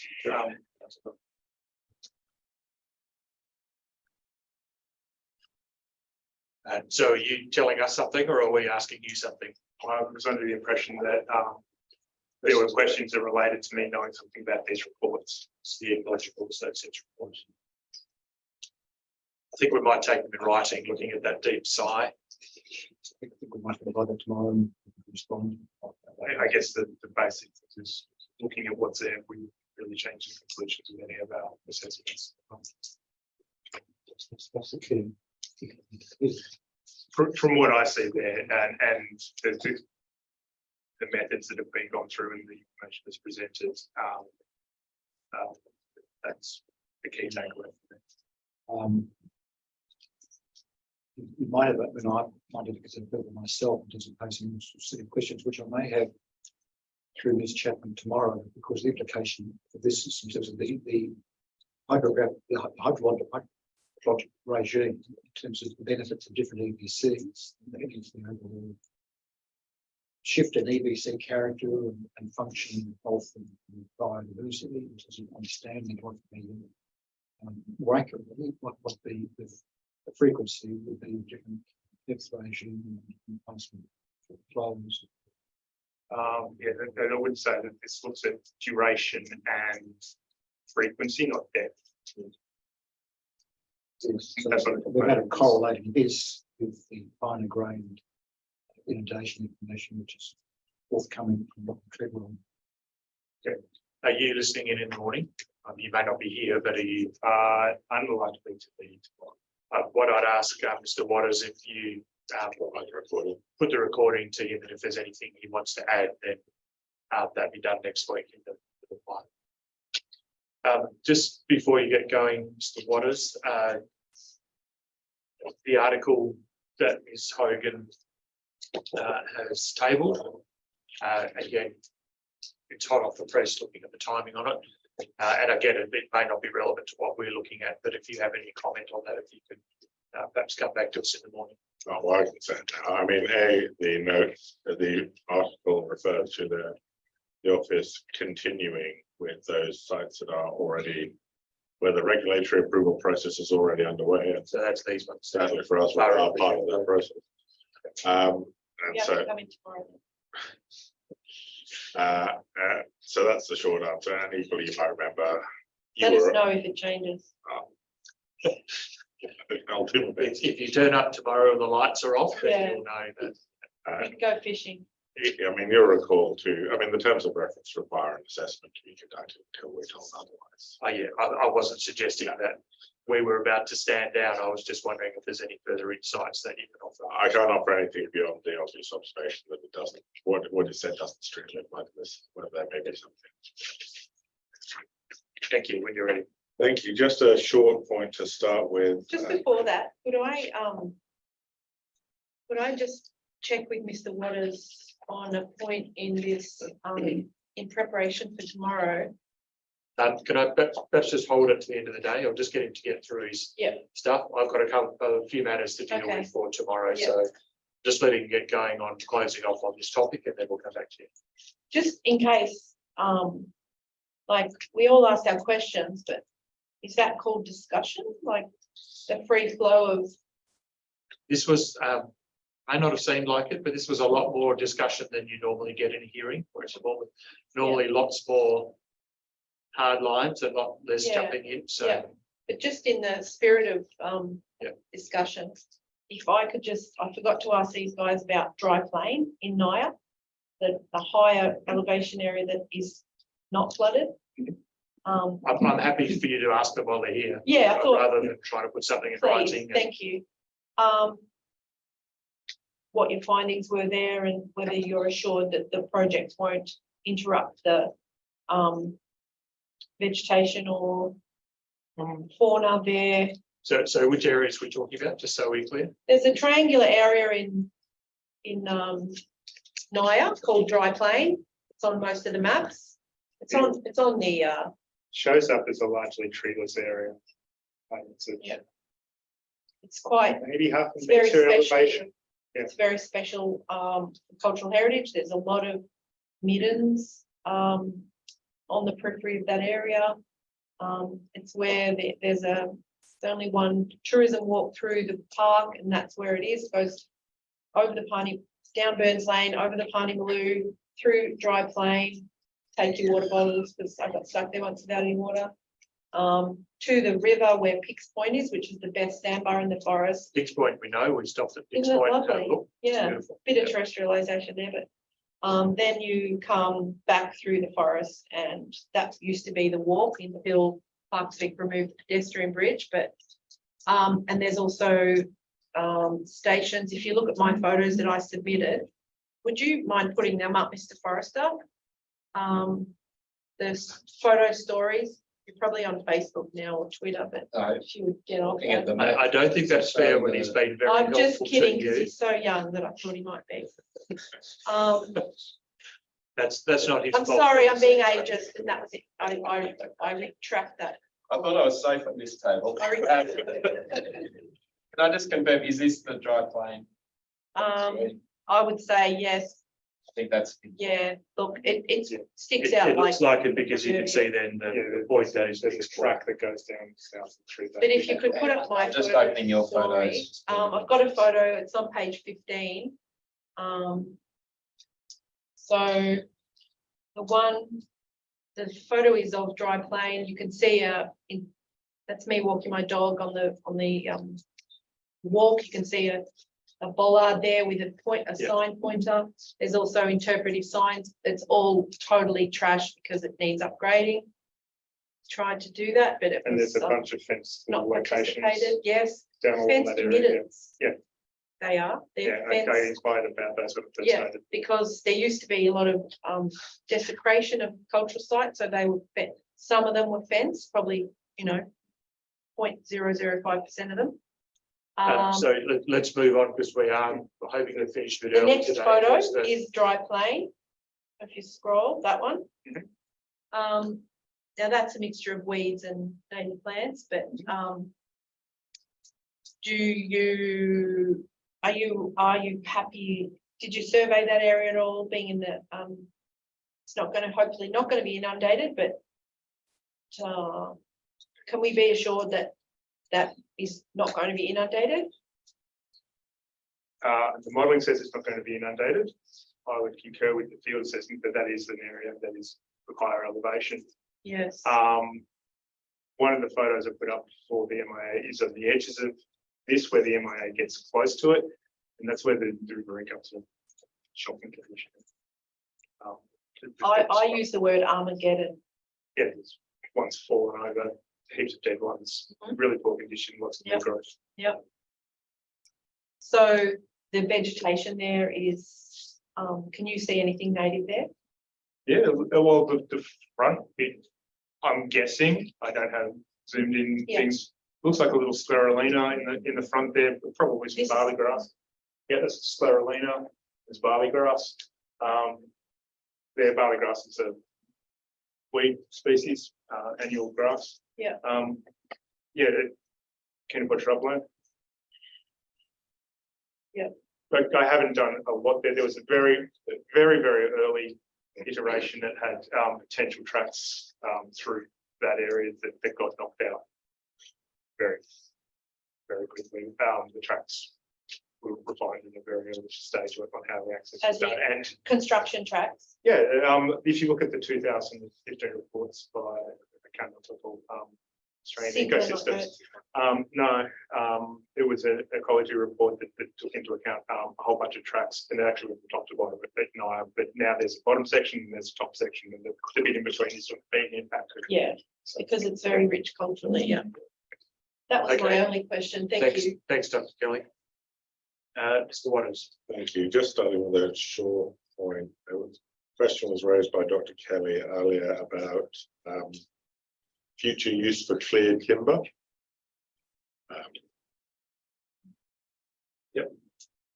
Just waiting to come up. This is dealt with in Chapter 6 of the EES. It's the upon removal of trees for the purposes of construction, timber will be relocated to a location agreed with Parks Vic in these cases. And then the land manager takes responsibility for use. Uses would include stockpiling timber in the interim, rationalizing tracks. I think that was an issue you raised fairly early on in the process, so they might be laid down. Yeah, Great. In the road. Retaining timber as habitat within the park, of course, woody debris, and you'll see in E2E, which I think Dr. King referred to, it might be left also in water courses where it was in a water course anyway. So, and then gifting or donating to community groups, traditional owners, and mulching to support rehab. So that's what's supposed to be done with that. Let's put that forward to answer your question, which you raised earlier. I would request that community has a lot of input into the uses of that wood. Again, the context of what ultimately it's going to be handed out to the land manager. The land manager is not Head down to Melbourne for some pizza ovens. So in terms of the other issues, you obviously are familiar with the Ecological Associates report and the elicitation report, so I won't take you to them as I was proposing to. What I did want to take you to is the actual ecological MER plan itself. I don't know if you've had an opportunity to see that document. It's table document 44 at EES. The reason I think that's useful is I think, and this is primarily by way of context. Obviously, you asked a number of questions this morning, Mr. Blake, about really the conceptual models, and we want to just go to 5.2.2 in particular, which relates to conceptual models for vegetation, by way of example and by way of understanding how this is proposed to be used. If I pause there briefly this is the conceptual diagram of adaptive monitoring. So I've got a conceptual model of our future conceptual model here. It does explain how this all works, how they get to sit down and work through it. Here is the draft adaptive management framework. That's by Marcus Cooling, whose name you'll see in the ecological reports. There's more detail. I should say this is the entire VMFRP. It's not, it has site-specific content, but it is broadly at the general level. So 5.2, we've got summary of objectives, targets, and what are described as KEQs, key evaluation questions. There are also RQs. You can see they mentioned down the bottom. Research question, posed for each objective and target. Explain why it's happening instead of just what is happening or is it happening. There's a table 9 that sets them out for the various sites. I did want to take you. This is you can see the familiar conceptual model there. As it makes clear, detailed site-specific quantification of responses to drivers, as well as interactions between drivers and responses remain patchy. It's intended to develop that information as the projects go forward. Diagram does draw on existing models, though, as well as information relating to the current project. It observes that they're too complex to put that information here right now. Does also make importantly, these models and submodels are used directly in the program development to guide monitoring objectives, targets, evaluation and research questions, and the monitoring approach. So where these conceptual models are factored in is not so much at that now stage, in part because we want to change what is happening in sites. They are currently in ecological decline. That's not, our aim is not to continue ecological decline, it's to improve situations. And so this is about establishing a framework that going forward enables us to understand what we're doing, why it's working, why it isn't working, and continuously refine that process. Certainly there's observations here to the effect that there's not much point just setting and forgetting. That's not how adaptive. Right, I understand. Starting point's important. Yes. And so again, as with the fish management plans, this is really just about setting out the material that sits behind all this and which will be incorporated into the management. I mean, this is the final management plan, albeit it will be updated again after this process. There's the reference to Ms. Hogan's Living Murray learnings, specifically around monitoring approaches. Kambungi, pros and cons of using the TLM monitoring method here, different assessment methods, and it just works its way through this material by reference to peer-reviewed articles, authoritative publications from scientific bodies. And what this culminates in is various recommendations about how you might approach these things. So, for example, there's an entire section on principles of causal attribution and how you actually figure that out in the context. As they say, you can't just use traditional controls. So there's temporal counterfactuals, insight spatial counterfactuals, external spatial counterfactuals, model counterfactuals. So again, there is a lot of complexity here. There are the primary impact variable inundation, but also many covariates that will need to be monitored. I won't belabor the point. You obviously understand. Yes, I have skimmed it on broadly. Yeah. Just a bit of lack of coupling between specialist assessments. Yes, and I think the point is to make is that most of this material is directed less to the assessments that have taken place and more to the future operations and management, the environmental watering plans. There's a draft of them that accompany the EES referrals, which you're welcome to look at. They were updated in 2020 in light of the first, I think it was described as the preliminary VMFRP ecological MER. They haven't been updated, as I understand, with that version of the MER, and obviously this MER is updated again, and those ecological water management plans will be updated again. So it is an iterative process. It does have many moving parts, but this is really where the conceptual models come in. It is once we've started the process of operation and ensuring that we are able to achieve the kinds of outcomes that Dr. King and Mr. Watson have said are achievable if we stick to our EDSs and our other environmental commitments. So I just wanted to give you a bit more background again, given some of the questions that have been raised. It is 240 pages. What do you call that document? That is the ecological MER, the ecological monitoring, evaluation and reporting plan. It is referred to in various places in the ER, but we can table it again. It is already a table document from the EES. It's document 44 in the EES If you have process. access to that table document I- set, then it will be That's still there. open, but I'll see. So just for your info on the Google Drive system where all our documents for this are going, there's a Still folder open. which relates Still to actually within the ER central folder, there's a folder of useful Yeah. documents. I can't remember the title Yeah. from EES central. Well, thank So you, it's in that's good to know. And just to clarify, does the adaptive management come from the MER, or does the MER inform the adaptive management? There's almost certainly a diagram in there. Shows one of the sort of circles where the adaptive those management is diagrams. constantly updated in light of the results of the MER. The MER is updated. The adaptive. Just in the spirit of discussion, I was thinking adaptive management, my suggestion is you change the name because it's failed so far, and to say you're going to keep going with it doesn't sound good, and it's not going to get. I would say that I don't regard that And sticking a pipe in the wall of that bank and then leaving it there indefinitely to be. I've got adaptive plenty of management other, in any I've got sense. plenty of other examples. And the thing is, I feel that adaptive management is how to manage poorly with less money. So it's almost like with council, we just respond to people who complain. So it's, you know, the squeaky wheel. Well, yeah, It's I not mean, looking after everything. It's just, I would say that adaptive budget. management is the antithesis of reactive management, which is what you're describing, which is where you wait until something goes horribly wrong and then you deal with it. The point here is, and look, this is all subject to funding, it's all sorts of threats, but the intention of adaptive management is to work on a set of principles, constantly refine it, and ultimately get to a better outcome.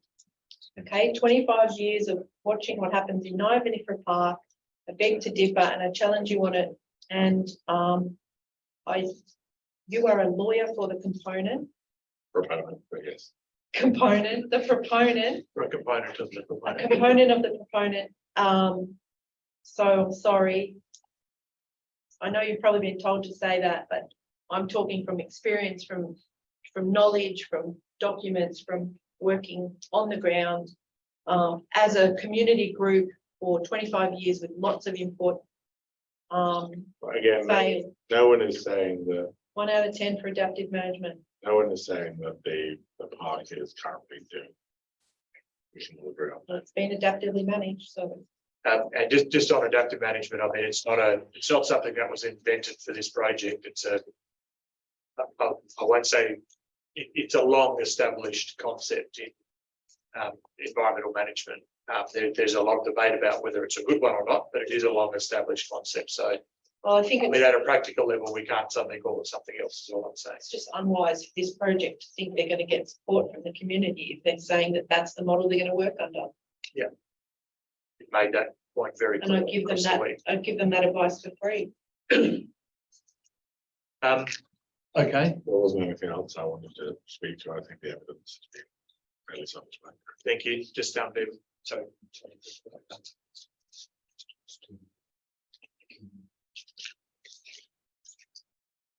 Yeah. I just want to turn then to tomorrow. Dr. Kelly, did you have another issue Oh, that yes, I I did. Look, just put off before? Something about tomorrow?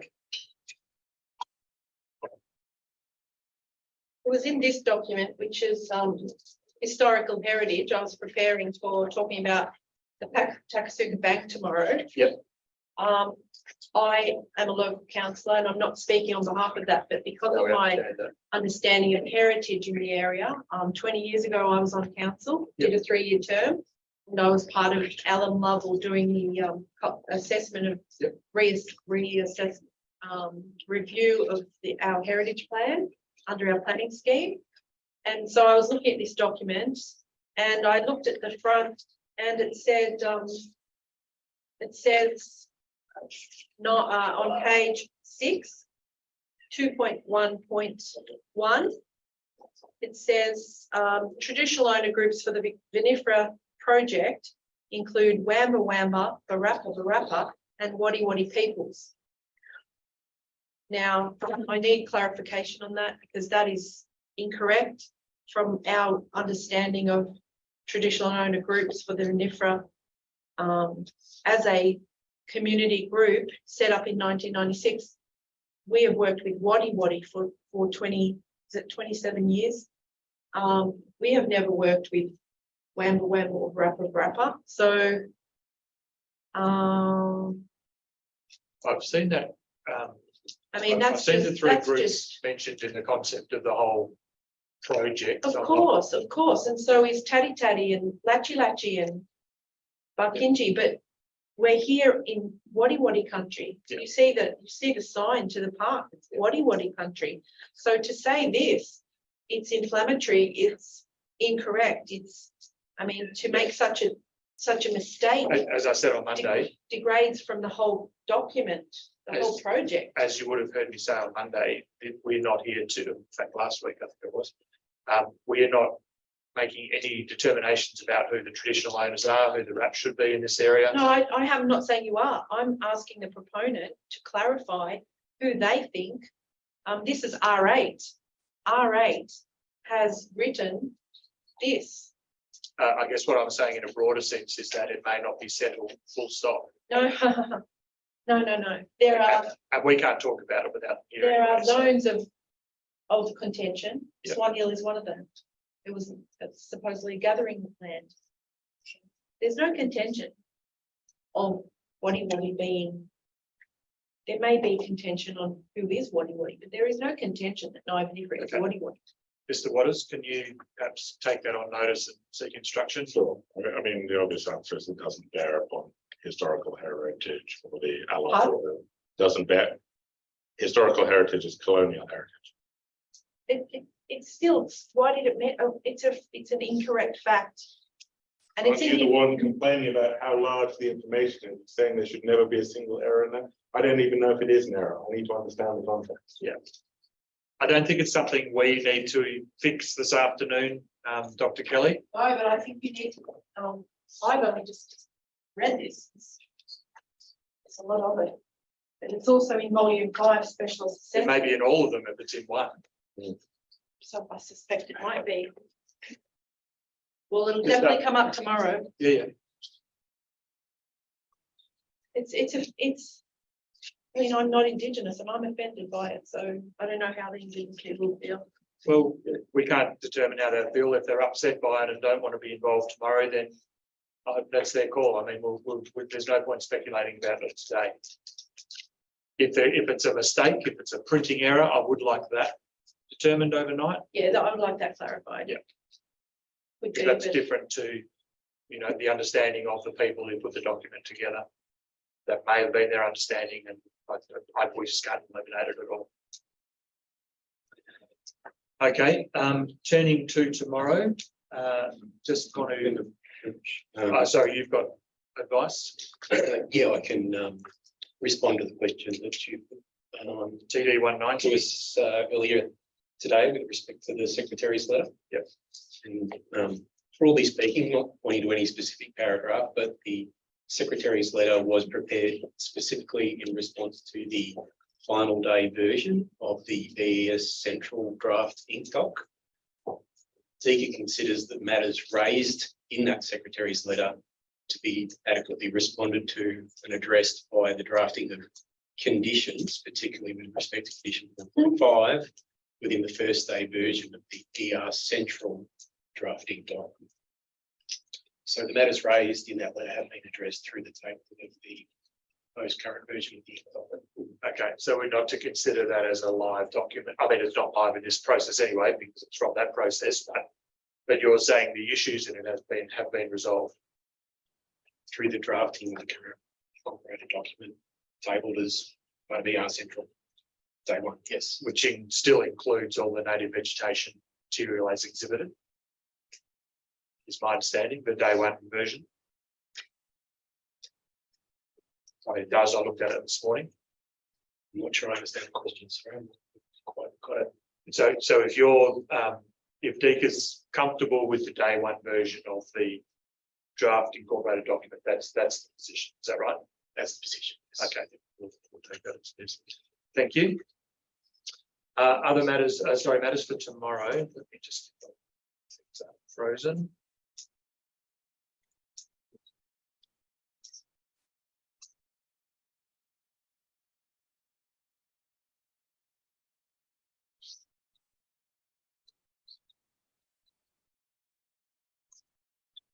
So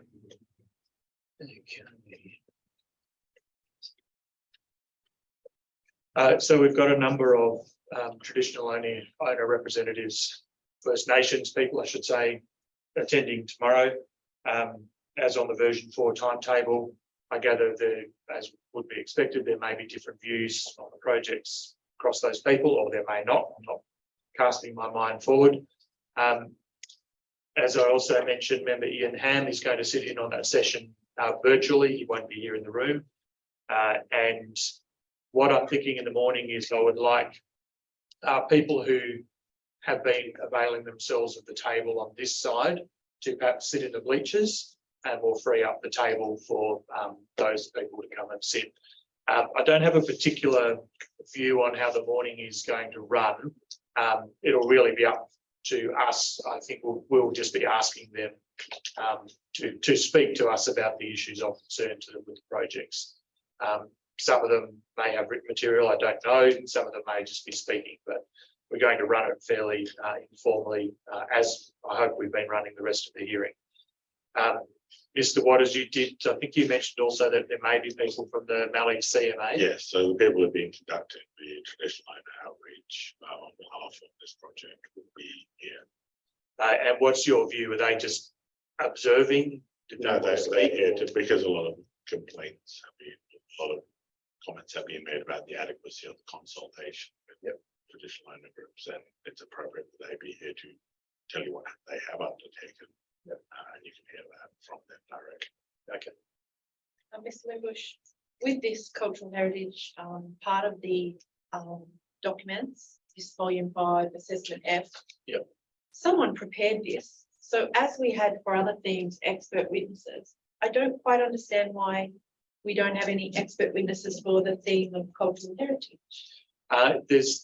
There's 20 specialist assessments or something. Uh-huh. It's really as I said also last week, there's also a separation between the Cultural Heritage Management Plan and broader First Nations interests. So one is not necessarily the other, as I understand it.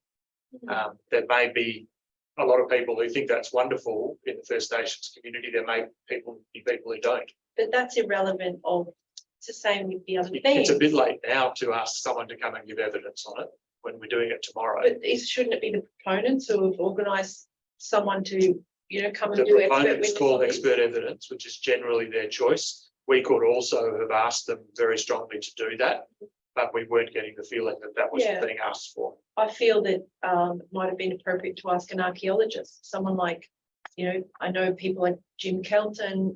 There's a number of archaeologists who have done studies in this exact park over the years, and we could have heard from them, but well, we've got the material we've got, and we're going to hear from the people tomorrow. So that's certainly all I we'll can do say. our best.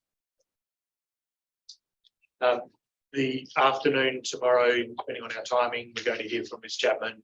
Then we have a number of other issues we'll plan to cover off as well. So again, they'll just be points being put to us, discussion, questions. There may be further questions for the proponent that come out of that to be addressed next week as well. And could you get clarification on that Weekly Times article regarding the halting of the other 2 packages and whether that will impact on the progression of the ER? So we've already got an answer on this one, on these 3 projects, and I'm saying 3. I know we're only looking at 2, but Mr. Waters has advised that this process for these 2 projects and probably Murrah is continuing at this I stage. would be interested in what the minister's going to say rather than Mr. Waters. Don't get me wrong, Waters. if we get a letter overnight saying stand down, this is all over, then we will table it in the morning and that'll be that.